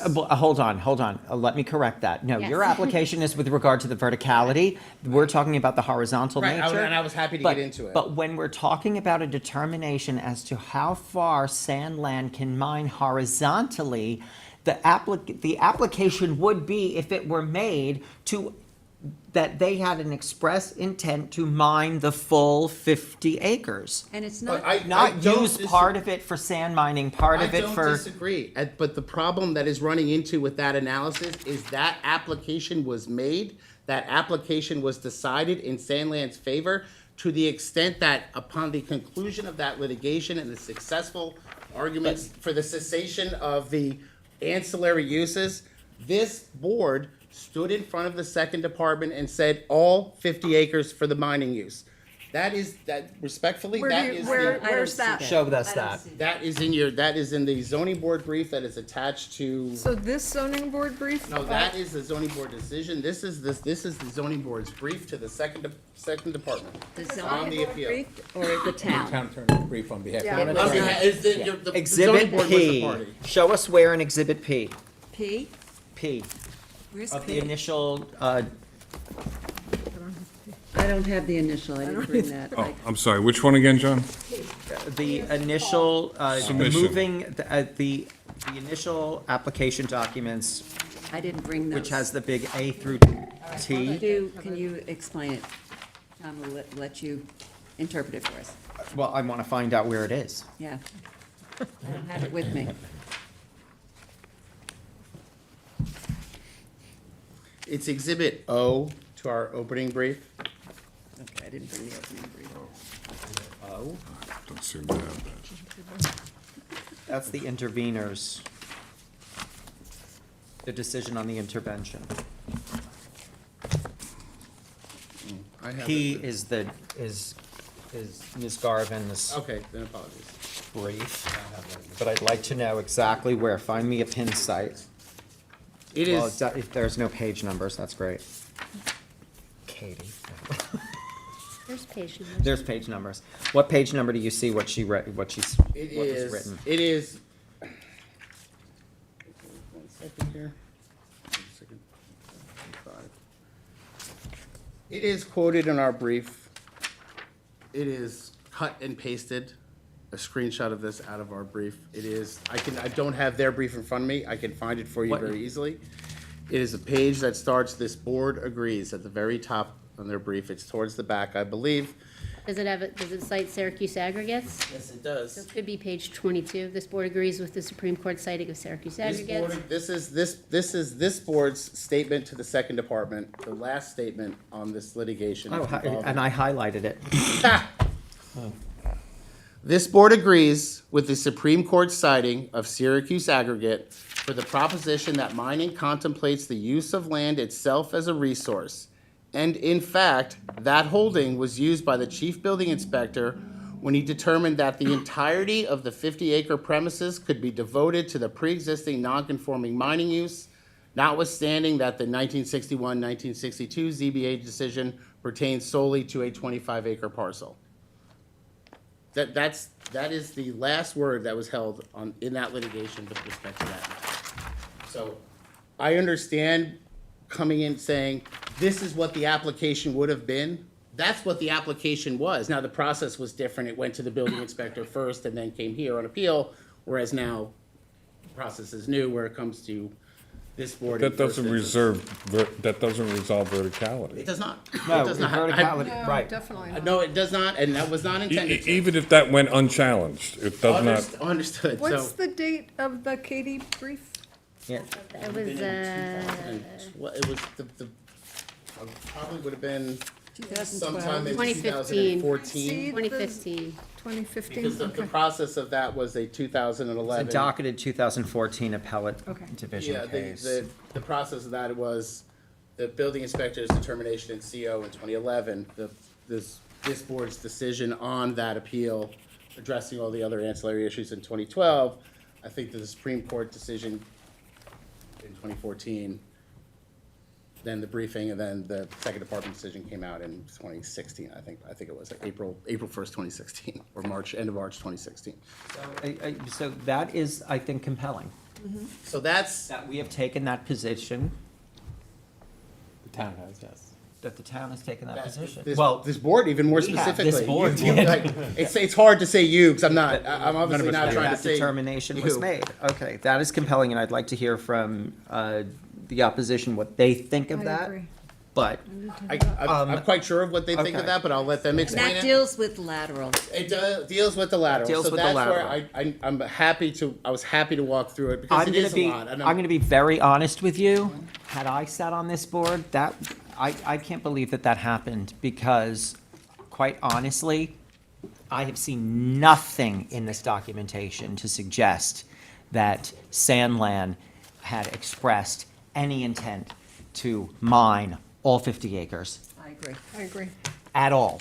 There's nothing in here. But we're kinda And you held have to the that, though. same uphill battle with regard to verticality. I And assume the, it's all an uphill battle, but that's okay. That's what we do. Well- None of this is easy, and I'm not trying to, no, but it's, it is. I mean, but it's a little bit different than, is it easy or is it not? Is it there or is it not? Understood. So, So let's move on to verticality. so, back to where we were. So, now I want to turn to the vertical rights. Perfect, that's right where I was. So, as the board knows, it is Sandland's contention that the historic depth of mining on the property is to a depth of 100 to 110 feet AMSL above mean sea level. At what time of the year are we, what year are we talking about the historic depth for how many acres? Prior to 1972. And so I'm getting there, Okay. I'm saying that's just the, And when you use those terms describing the historic depth of property, tell us if you're talking about, at that time, 5 acres, 10 acres, 15 acres, how many acres? okay, Thank you. I'll do my very best to do. I appreciate that. So just the general, without getting into acreage. Understood. It is the historic depth, Sandland's contention that the historic depth of the mining was done to a depth, whatever acreage it was, right? To 100 to 110 feet AMSL, which is above mean sea level, which is roughly 120 feet below grade. This conclusion is predicated on the historic documents now, or we understand that there is not a trove of documents here, and sometimes that's what you have, and we're talking, at this point in time, mining commenced 60-something years ago, right? Became non-conforming 53 years ago. But this conclusion is predicated on the historic documents that are on record with the New York State DEC. Hold on. Yeah. I want you to limit yourself in terms of the evidence you're going to talk about to anything prior to 1972. I don't want you to go into the 1981 mining permit. I Or don't want you to Dicker- go into Dicker or anything whatever, yeah. after 1972 for now. Let's start there. Okay. So let's go through a Right. list of what evidence you have of Sandland's intent to The dig. documentation that predates 1972 would be the mining agreement and the 1965 survey that's been submitted to the court, to the board. The 1965 survey that has markings That has from subsequent- 1980. Subsequent markings on it, yeah, no, the highlighter markings, yeah, I'm not, those are not original 1965 Okay. markings, the black and the orange highlighter, certainly. But when you look at them, Which we don't even know the accuracy of for- those well, markings. forgive me for a moment, when you Right, look at those, but and you read them in connection with Do you the, have a copy mining of that, narrative and- that 1965 survey that doesn't have any markings on it? Original. you can't get an original survey of that property, it's not our client's, it's not our client's company that commissioned that survey. Does that mean you can't get it? Correct. Why On not? what It's basis? confidential. And ask for it? I can't, Or it's just I too can't, old? I can't call up Walbridge surveyors and say, give me a copy of John Leonard's survey for You his don't property. think they would sell it to you, or you could do a foil or something? I think if they sell it, they would, but I don't think they can do that at all. It's proprietary information. Have you tried? Numerous times on properties. No, have you tried in this Have you case? tried in this matter? We called them, and they said we can't get this survey. You called them? Yes. Did you write to them? No. So there's no writing? There's no record. There is When me did- being when sworn in did- saying I called them, Yeah, and they when said did you you call? cannot have When it. did you call? I mean, in the last 10 years, in the last 5 years, this litigation's been going on. all Yeah, the and it time. would seem to me that since In the last this company was purchased over and over and over again, you would have rights as a successor, So, right? Under successor. so there's, so understanding that there is limited documentation with respect prior to 1972. So wait, prior to 1972, so you said it was the 1961 mining agreement? And what does it say in the 61 mining agreement? Does it say depth? Does it does not. specifically It does not, address it does not depth? limit the depth. It doesn't limit, does it Does it say what speak it's to depth? doing, what the depth level is? Because you have to prove what depth level you were going at prior to 72. Understood. So I think the important thing, but sometimes it's, as mentioned before, it's the absence of information that is important. That is sometimes equally or Yeah, sometimes but more it's not in important. your case, because you have to demonstrate. Understand, but it is the totality of the circumstances that we Why look don't at. we, hold on, before we go into the totality of the circumstances. Yes. You're referring to the gravel mining agreement 1961, December 1961. What in there, or what that's not in there, shows Sandland's intent to mine to the depth you're saying now? It wasn't even Sandland, who, the Well, it owner was at the the initial time. Bridgehampton Sand and Gravel Right, Incorporated. it's not Sandland, Right, right. It's a predecessor, but it's. But these are all predecessor companies. This Predecessor company has companies, been it's sold not that 9 that company then times. turned into Sandland. It was a different company, it had. Was you have it, to- were they all different companies Yes, they were all different companies. that just purchased the property? Yeah. Each Okay. purchaser was different. Okay. They aren't the same Okay, individuals. so or what in the mining agreement? That they can undertake mining anywhere on the premises, and there is no limitation as to the depth that the mining can be done. Where does it say that? It does not limit the depth at which mining can be done. It doesn't, does it Okay. specifically say? So I want you to point to me, there's page numbers on the side, all the places where this issue is raised. Where this issue. Where you're sitting here and you're advocating a certain position. So you need to go into the documents and show us what supports your position. And I the want to That see. there's an absence of, if there's an absence of limiting language in the gravel mining agreement. You saying referred to the can gravel only mining go to- agreement as supporting your position, your client's position, that they could, they expressed an intent to dig to 100 to 110 Right. AMSL. Where is it in this That document? language is not in the gravel mining. Okay, so nothing in the Absence of gravel mining. evidence. So it is the, it's not, I take issue with the absence of evidence. I say, when you look at it all, and this is what I'm trying to get to, you have to, it's impossible not to talk about the totality of it all when that is the test Okay. put forth by the Court of Appeals. So, It is hold on. not point to one thing. Hold on, point to hold two on, things. hold on. Stop pontificating. Hold on. Not pontificating. Number 413, page 413, second page, paragraph 3. Purchaser may conduct mining operations anywhere on the premises, except that purchaser may not, without the prior written authorization of the then president and the secretary or treasurer of BRRC, hereinafter called the BRRC consent, conduct mining operations upon or utilize in any way the racing circuit, any portion of the premises within 100 yards of the facilities, and any of the areas enclosed, and as follows. So, anywhere on the premises, that's what you're saying supports your client's position? I'm saying it's among the Purchase- things that right. supports the position. But yes. in this document, you're saying that that sentence supports your client's position, correct? It is among the documents and that claim. Don't do that with me. Don't do that with me. I'm saying that sentence is For among the things that support our This position, document, this sentence in this document, you say supports your client's position, correct?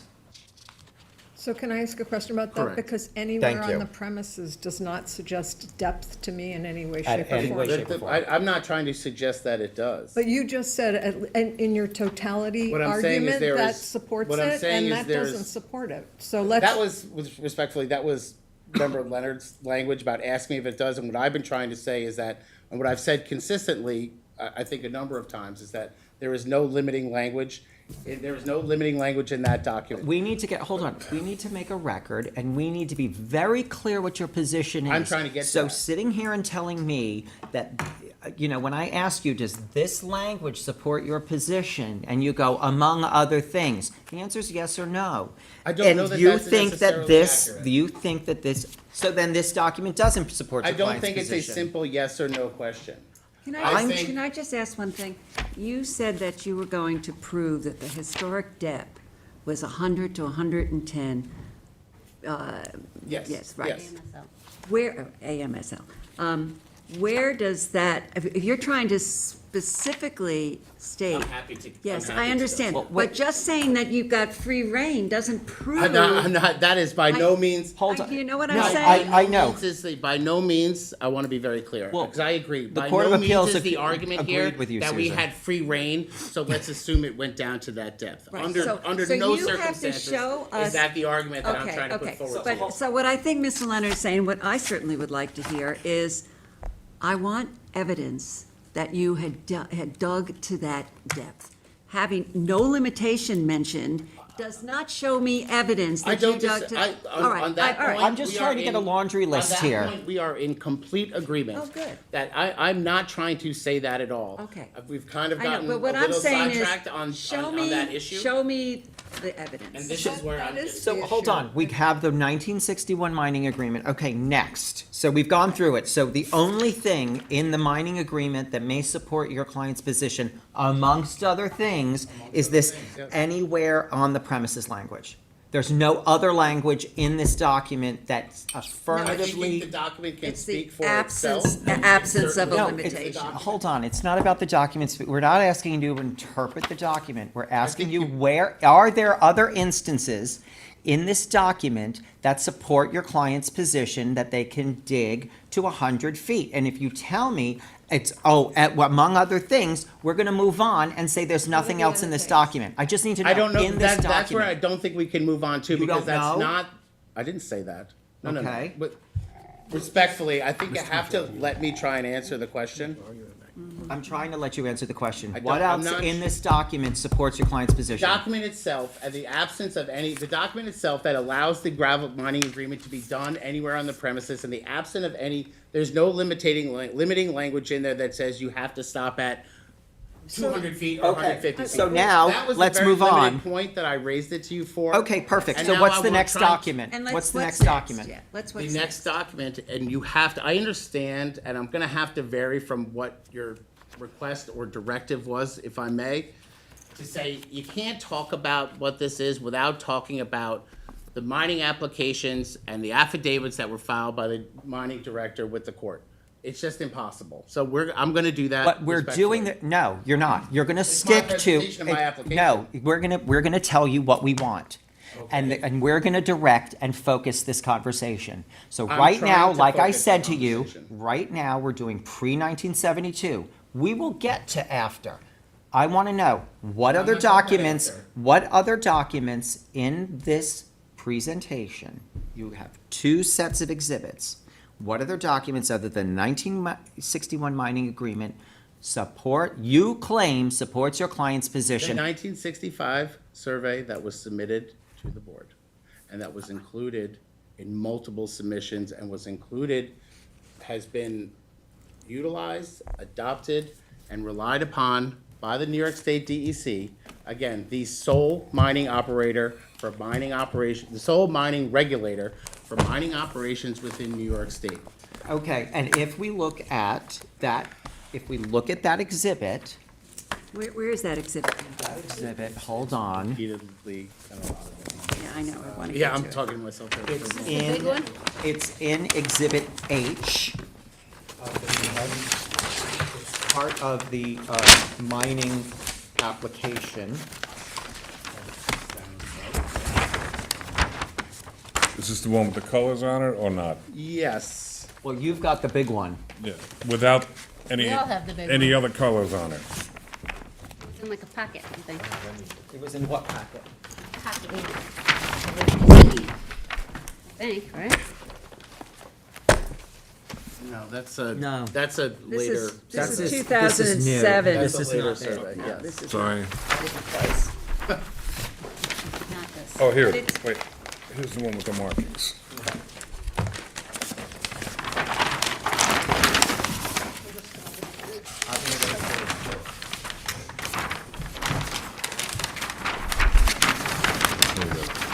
Okay, so.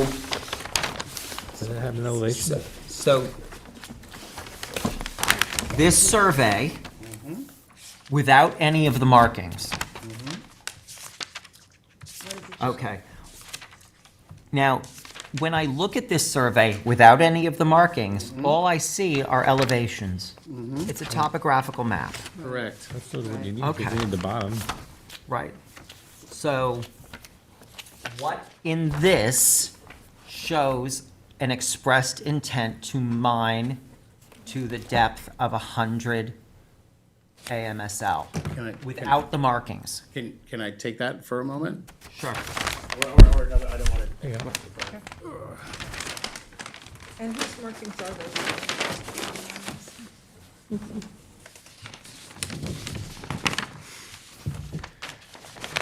You have to look at these.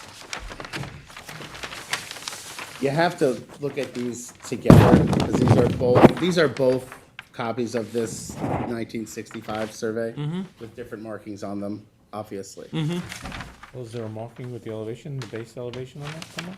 This is the one that has, it shows the elevations, and this is the one that has the final grade of 120 feet right here. I don't know if I'm pointing to Right, the no, right but spot. those markings were added No, later. no. I'm They not were- talking about these markings. I'm talking up here.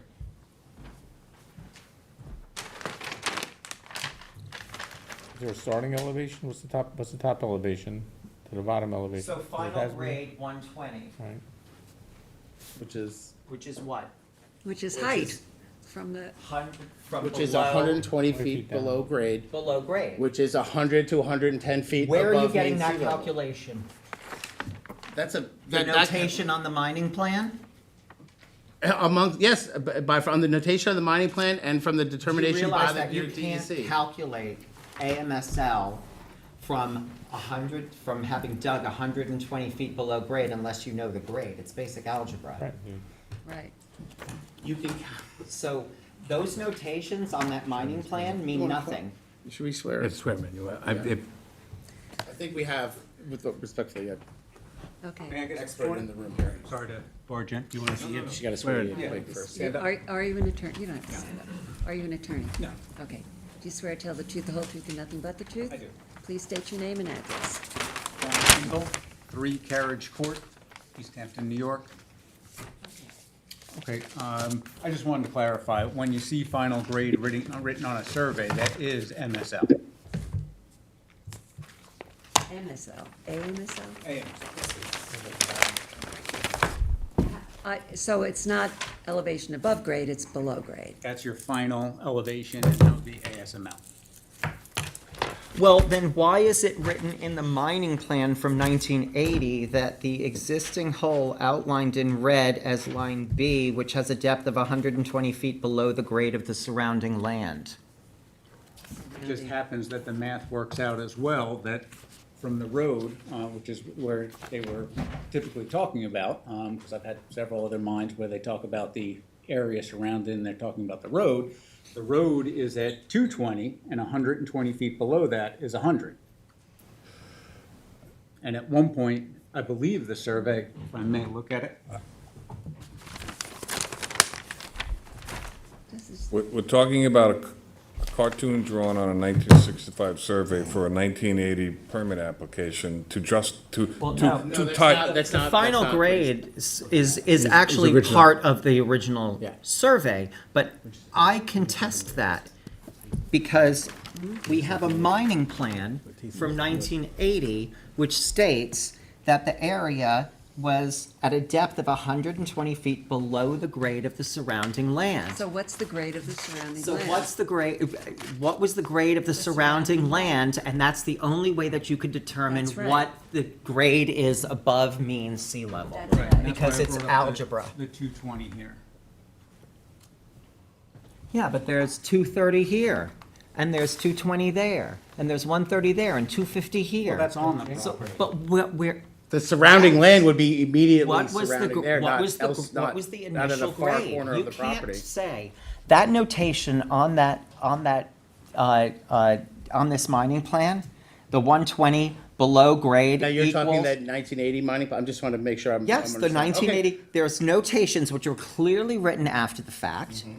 120 feet below grade, it approximates a 110 AMSL. 60 feet below grade approximates 170 AMSL.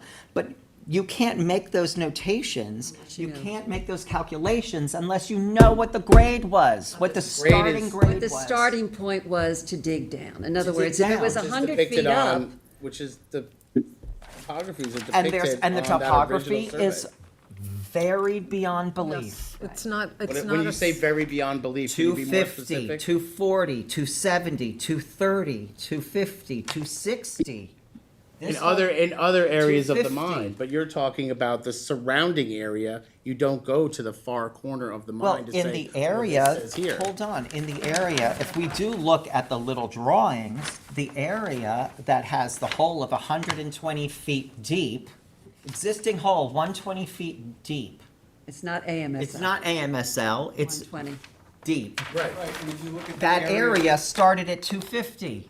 Oh, no. The area surrounding it would be the area off of the property.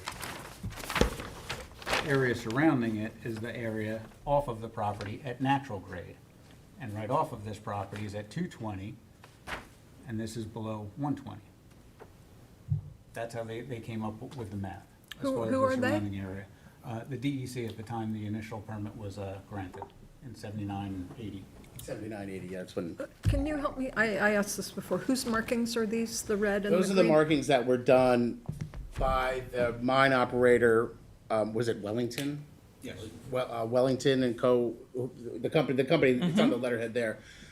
Because when you look at the mining narrative, they talk about red marking, black marking, to make very clear that those markings were made in 1979 or 1980, whenever they started the process for their application. Because remember, and part of the issue here, and, they addressed it in their papers about, what you'd have to do today for an application. And I believe, Member McDonald, you brought this up last time. You'd want to see 10 by 10 contours or test holes or what have you. And that's perfectly understandable if we were talking about a circumstance where mining in this property became non-conforming in the 90s, what have you, when the mine land reclamation statutory framework had been utilized for 25 years at that point in time. We are talking about a roughly, let's say, 12-year window from the time mining started to the time it became non-conforming, which is still 3 years prior to the time the mine land reclamation statute was adopted in 1975, and then a few more years until this property, they got around to this property to getting the mining stuff together. So that's why you have a 1979 mining narrative and 1980 permit as the first permit, and they talk about that. So I think Can I just ask the question, what is the initial starting elevation of the land where that original hole was? We don't know.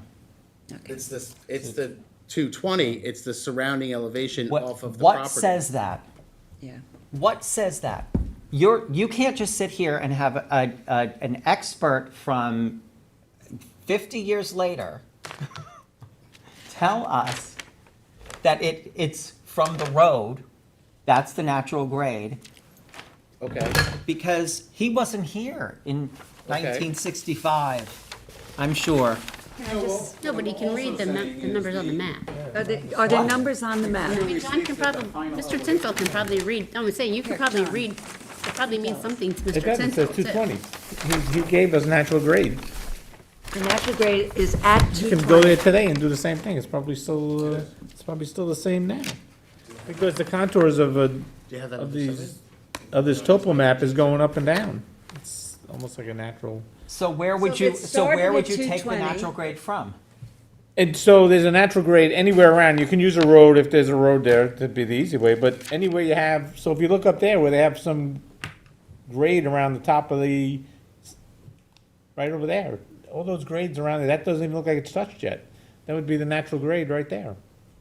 And that's the height you would take it from. And It's the only what's thing that you height? can Do we know what that height is? You also have to look at what it says as final grade being 120. Yeah, well, yes, but what the other thing is, they wanna know where you're starting, and then where you're going down to, so that'll tell you you're 120, but they wanna know if you're starting at 250 or Yeah, 220. we need to know where did you start. Conversation.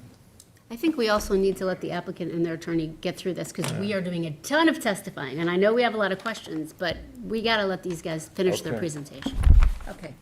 All right, so go ahead. So, So we have some questions about what the initial level was before we Right. dug down. Okay. Just so that you know, that's initial. And I'll just also add, You can see it on the survey, Yeah, and it yeah. does vary. Yeah, but maybe they're not believe, you might have to have it done, might have to be something that you have to actually have done, maybe reshot from a surveyor, would that We make get you it happy? redone every 'Cause they 5 can- years. We The have land re- is still at that height, so they can Land take. over in the corner. Yeah, it's still gonna match whatever was there, because it wasn't touched, so you're gonna have that, it's gonna be the natural grade from 100 years ago. Yeah, but how do we know what the natural grade was according to the person who did that survey? Well, the natural grade will be, whoever did that will be there, no matter what. That's gonna be from 50, 60, 70 years ago right there. What I'm saying is you can But get it's what the not, natural was grade it all was. level, or was No, it? no, no. It And wasn't that's level, changes. that's the problem. Yeah, but it's gonna be close, I mean, you're gonna get, The reason I'm getting to the road that's level natural right there. is that is typically where the DEC bases your heights off of. And they don't play the DC, so. Also, it very clearly states that the final elevation will be 120. So the only way that that number matches is to look at the area right outside the hole, which is 220. But did they go and actually measure it? Was that one? they of the didn't things? exist at that point in time as part Okay, of, it's so- part, but she it's was part of looking the at- issue here. She was looking at, submissions and, All I'm saying is you stuff need a like that. natural grade from the area, which is Yeah, still there. right. Which isn't untouched, which will tell you what the elevation of the area is, and then Well, you just. I'm saying it's on that survey. I agree with you. And it does It vary at says- every corner. Right, of course. But it's close enough. What I'm saying, it's gonna be within 10 feet or. No, it's not. The elevation from corner to corner might vary, 30 to 40 feet. Oh, is that topography, is that, Oh, yeah. I haven't seen that, so I'd have to take a drive and take a look at that. If you look at the corner here, we're showing, this is Five Towns topo, so let's, Okay. but here you're seeing 225 and up here 275, so you're seeing a Oh, yeah, 50 right, foot. Because it gets to a higher elevation You can as see you that right go here, I can see the numbers, east and Can we, north. can It we becomes a higher. extrapolate I to think that's see one what of the the highest level ones of the height was at the point where can't. they were That we digging? don't have that All kind right, of- so I mean, it's like an issue. Yeah, no, I'm, So, they were just asking about the No, no, no. elevations and just saying You the don't have to drastic take every changes, I just wanted corner to show and the numbers, see you know. inside. We have every corner. It's Let's- on let's that move on. survey and every survey I've Okay. done Yeah. for the past. Yeah. That's all, exactly, that. Okay, so those- go ahead, those we're corners still and working on your topos. evidence. So, and to the extent that subsequent documentation helps, that's why it does help, but all those, the topography goes throughout, it's part of the requirements as you go along. And it gets, where I got off track is that it gets more detailed as you go along, but, so what you're looking at now is pre-DEC, pre-anything, none of this existed, so the type of, the specificity, the detail that you would expect to see and want to see wasn't existed because that framework wasn't there, those requirements weren't there. So what you have to look at is that, I understand that there was questions about Director Dickett's testimony and historical DEC records, but they are relevant and they are critical and they have been relied upon by the department, both internally and in advancing their findings to courts in numerous matters and numerous affidavits to create the mining history of this property that the department has now adopted and relied upon in advance for nearly half a century. And so I think Weren't this- all their decisions overturned? You're relying on the DEC, the department, when you say the department, right? Correct. Okay. And haven't a series of their mining permits been annulled? The mining permit was overturned, as we stated, on procedural grounds, procedural It's notice. still annulled. Yes, So- that's correct. so- It was annulled, but certainly. Wait, so, But, so I want to point it out because I think this is an important fact that this has been the adopted and accepted history by them for over nearly half a century. And it's important. Is that Again, evidence? mining on this Are you property- contending that that's evidence of? The depth. Yes, intent? Okay. absolutely. Put that down. Absolutely. So mining on this property, again, began in 1961 at the latest, 11 years before the use became non-conforming. The Mineland Reclamation statutory framework came in 1975, and in that ensuing 50 years, nearly half of which Sandland has spent in litigation with some or all of these neighbors. The DEC's records have been clear. They have been included all of these documentations, including this mining narrative is also included in the documentation that was submitted to the building inspector in 2011, and is included in the record of the ensuing Article 78, in which this board was the party, which resulted in the statement that the entire 50 acres can be used for mining. All of this documentation was in there as well. The fact that the fact that the question about whether or not what the depth was never articulated is simply because the question was never asked until the Court of Appeals, I should say, asked the question on this upon annulling this last permit. It's not because the information was not known or because the information was not there. The question was never asked, well, we have all 50 acres, but how deep? No one ever asked that That question. doesn't create a right for you, the fact that it's never stated in. No. That's not what creates the right. What creates the right is the evidence that has been submitted to show that mining was actually done to that depth. But it's not that mining was actually done to that depth. It's that you expressed an intent to use all of the property for that purpose, And I would- that verticality. I would refer you hold to on. our expert affidavit that was by Samuel Gowan, that was submitted from Alpha Geoscience, that was submitted, and some of this you can take just notice of. You can look at the depth that we're talking about, a depth of 100 feet, 120 feet. That specificity doesn't matter for the purposes of this statement. You don't dig down 100 feet accidentally or not intending to do it. If you're digging from a depth of 100, 220 feet or 230 feet down to a depth of 100 feet or 120 feet, it's because you're intending to do that. You're intending to mine that sand. It's not, as you see often, we went into this wetland or we accidentally overcleared this buffer. That's something that you can chalk up to accidents. When you're mining to this depth and you've detailed it and it's part of your ongoing operation to explore for and mine sand and gravel, your intent to mine is shown by your actual mining. Right, hold on, but it was- Here showing that. Hold on a minute. I You've- want to you've show made you your that we're point. intending to mine to 100 feet. Hold on. Even though nobody had yet, that'd be a different story, and the hurdle and the bar would be a lot higher.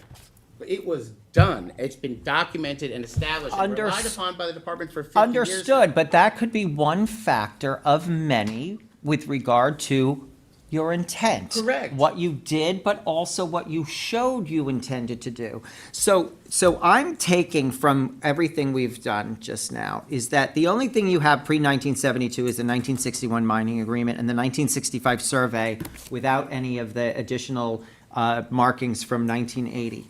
Then we go forward to the mining plan from 1980, which was submitted with the mining permit application and reclamation report. When I look at that, I'm not looking at the notations on the side. I'm putting that aside for right now. But what I'm looking at is that this document identifies that previously, prior mining operations created the existing hole, which has a depth of 120 feet below grade. So that doesn't say anything about what it is AMSL, and we've gotten to that whole quagmire, and now we're out of it. But then it goes on to say, the screening operation and removal of banks shall start at the mining practice shall continue at this rate through 1980, 81, and 82. So hold on. Current mining operations since 1975 have been using stockpiled sand mined prior to 75. And mining bank run and loam as indicated in area of line C and line D at an average depth of 10 feet below existing grades and expanding at a rate of 1 acre per year in surface perimeter. So current mining operations as of 1980, from 1975 to 1980, were at an average depth of 10 feet below existing grade. Then we move on to the next paragraph. This mining practice shall continue. No, it says shall continue, not were. That's saying it's important. This is a future-looking statement about shall continue. Just a minute, I haven't made my point. Okay. This mining practice shall continue at this rate through 80, 81, and 82 with the resumption of screening sand in the existing hole in 1980. The screening operation and removal of bank run shall start at a new depth of 60 feet below grade and be confined to the area indicated within line D. The long-range mining limits of the operation shall cease at line A, at which time line A will have a depth of 60 feet below grade with the exception of the previous existing hole of 120 feet. Correct. That's your statement of intent. No, that's not, The how is that our statement of long-range intent? mining limits of the operation shall cease at line A, at which time line A will have a depth of 60 feet below grade. So there's two things that you have to look Exception at of the there. previous existing 120, from line A to 25 feet from property lines, blah, blah, blah, blah, blah, shall be established with a 10-foot terrace at the 30-foot depth. The screening operation shall increase the surface dimension of the existing hole to line D by 1/2 acre per year at a depth of 60 feet. So there's two things you have to look at there. Probably more than two things, but let's say two things that you have to look at there.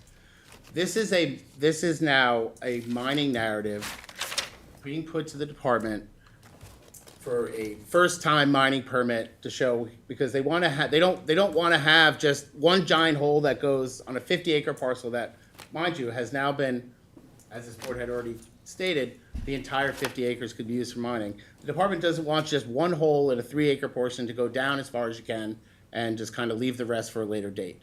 The whole point of creating the mine land use law and the whole mine land permitting program was to have an orderly use of these mines. So that is why, in that instance, in 1979, 1980, during that permit term, they said, okay, we're going to start mining here. We're not going to go down just 100 feet as we go along. It's going to be done at a shallower depth. But what's also important there, you said that's a statement of intent. It is not the statement of intent at the time the mine became non-conforming. That is when that issue becomes right. Not a later statement to say during this permit term, But what we're it going to mine less shows, than that. hold in on. 1980. That's a slick argument, but it doesn't It's not fly. meant to be No, it slick. doesn't fly. And I'm going to 1980 tell is you what. After 1972. Oh, is it? It is. Thank you for helping me with chronology. This document makes clear that in 1980, this company had stated that prior to 1975, a hole was dug to 120 feet below grade. And it says nothing else about our intention to move forward and continue to strip the land to 120 feet below grade. According to this, that hole is in a time warp. It's done. I don't think that's an accurate way to look at it. I think it's an absolutely accurate way of looking at it. Let me finish. And then it goes on to say, we're just going to be doing the rest of the land to 60 feet. Now, take it one step further. A of your submission states on page 3, which is Mined Land Use Plan for Sandland Corporation, Wainscott Sand and Gravel Mine, prepared for John Tintle by Alpha Geoscience, dated January 6, 2017, at paragraph 2.4.2, mining method and sequence. Most of the mine floor is at its target elevation of 160 feet relative to mean sea level. That was the parameters of the mining permit at that time. At its target elevation. So that says to me that even in 2017, Sandland's target elevation was 160 feet AMSL. That's because that's what our current mining permit allowed for. Well, then why didn't you make that clear? Because you're only describing in each one of your permits, you're only describing your mining activities for the next 5 years. Right, and in comparison, and when you look and compare what documentation you have with regard to your client's intention to dig to 100 feet AMSL, there's nothing. There is hold on, let me finish. There's absolutely nothing. Your mining agreement says nothing about mining. It says anywhere on the premises, which means any location in the premises, not how deep you can go. The 1965 survey says nothing about, we're going to be stripping this land to 100 feet AMSL. If you actually could produce, what you really needed to look at, and it was borne out by at least one of the decisions, the Court of Appeals decision, you would have evidence of internal memos in the company saying what your plans were long-term. You would have a long-term mining plan. You would have bored holes in the ground in order to determine what kind of rock you were able to access, and showing how deep you were willing to go.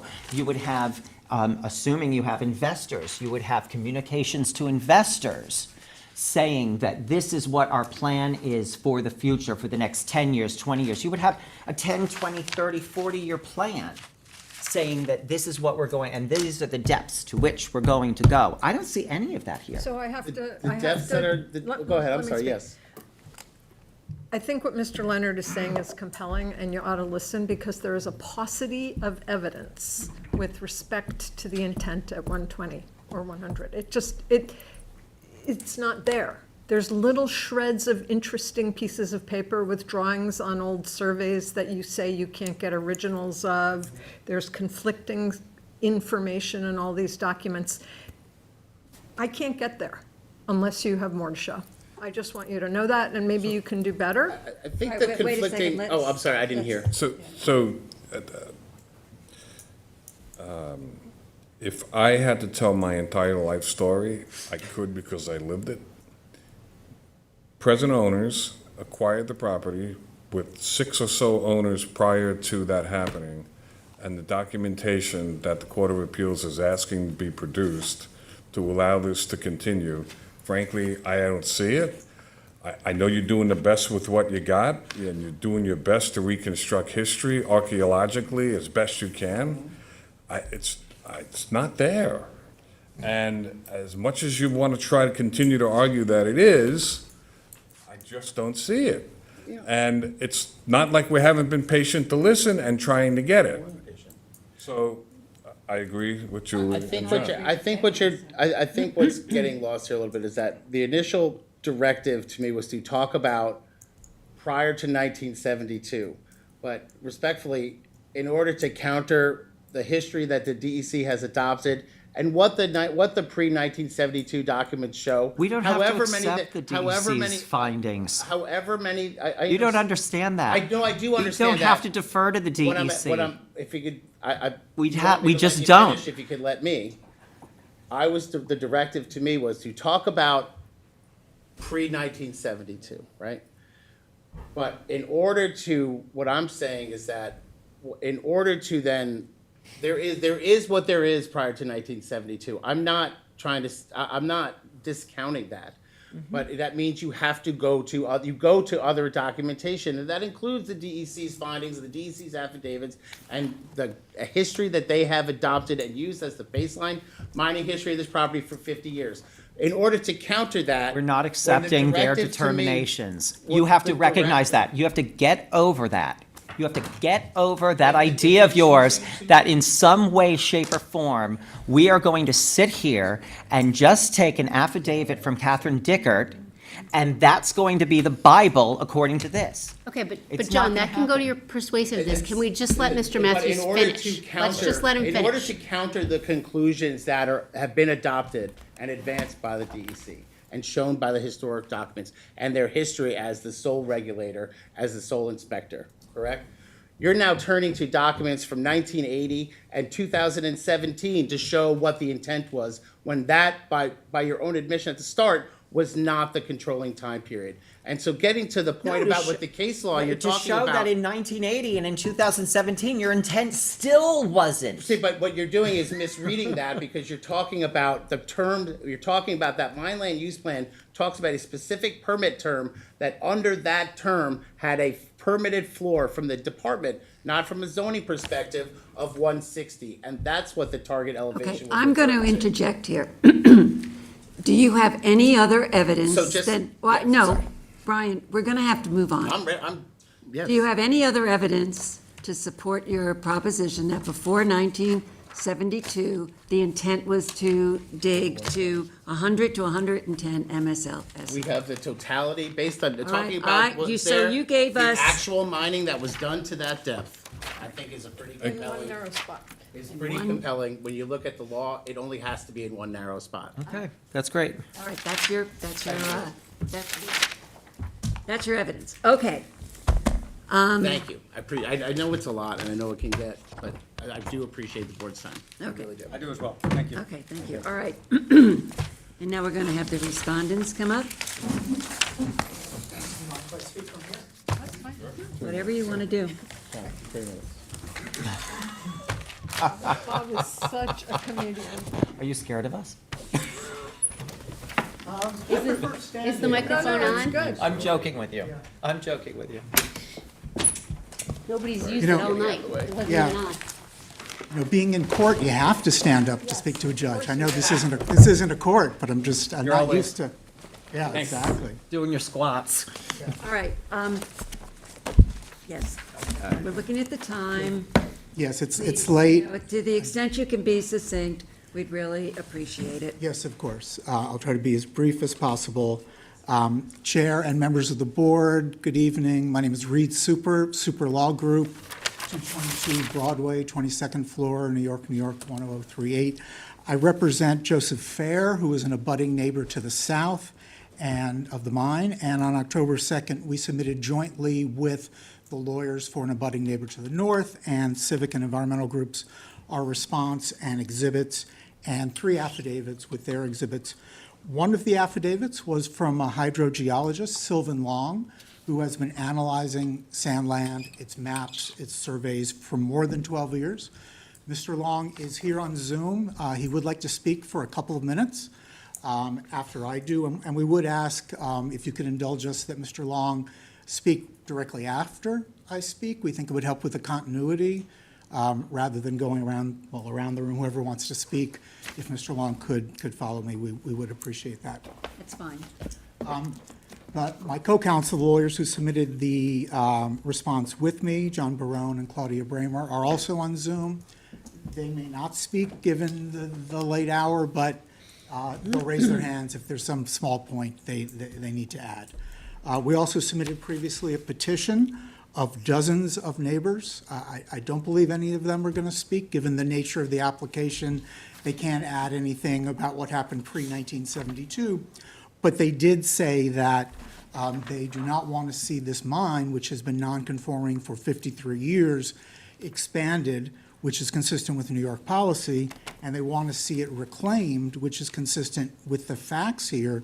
This applicant in 1991 said in the DEC permit application, there's only 10 more years left of mining, and then wrote to DEC in 2003 and said, we look forward to reclaiming this site soon.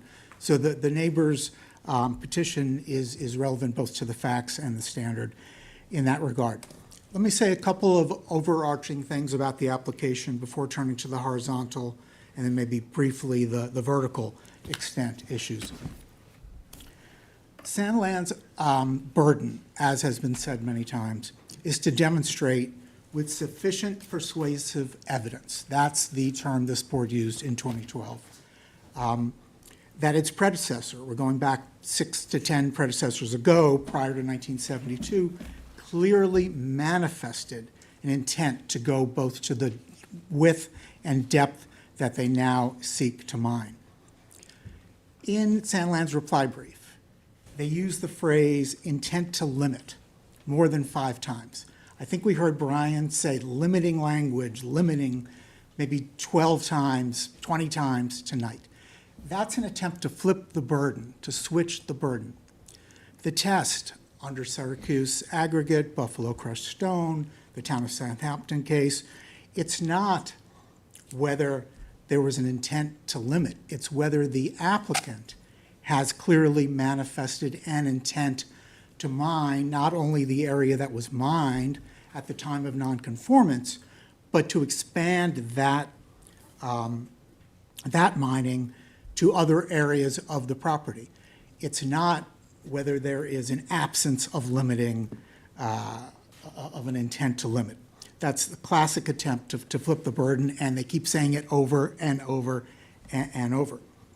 The other thing that the burden means is it doesn't really matter what we say, even if we didn't appear, even if nobody else appeared, it would still be for this board to determine whether what the applicant has submitted meets their burden. So all the attacks on us, that's really just a distraction. It is an applicant that has to meet a burden, and it's for this board to decide. A key fact in the Syracuse aggregate and Buffalo crushed stone cases, both of them, the Court of Appeals made clear that at no time had those property owners or their predecessors used any of their property for any other use. Very clear in those decisions. Here, the solid waste uses predominate much of the history of this property. And I want to point something out about the solid waste uses. Brian has been conflating the two different types. There's many different types of solid waste uses here, but the receipt of debris for disposal and landfilling is different than the processing of waste. What this board found, and the second department upheld in 2012, upheld in 2016, was that prior to 1972, there was the receipt of waste for landfilling, for dumping. That was pre-existing. That can't happen anymore. You can't dump on the property in landfill since the late 80s, 1990, because the Long Island landfill law prohibits that. But that use was existing at that time, and the evidence of the existing hole, the deep hole, is more consistent with it having been used for waste. In fact, there's testimony that it was in 1990, some of it was dug up, it was filled back in, that hole was filled back to grade, back to 160, 170. But that solid waste use was found by this board in the Court of Appeals, the dumping, to pre-exist the 1972. But the processing of waste, that's what was not being done then. It was done later until this board found that it did not pre-exist 1972, and that's when the C of O was changed. So the current situation at Sandland, DEC's 2013 permit governs. All of the subsequent permits were annulled. The 2013 permit has a limit, a horizontal limit of 160 feet above mean sea level, and it has an acreage of 31 and a half acres, but that's later than 1972. Now they're asking, the Sandland is asking DEC for an expansion permit, both laterally and horizontally. And the reason why this is before the board is that DEC has asked the town to opine on the nonconforming use. So it comes here not only because of the application from Sandland, but because DEC has asked the town, because the state environmental conservation law, as explained by the Court of Appeals, says the DEC has to defer to the town, and DEC can't even process a mining permit that seeks to expand beyond what zoning allows, and in this case, what the nonconforming use would allow. Okay, let me talk about the horizontal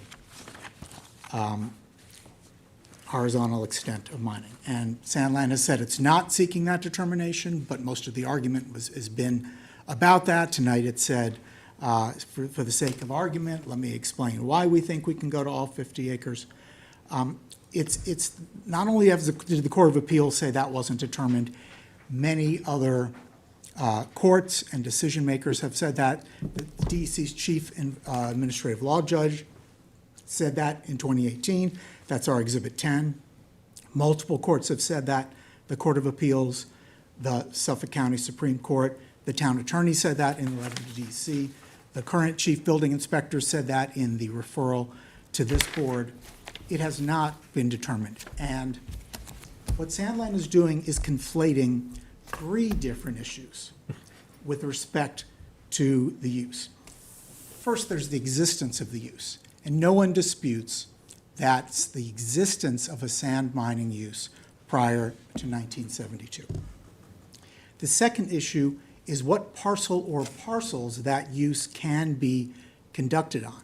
And that is what was decided by the chief building inspector in 2011, that not only the original 25-acre parcel could be used, but also the later acquired second 25-acre parcel that was later merged. That's the second issue. That was decided. But the extent of the use on either of the 25 acres, that has not been decided. The 25 acres or 50 acres that are referred to, in fact, the C of O in 2011 says nothing about acreage at all. It's the separate memo. And when that refers to 25 acres, it's using 25 acres to identify a parcel, the first 25-acre parcel, the second 25-acre parcel.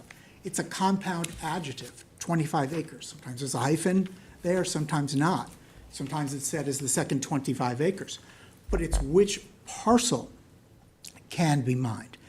And the Buffalo Crest Stone is a case like this. Many of those cases have some or all of the three issues that I'm talking about. In some of those cases, such as Buffalo Crest Stone, there were subparcels. And we cited another case, I could look it up if you want to know the name, I don't remember it off the top of my head, where the issue is when there is a pre-existing non-conforming mining use on one parcel or a subparcel, can that be expanded to an adjacent parcel owned by the same person? So the question is, can it be on both parcels, or does it have to be limited to the first 25-acre parcel? And in 2016, when the assistant town attorneys filed a brief with the second department, that's all they were saying. That page, it says that both 25-acre parcels could be used for mining. It doesn't say that they were. It doesn't say that every inch of those two 25-acre parcels, merged 50-acre parcel, has a pre-existing non-conforming use. It's that either of the two 25-acre parcels could be used. It was not confined to the 25 acres that were owned the first time one of the predecessors came before this board in 1961 and got approval for a mobile screening plant. And at that time, they said that they would do the mining so as to not leave a large hole. They were going to keep the overburden, put it back in, put in some topsoil, not leave a large hole. So in 1961, there was no numerical intention expressed, horizontally or vertically. It was only the 25 acres that were owned. But all that was said in 2011 and all that was said to the second department was either of the 25-acre parcels could be used for this non-conforming use, but not all of the acres within the now merged 50-acre parcel. And Sandland does I won't say a good job, but they do a frequent job of trying to conflate all those issues together. You can actually see that what they were talking only about, whether it can be on a certain parcel or not, in the transcript of the there were 4 hearings in 2011. And Sandland put in its reply brief, there are only 2 new exhibits on the reply brief. Exhibit E to the reply brief was one of the transcripts from when this board heard the appeal from the building inspector's determination. And in that hearing, Mr. Matthews and David Egan, who was the other lawyer for Sandland at the time, they described it the same way. On page 54 of that transcript, again, that's Exhibit E to their reply brief, Mr. Matthews said that the use was permitted on that 25 acres and then also permitted on that second 25-acre property. Not that all of it could be used, but that it could be on either property. On page 52, Mr. Egan says essentially the same thing. It was legal on both pieces of that 25 acres at that time. Mr. Egan also said that they would need to show an intent to use the whole property in order for a pre-existing non-conforming use to fall to that whole property.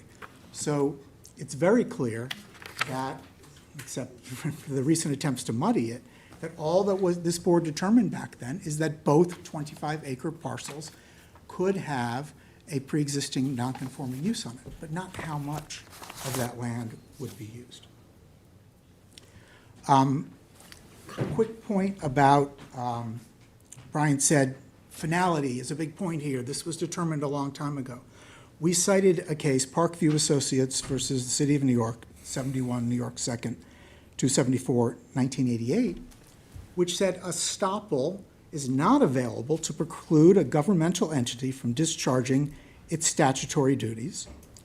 A permit is invalid when issued, and there are no vested rights, even when there are harsh results. There was a mistake made there. There was a building that should have been, by New York City zoning code, only 19 stories. They got a building permit for 31 stories. It was substantially complete. They had gone well past the 19 stories, and the Court of Appeals said New York City can correct that mistake, and they are not stopped from enforcing the law even when there is an erroneous determination. So even if there was some mistake made back then in some sloppy language that somebody said 50 acres when they meant on the parcels, this board could correct that under the Court of Appeals decision in Parkview Associates. Another thing that Brian likes to cite is Justice Whalen of the Suffolk County Supreme Court's decision in November of 2024 denying our application to intervene in one of the cases that Sandland filed after the Court of Appeals. What they don't submit is the decision and judgment from that case from March 2025. We submitted it as our Exhibit 14. And in that decision, Justice Whalen did a couple of things. For one thing, dismissed the case, rejected Sandland's position. They were trying at that time, as they have been for a long time, to win the issue of horizontal use by sort of judicial fiat or administrative fiat and say this was decided 12 years ago. And Justice Whalen, in the decision that Sandland didn't submit, said no. The town attorney's letter was perfectly consistent with the Court of Appeals. The Court of Appeals made clear that neither the horizontal or vertical extent has ever been determined, and you can't do this by coming into court. You have to go through the normal zoning process in the town of Southampton. That's the decision he didn't put in. All Justice Whalen said in the earlier decision denying our intervention is that intervention, which is discretionary, that the town of Southampton, and DEC, which were defendants in the case, would be the only defendants, and we weren't permitted to intervene. We sought re-argument of the intervention decision, and then in the final judgment, Justice Whalen in March of 2025, again, didn't let us intervene. He dismissed the case on the motions to dismiss from the town and DEC, but didn't mention anything of the reasons that Sandland claims would work against us trying to raise the issues. But it's not about whether any neighbor is raising an issue now that they claim we should have been raised later. It's whether the applicant met its burden. What Justice Whalen said is that what the Court of Appeals said is that neither the horizontal or the vertical has ever been determined. Can I ask you a question with regard to that Justice Whalen's decision? In the decision of October 29, 2024, he does state that as the statute of limitations for the proposed interveners to challenge the updated certificate of occupancy has long expired, the proposed interveners are time barred from trying to assert a challenge to the scope of the mining rights under the guise of a motion to intervene. What do you make of that? We weren't trying to appeal the 2012, 2011 vote. We were trying to intervene in support of the town and DEC, as we have in many cases, to dismiss the case that Sandland brought, where Sandland was making the argument that it didn't need to come here because this had been determined long ago. They were trying to get the Suffolk County Supreme Court to say that the town's letter was inappropriate and had misinterpreted the Court of Appeals. And Justice Whalen said, I'm not going to let you intervene, but then in the judgment said the town's letter was perfectly appropriate, that the Court of Appeals said that it hasn't been determined, and in either horizontal or vertical, and that Sandland would need to come here. And again, we moved for rehearing on that, and then there's the final decision, which supersedes the November 24 decision, and he doesn't give those grounds in the March decision for re-argument. And whatever respectfully Justice Whalen says, it can't override what the Court of Appeals said. But all we were doing was seeking to intervene. It was the town that took the position that Sandland would have to come here and make an application and for its pre-existing non-conforming use. And if it didn't agree with the determination by this board, it would challenge it then in the normal course for challenging zoning decisions. At that time, Justice Whalen thought they would go to the building inspector, and then the appeal would be here, and then they would go to court. Now, you skip over the building inspector. But that's all he said.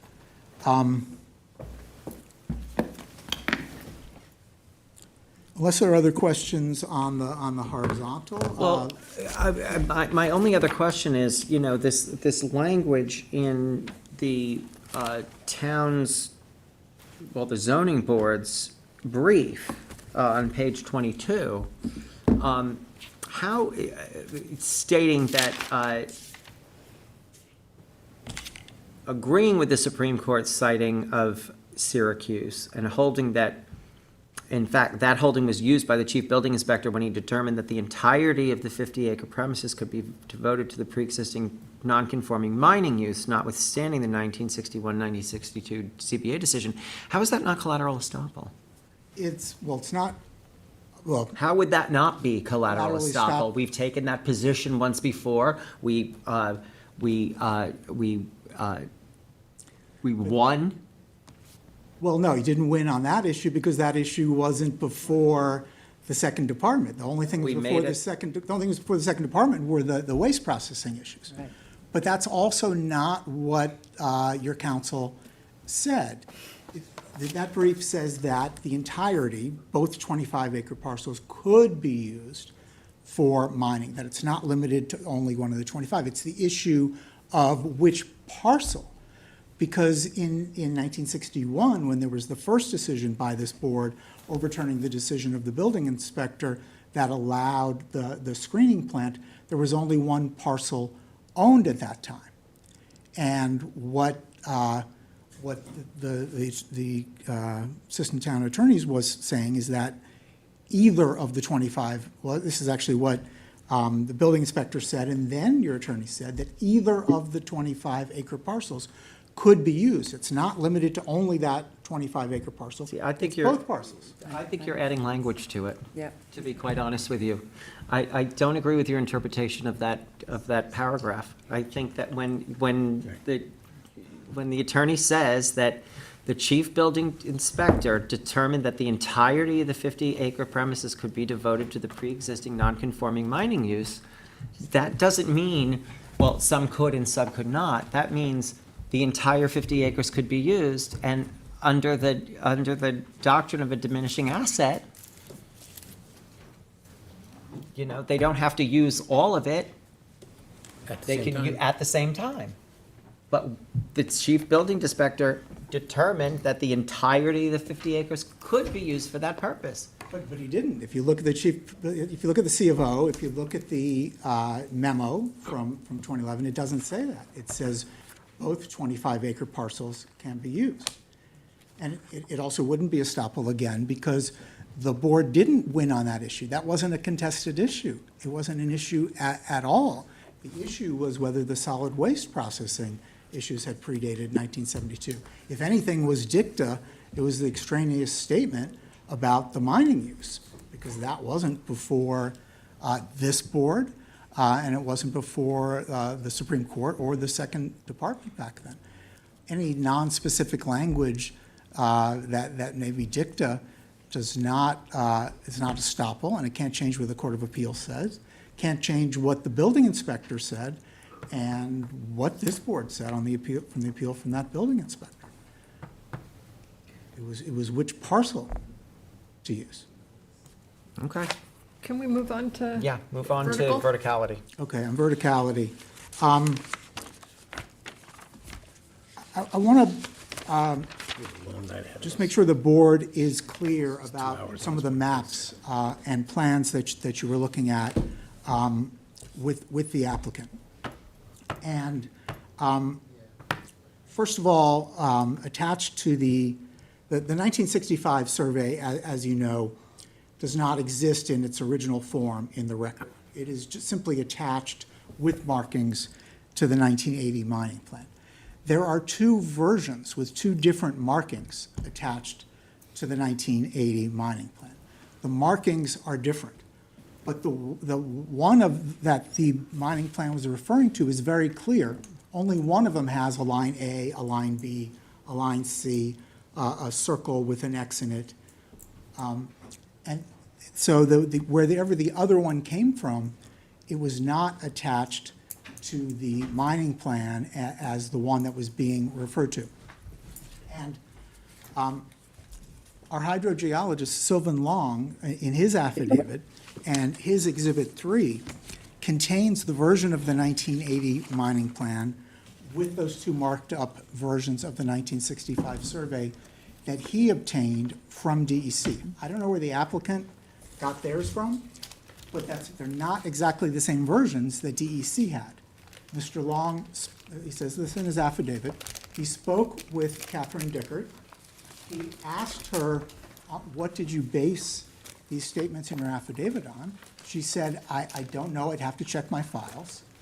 He wrote to the DEC attorney and said, can you please send us the documents that she based her decision on? DEC sent him the documents, and he attached them as Exhibit 3. When did that happen, roughly, just what time period are we talking about? Roughly. The affidavits are, he's going to speak, but the affidavits are 2019, and my guess would be somewhat shortly thereafter. But he will know exactly. Okay, that's fine. But, so if you look at Exhibit 3 to the Long affidavit, Presentations on each case. there is a version, the first page is a version of the Wellington Realty Corp. Letter that board member Leonard was reading from earlier. It does not have those markings in the margin. So those could not have been added by the landowner when they were submitted to DEC, because DEC has a version that doesn't have it. So they had to have been added not in 1980, which is 15 years after 1965 and 8 years after 1972, but they had to have been added sometime after they were submitted to DEC, because DEC has a version without them. Then, if you look at the two maps that are attached to that 1980 mining plan, only one of them, it's the first one in the sequence, both in the applicant's Exhibit H and in the Sylvan Exhibit 3. It's only the first one that has the markings that are referred to in the mining plan. Only one of them has line A, line B, line C, line D, and that circle with the X in it. The second one it says stockpile, there's a circle, the circle's in a different place. That's not the one that's being referred to in 1980. Now, all of this is post-1972, but no one should be looking at the second map as something that was being referred to in the 1980 mining plan, because the 1980 mining plan clearly refers to the markings that are on the first one. And the board was talking about the final grade 120.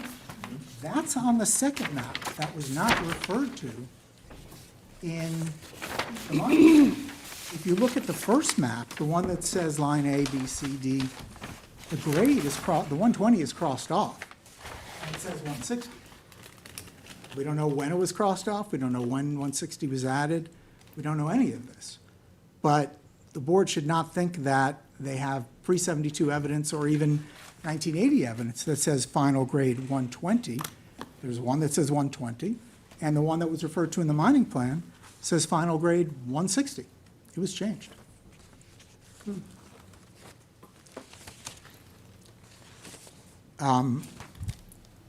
So that's an important point about those documents. There's two maps attached, but there's also two versions of these materials. And the provenance, if we want to say, of the ones that we submitted has been established because they came from DEC to our hydrogeologist. In terms of the vertical, there is the vertical extent. There is nothing pre-1972 that describes any specific depth whatsoever. The earliest is the 1980 mining plan, and the 1980 mining plan and everything between then and 2013 and 2017 speaks to a final grade of 160 AMSL. 160 AMSL, the 60 feet below grade does essentially equate to 160 to 170 AMSL. But the lowest possible final floor of the mine, from all of the documentation that postdates 1972, is clearly no lower than 160 AMSL. And that was clear. That was clear in all of these documents. You've heard Sandland say many times, when we apply to DEC for a permit, we're only talking about that 3 years or those 5 years. That's not the language they used. That's not how mining permits work now. That's not how mining permits worked then. DEC or any regulator needs to know not only what are you going to do in the next permit term, and that's what gets approved for now, but they also need to know the long-term plans. So in 1980, the Wellington Realty Corp letter, the mining plan said this is the current and future mining plans of the operation. In 2013, DEC approved the permit, and whenever they approve a permit, they say all mining has to be done in accordance with the approved site plan, and they stamp the site plan. And there's always a narrative that comes in with it. So in 2013, that site plan said proposed final elevation equals 160. The mined land use plan said the final elevation of mine floor shall be 160. Not final in a few years when this permit is up, final. The permit says no mining below final grade. With one exception, there's a sump, there's a drainage area that the 2013 mining plan says that was excavated to 130 because they needed somewhere for the water to go, and DEC allowed that, but then DEC said that has to be brought back up to 160. And there's no backfilling that is allowed other than in that sump area to achieve the final elevation of 160. So it's not, we're going to mine to 100 and then we're going to go find, 60 feet of fill and bring it back in to get to the final grade. No, the final grade is how far down you can go. So the only evidence is post-72. And let me talk a little bit about the existing hole, the 1980 mining. I just wanted you to get there. All right, good. Absolutely, the stump dump. The stump dump. So there was the sump, and then there's the stump dump, and which is a stump dump is an approximately 3-acre area in what was called an existing hole in 1980. That 1980 plan says that prior mining created a hole 120 feet below grade. It doesn't say it was done before 1972. It says it was done before 1975 because that's when the mined land reclamation law was effective. So that's why that's their reference year. There's no evidence as to when it was done, except that it was prior to 1975. The only affidavits that Sandland submitted with its original application were the older affidavits from 2005, 2011, from Baranowski, Mayaneski, Versace. There were also from John Tintle in the previous proceeding affidavits, and we put in some deposition transcripts from Mr. Tintle and from Mayaneski. And all of that documentation is more consistent with the hole having been used to bury waste when they were receiving waste at that time than it was for mining.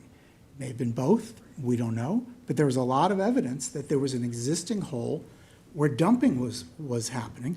Mr. Tintle testified previously, not tonight, that when the Long Island landfill law came into existence, they dug out some or all of that waste from the hole. So when Sandland says nobody would mine to a certain depth without the intention of going to that same depth across the entire property, that is a generic statement that disregards the actual evidence here. It disregards that in 1980, they said outside that existing hole, they were going to go only 60 feet below grade.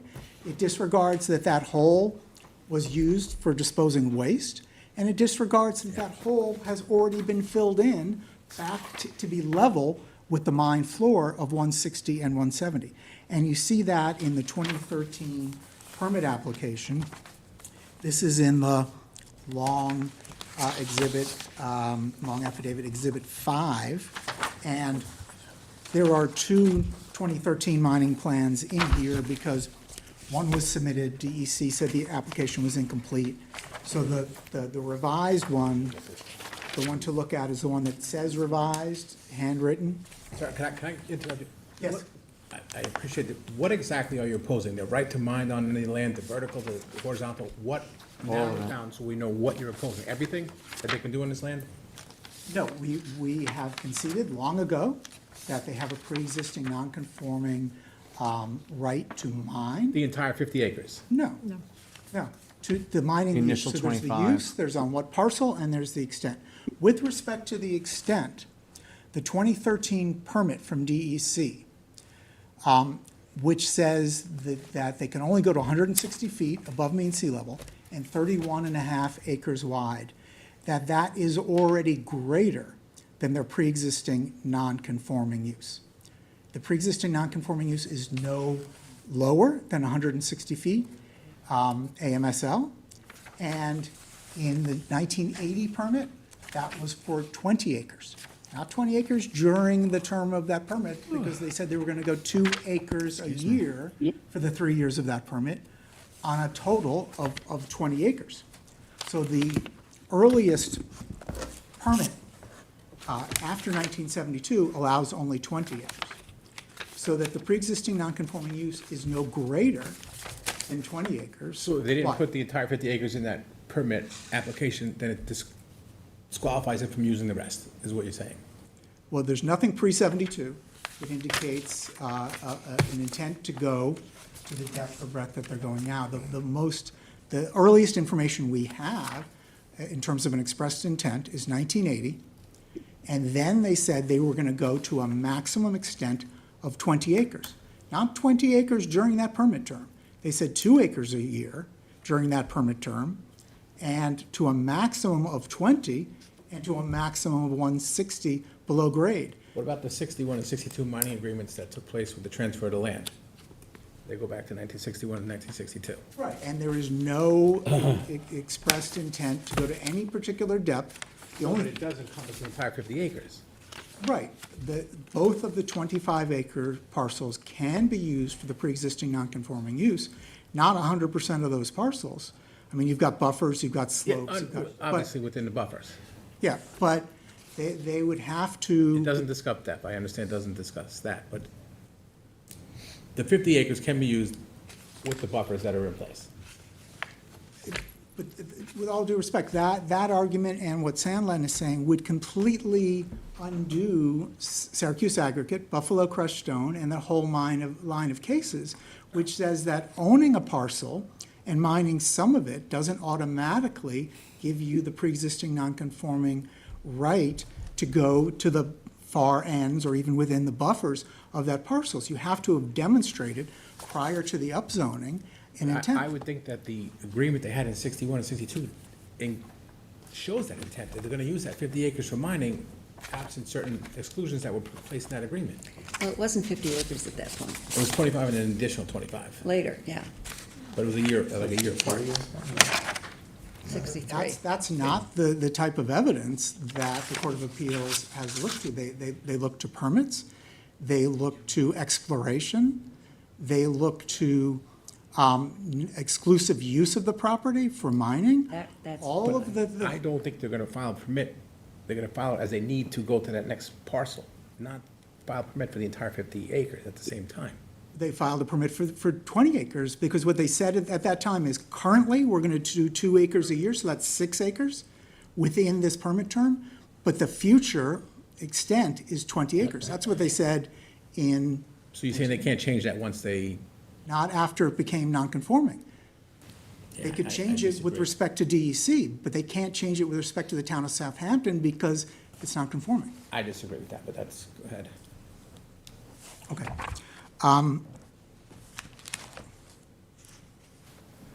It's the concept of life of mind that there has always been an expression of the long-term and the current use. Let me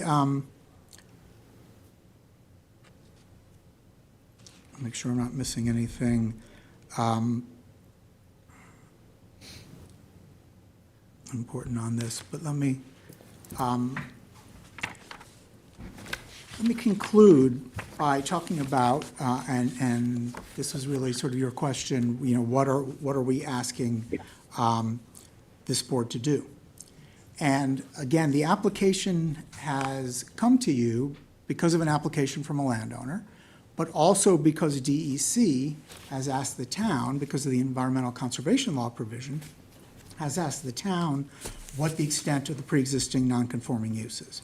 And Sandland applied to DEC for permits that would expand the amount of area, both vertically and horizontally, that it could mine beyond the 2013 permit.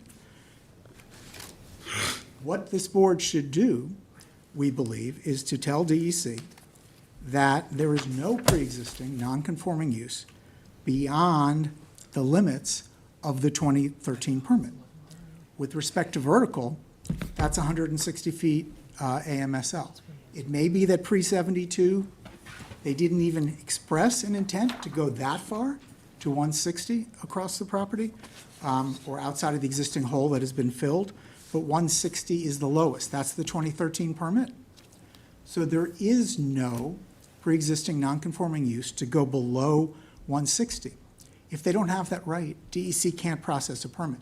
DEC has asked the town attorney has said Sandland needs to go before this board. Sandland has now gone before this board. What this board should determine and what the town should tell DEC is that no permit can be issued or even processed that goes below 160 ASML. With respect to the horizontal use, we believe this board should make the determination, again, consistent with the town attorney has said, is that they have no horizontal pre-existing non-conforming rights greater than the 20 acres, which was in the permit. This is not even pre-1972, it's 1980, but 20 acres is the earliest intent that they have expressed in terms of a horizontal use of the property.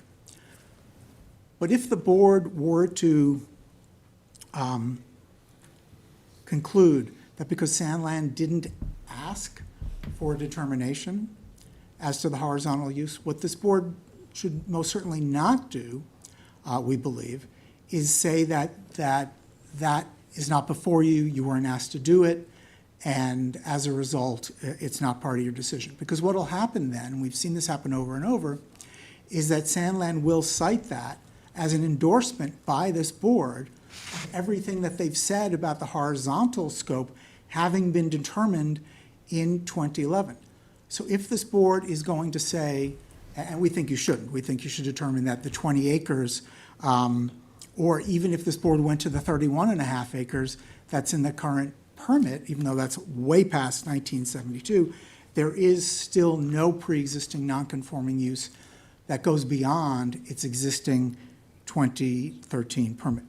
But if the board chooses not to do that, if the board says we weren't asked to render that decision, we're not going to go beyond what Sandland started asking us for, then this board should make clear that it is not agreeing with, and if it rejects, then it rejects anything about the Sandland's position on horizontal use, because silence on that issue will be taken, and we'll see it cited in 22 different courts, that this board 100% agreed with everything Sandland said on that, because that's why they didn't decide the issue. So I would urge this board to be very clear, whatever it does with respect both to vertical and horizontal, but particularly horizontal, because we have this application that says we're not asking you, but we are, for sake of argument, maybe we are. The board needs to be really clear as to what it decides with respect to the horizontal use. Okay, is that the conclusion? That is the conclusion. Again, I would ask that Sylvan Long, our hydrologist, be allowed to speak next. You'll be very brief. Okay, I hope so, because it's been over 2 hours. It is very late. And we've had a long meeting to start with. 10-second preface for Sylvan.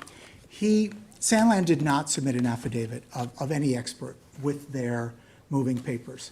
They submitted an affidavit of Samuel Gowan only on reply, responding to what Sylvan Long said. So Sylvan was not able to respond to Gowan in his papers because there was nothing in the opening. Mr. Gowan has misrepresented what Sylvan said so badly that he even put in quotes words to suggest that Sylvan said that when he did not. So Sylvan has prepared a short affidavit that I have here. That's short? It's short, but in the interest of time, he'll only hit the high points and summarize it. He won't read it. If he prefer he read it, he'll read it. But I've brought 11 copies. Okay. Yeah. I was thinking that was the single copy. Okay. If it's 11 copies, I feel better. It's 11 copies. He attached his CV so that you have it. But, so to keep it real short, he will just hit the highlights. I need to swear you in, unless you're an attorney, but I don't think you are. I think, you're I'm a not. geologist. Okay. Do you swear to tell the truth, the whole truth, and nothing but the truth? I do. Please state your name and address. My poor dog. Sylvan Long, 6500 Rockside Road, Cleveland, Ohio. Okay, Sylvan. So you heard my pitch. Please, let's try to be Short. short and precise. Understood. I want to thank you all for the opportunity to speak this evening. My name is Sylvan Long. I'm a senior technical expert with Haley and Aldrich. I have 22 years of experience performing geospatial analysis of topographic mapping data. I won't go into the rest of my credentials because those are provided in the affidavit, but I'll also mention briefly that I have more than 12 years of experience working on this specific matter, where my role began with geospatial analysis of survey and mapping data, and then performing analysis of historical permit data and the associated documentation. As you're aware, I submitted an initial affidavit on October 2nd, and Mr. Gowan responded to that affidavit in his affidavit, and there are several, with all due respect to Mr. Gowan, several misrepresentations of what I said that I'd like to respond to briefly. Reed touched on the points from my initial affidavit. I won't belabor those. The main points are Sandland has not submitted evidence from prior to the 1972 upzoning that demonstrates a specific manifest intent to mine a specific horizontal or vertical extent. The earliest evidence they've presented is from the 1980 permit documentation. So when Sandland is referring to a 1965 map that shows historical mining, what they're actually referring to, the context there, is this 1980 permit documentation and the marked up versions of that map. There is no original version of that map in the record. There's no evidence of any use of that map prior to 1972. The only versions of that map that we've seen are in the record from 1980, which postdates 1972. As Reed mentioned, that 1980 permit documentation also describes mining that happened before 1975, not 1972. That's a very key thing to think about here. The 160-foot final mine floor grade elevation that's shown in the currently effective 2013 permit is consistent with the elevation indicated by the 1980 permit documentation. So that shows consistency from the 1980 plan that was described to 60 feet below grade. Reed already discussed that in a fair amount of detail, so I won't go into more. And another point to make from my original affidavit is that Sandland has already mined far beyond the vertical extent that was allowed under their 2013 permit. And you can look to that affidavit for the details of that analysis and those calculations. So with respect to the Gowan affidavit, I'd like to respond to a few points. It represents the statements in my affidavit regarding the intent manifested in the 1979 to 1981 permit documentation. It claims that I contended that the 1980 mining plan does not evidence an intent to mine to the depths discussed therein. I did not claim that. I did not contend that. In fact, I discussed the depths and extent shown in that mining plan in great detail, as they contradict the depths and extent Sandland is claiming is a pre-existing non-conforming use. The second item to respond to is the Gowan affidavit mischaracterized my affidavit, suggesting that I contended that mining was accidental, which I did not. I never used the term accidental in my affidavit. So to the extent that he's using quotation marks there to imply that I said that, I did not. And then he ignores the evidence and opinions I cited regarding the 120-foot below grade depth in the pre-1975 existing hole compared to the 1980 manifested intent to mine to 60 feet below grade outside of that hole. Next point is Sandland and Mr. Gowan falsely claim that I contend that current mining practices and regulations apply to historical activities at the site. I do not. I merely cite current practices and regulations and the mining plans required thereunder to refute Sandland's claim that mining to a specific depth in one area of a site somehow manifests an intent to perform future mining to that same depth throughout the remainder of the site. It does not. Mr. Gowan misunderstood or ignored my conclusions that Sandland has already mined well beyond the extent permitted by its 2013 permit. That concludes my remarks. I'm happy to answer any questions, but I appreciate the time to speak tonight. Okay, and as I understand it, you're going to submit some more materials for us? That's correct. I guess give it to Katie. Yep. Mhm. And you gave Brian And a that's- copy too? I gave Brian a copy. Thank you. And I believe, Sylvan, you're going to email it as well? So- That's right. Yeah. Okay, thank you very much. Thank you. All right, is there anybody else that's on? Yes, okay, please come forward. 3 minutes. Oh, we're going to time you. All right, so please state your name again for the record. My name is Bob DeLuca, and I serve as president of Group of the East End. Okay, Bob. Okay, we're going to start you on your 3 minutes. Okay. I'm not a lawyer, so do you want to swear me in? Oh, I'm sorry. Were you here the last?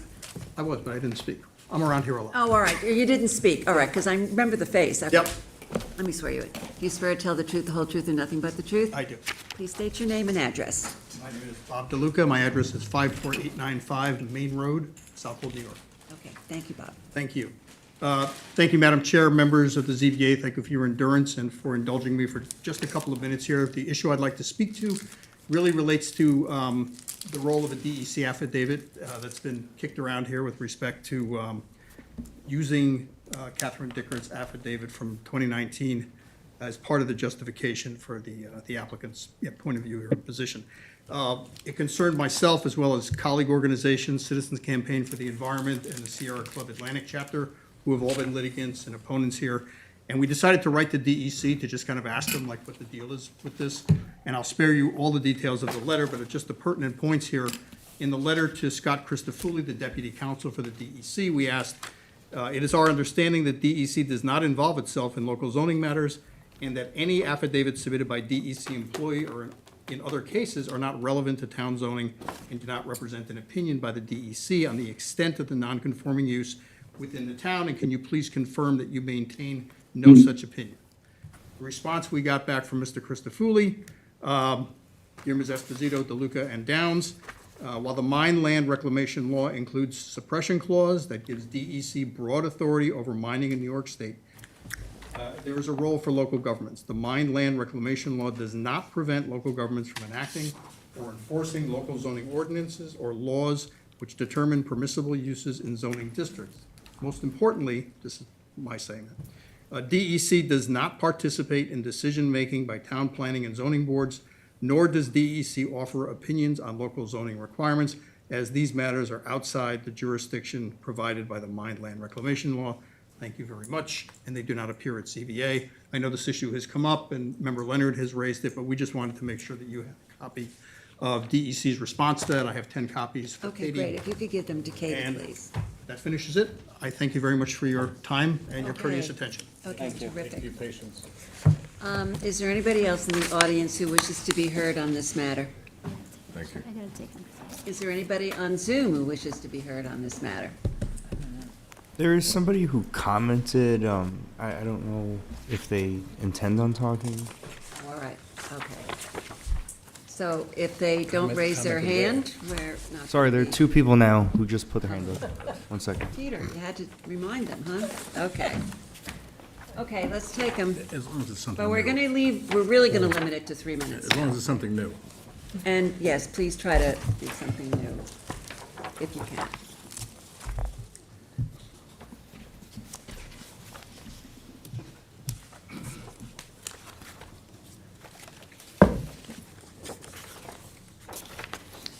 Is there anybody there? No. Okay. Oh, and there's the response. I believe Claudia was first. Yeah, Claudia's going to go ahead before me. Okay. Claudia, we don't see you. I think it's my lighting is bad. Can you see me now? Blurry. Oh, there you go. Okay. So, Claudia, you're an attorney, correct? Yes, I am, Could you Chair. please state your name and address? Sure. Claudia Bramer, P.O. Box 2369 in Glens Falls, New York, representing Group for the East End Citizens Campaign for the Environment and Noyak Civic Council. Okay, we're going to keep you to 3 minutes, so try. I just wanted to get on and let you know that I am still here. We are present for this, and we really appreciate your time and consideration of the matter. We ask that the hearing be closed and that you deny this application. Thank you so much. Okay, thank you. Thank you. Thank you.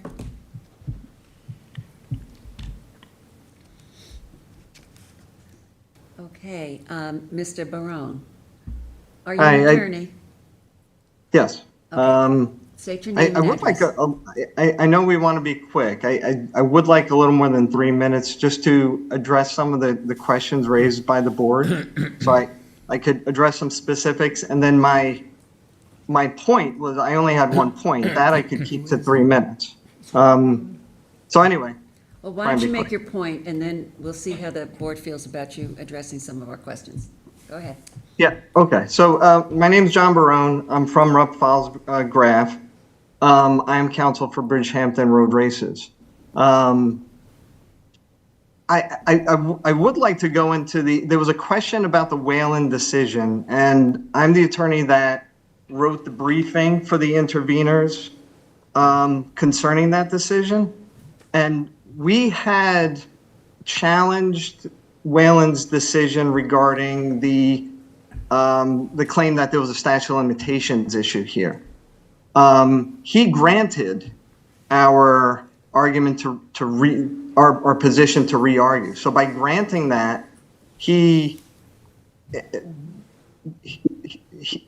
moved away from his decision. And in granting the re-argument, the new decision that he made, and it's very quick, he basically says that the town, the interveners are not necessary here because the town is providing the arguments necessary, and our intervening is not necessary for him to make his decision. And he leaves it at that. He doesn't really get into the issues he had previously ruled on in denying our intervention the second time. So he's wiping the slate clean of his prior decision. He's giving a new decision, which is much more narrow and doesn't really get into those issues. So I just wanted to clarify that for the board. Okay. So going back to the point that I was going to make is, our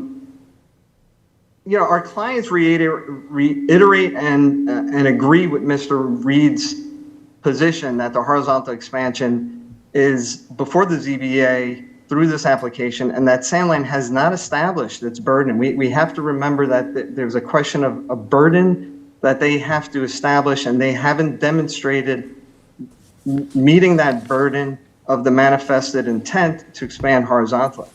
With that being said, Mr. Matthews continues to state that this issue is not before the ZBA, and then proceeds to spend much of his time and papers focused on trying to convince the ZBA that the horizontal breadth of the mine has been established through a manifested intent and unrelated determinations of the building inspector, and thus the ZBA. I should say, and thus the ZBA does not need to make a decision based on Mr. Matthews' assertions here. We already have the right. Mr. Matthews claims that this application concerns the extent of vertical mining, and thus this ZBA does not need to make a decision on an issue that was never decided. So he's saying this issue is decided already, you don't have to make a decision on this. This argument is the epitome of smoke and mirrors. It is very clear that the horizontal extension was already decided. Then why are we spending time on this issue if it was decided? We are spending time on this issue because the town, the ZBA, and very clearly the Court of Appeals have not decided the horizontal and vertical extent. Mr. Matthews cites a brief submitted by the town in a prior case, but a brief is neither a court holding nor a town or ZBA decision. A brief is not an act of the town by which any parties would have the opportunity to file an Article 78 to appeal. Moreover, the case in which the brief was written regarded different issues apart from the horizontal breadth of the mine. I think that's really important. I understand the concern of this comment that was made in the brief, but the brief is not a decision by the town. And Mr. Reed is correct to say that the decision by the town, the C of O, does not talk about an expansion of the horizontal breadth of the mine. That's very important to be clear about.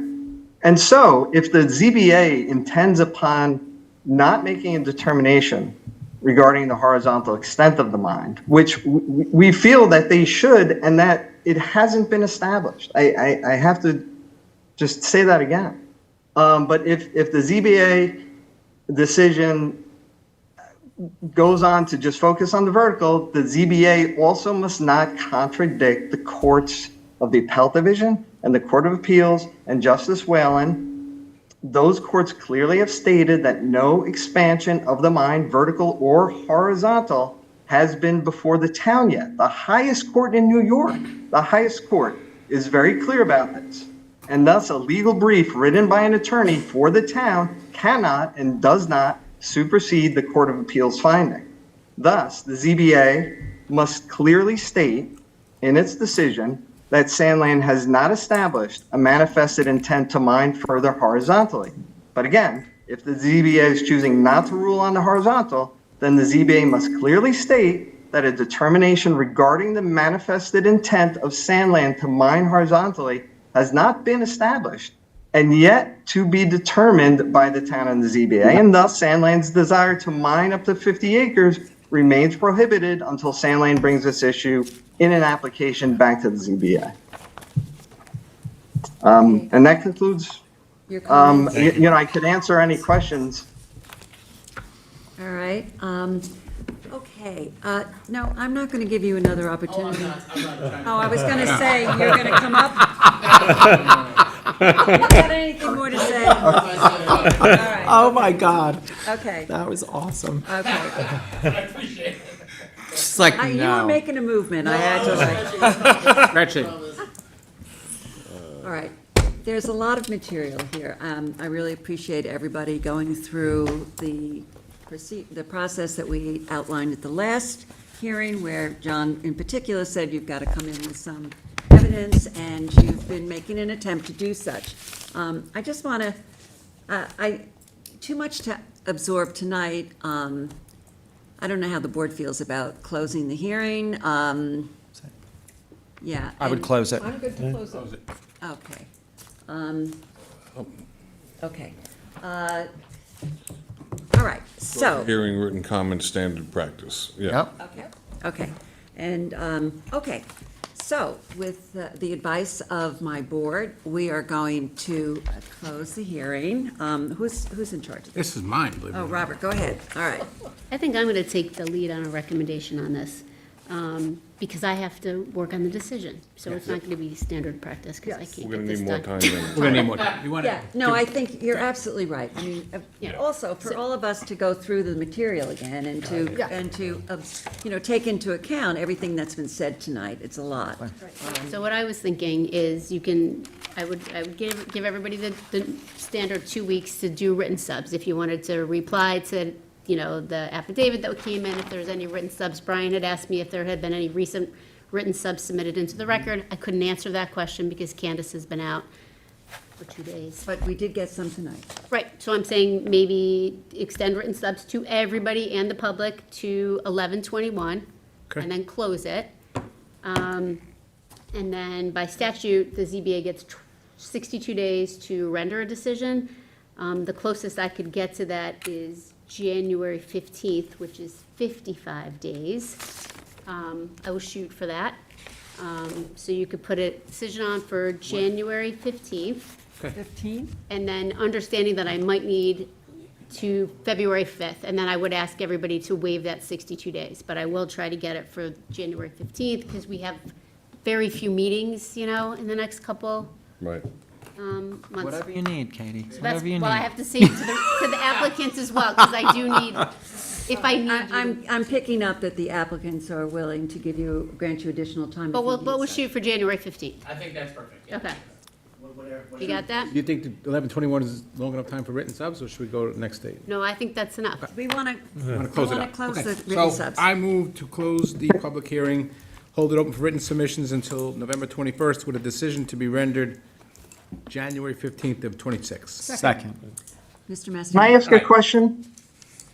Who's I asking? just have a question about the materials that could be submitted. I just want to be clear, any new submissions would be limited to responding to new documents that were submitted tonight. Is that correct? Whatever you Anything deem can be appropriate to submitted. submit. Anything can be submitted. It's a written submissions relative to this application. That's it. So whatever is relative to the application, you can submit. Okay? Yep. All right, so go ahead. Aye. Who seconded? Julie. Aye. Ms. Kane? Aye. Mr. Leonard? Aye. Mr. Rapin? Aye. Mr. McDonald? Aye. Ms. Burgess? Aye. Chair votes aye. Okay, thank you, gentlemen. It's been a long night. Thank you very much. Thank you all. Susan, can I make, You too. can I make a suggestion that we dispense with the reading of the decisions and simply do our up or down? We all know what, Are we But it's allowed? not for They have us. to be read It's into the for- record. That has to be read into the record. They used to be, the entire decision used to be read. Have to read it into the record. I very summarized the blurbs. Thank you. I don't know why. It was kind of like a policy, but they used to be the full 3-page I decision. would like someone to tell me why another time. I'm happy, This is I'm gonna happy to take us revisit another that. 20 minutes. I'm happy to All right, well, revisit who's that if you first? want to just, Hey. All right, but let me just say this, that it's also a reading of it for the public to see on the I tape. make them as viewers. brief as I can. All of our, but they can skip to this, Anyhow, that's the way, Katie, you will take a look at that I question? totally will. I All right, totally take a will. look at the Because question. other towns just are like the matter of blah, vote. Yeah, no, that's how it was in Mamaroneck, I will tell you that. Yep. All right, but we do things a little bit odd here, so. I'm happy to investigate it, though. if All right, that's- that's Katie's a- going to investigate it, but for request? now, we're going to stick with, I'm so sorry, but we're going to stick with this. And it's too bad we Julie, don't. I'm with you. We don't I all like speak to as come quickly as John, but, okay, here we go. I've got the first one. It's an amended decision in the application of Christine McNamara, Suffolk County Tax Map 916-1-75. On September 18, 2025, this board, by decision number D025115, granted variances in connection with the proposed accessory apartment.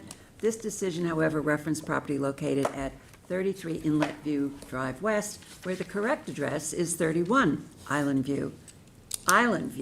Drive West. Therefore, decision number D025115 is hereby amended to refer to property located at 31 Island View Drive West. All other provisions of the decision of D025115 remain in full force and effect. Second. Mr. Mastoni. Aye. Ms. Kane. Aye. Mr. Leonard. Aye. Mr. Redhand. Aye. Mr. McDonald. Aye. Ms. Burgess. Aye. Chair votes aye. Okay. John R., you're next. Okay, have an amended decision in the application of Brian Nadegger, Suffolk County Tax Map 900-191-1-8.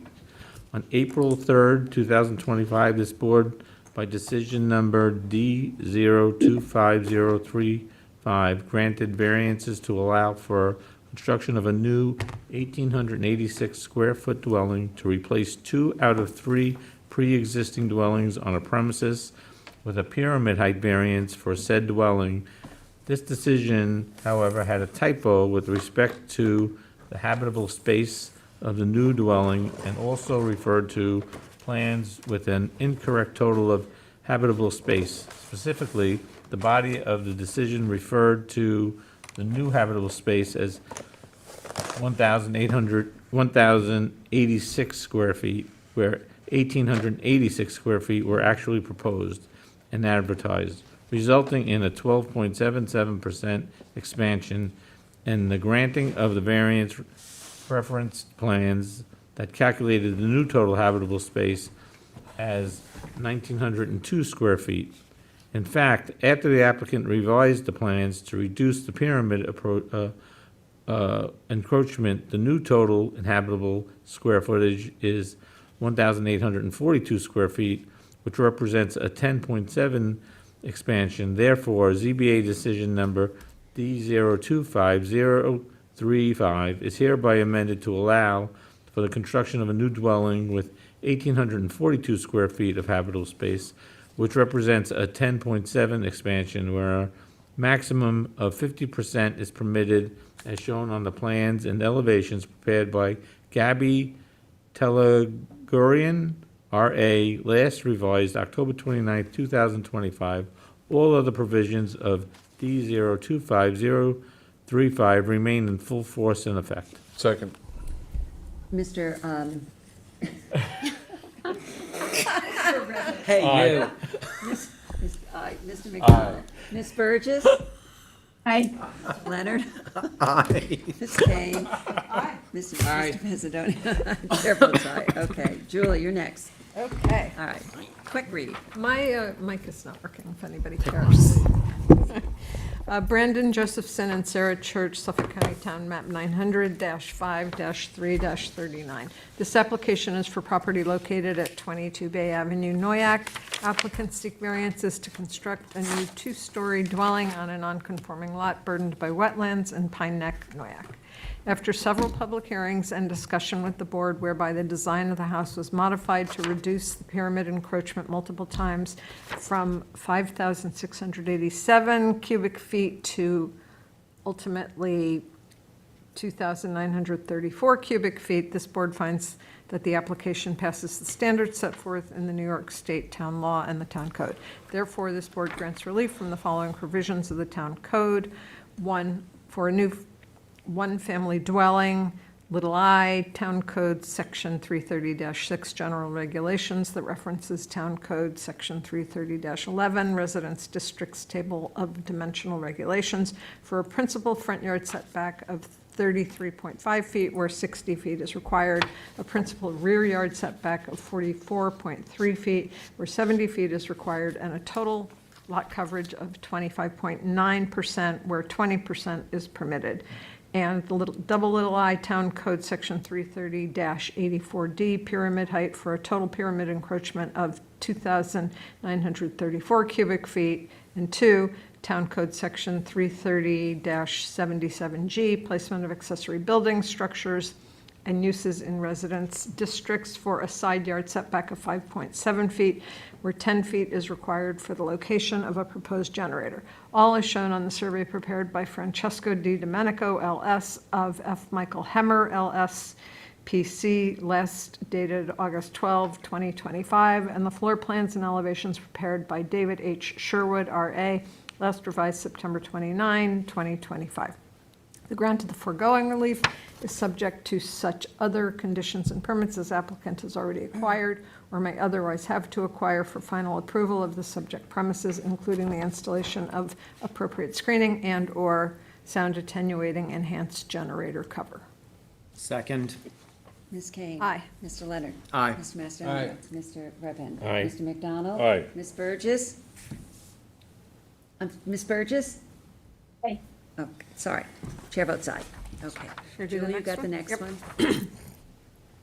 Joseph and Janine Frederico, Suffolk County Town Map 900-26-4-2. This application is for property located at 11 Collingswood Drive, Sag Harbor. Applicants request relief for a proposed accessory apartment located within the basement of an existing dwelling. This application passes the standards set forth in New York State town law and the town code. Therefore, this board grants relief from the following provisions of the town code for a proposed accessory apartment.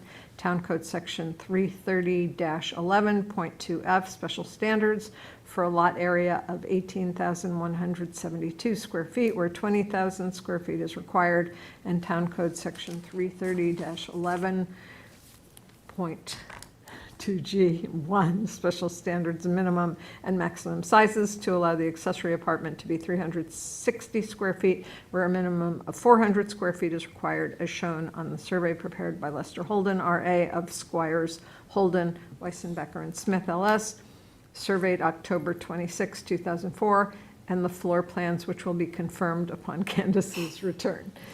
I have access to them. And I don't want to amend it. The grant of the foregoing relief is subject to such other conditions and permits as applicants have already acquired or may otherwise have to acquire for final approval of the subject premises. Second. Ms. Kane? Aye. Mr. Leonard? Aye. Mr. Macedonia? Aye. Mr. Redpath? Aye. Mr. McDonald? Aye. Ms. Burgess? Chair votes aye. Okay, I have a decision in Sagvine Properties LLC, Suffolk County Tax Map 900-23-1-81.3. This application is for property located 775 Middle Line Highway, Noyak. Applicant requests relief in connection with the subdivision of an oversized parcel where a cell tower is located in an effort to preserve the maximum amount of open space for the Community Preservation Fund, with conditions and covenants in place to be dictated by the Planning Board and/or the Community Preservation Fund. This application passes the standards set forth in New York State Town Law and Town Code. Therefore, this board grants relief from the following provisions of Town Code for proposed subdivision of a parcel with a cell tower. 1, Town Code Section 330-6 General Regulation that references Town Code Section 330-11 Resident Districts Tables of Dimensional Regulations for a lot area of 25,350 square feet, where 200,000 square feet is required. A lot width of 168.5 feet, where 200 feet is required. A front setback of 13 feet, where 100 feet is required.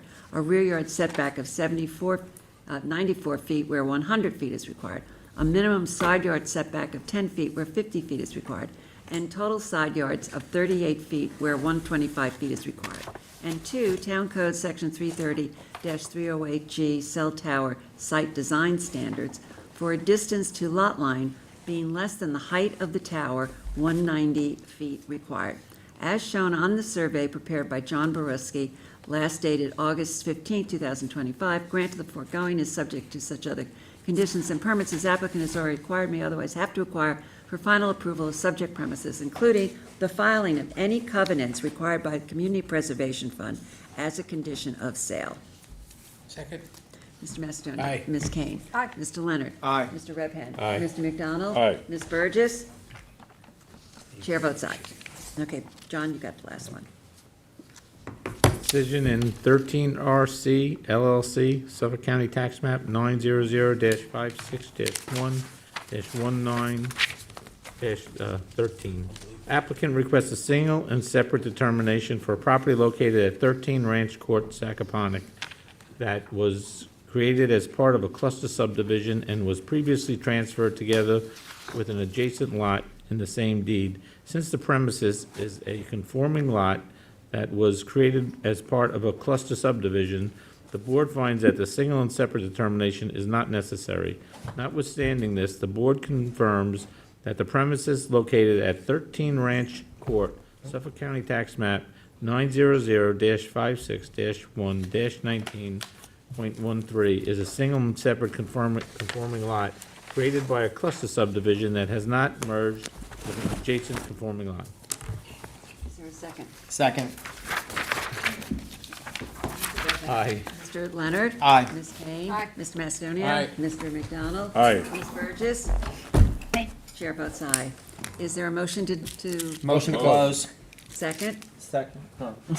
All in favor? Aye. We're done. I made the motion and seconded it. Sometimes you Went down just on gotta one. do It's it. like, Jesus Christ. Seriously.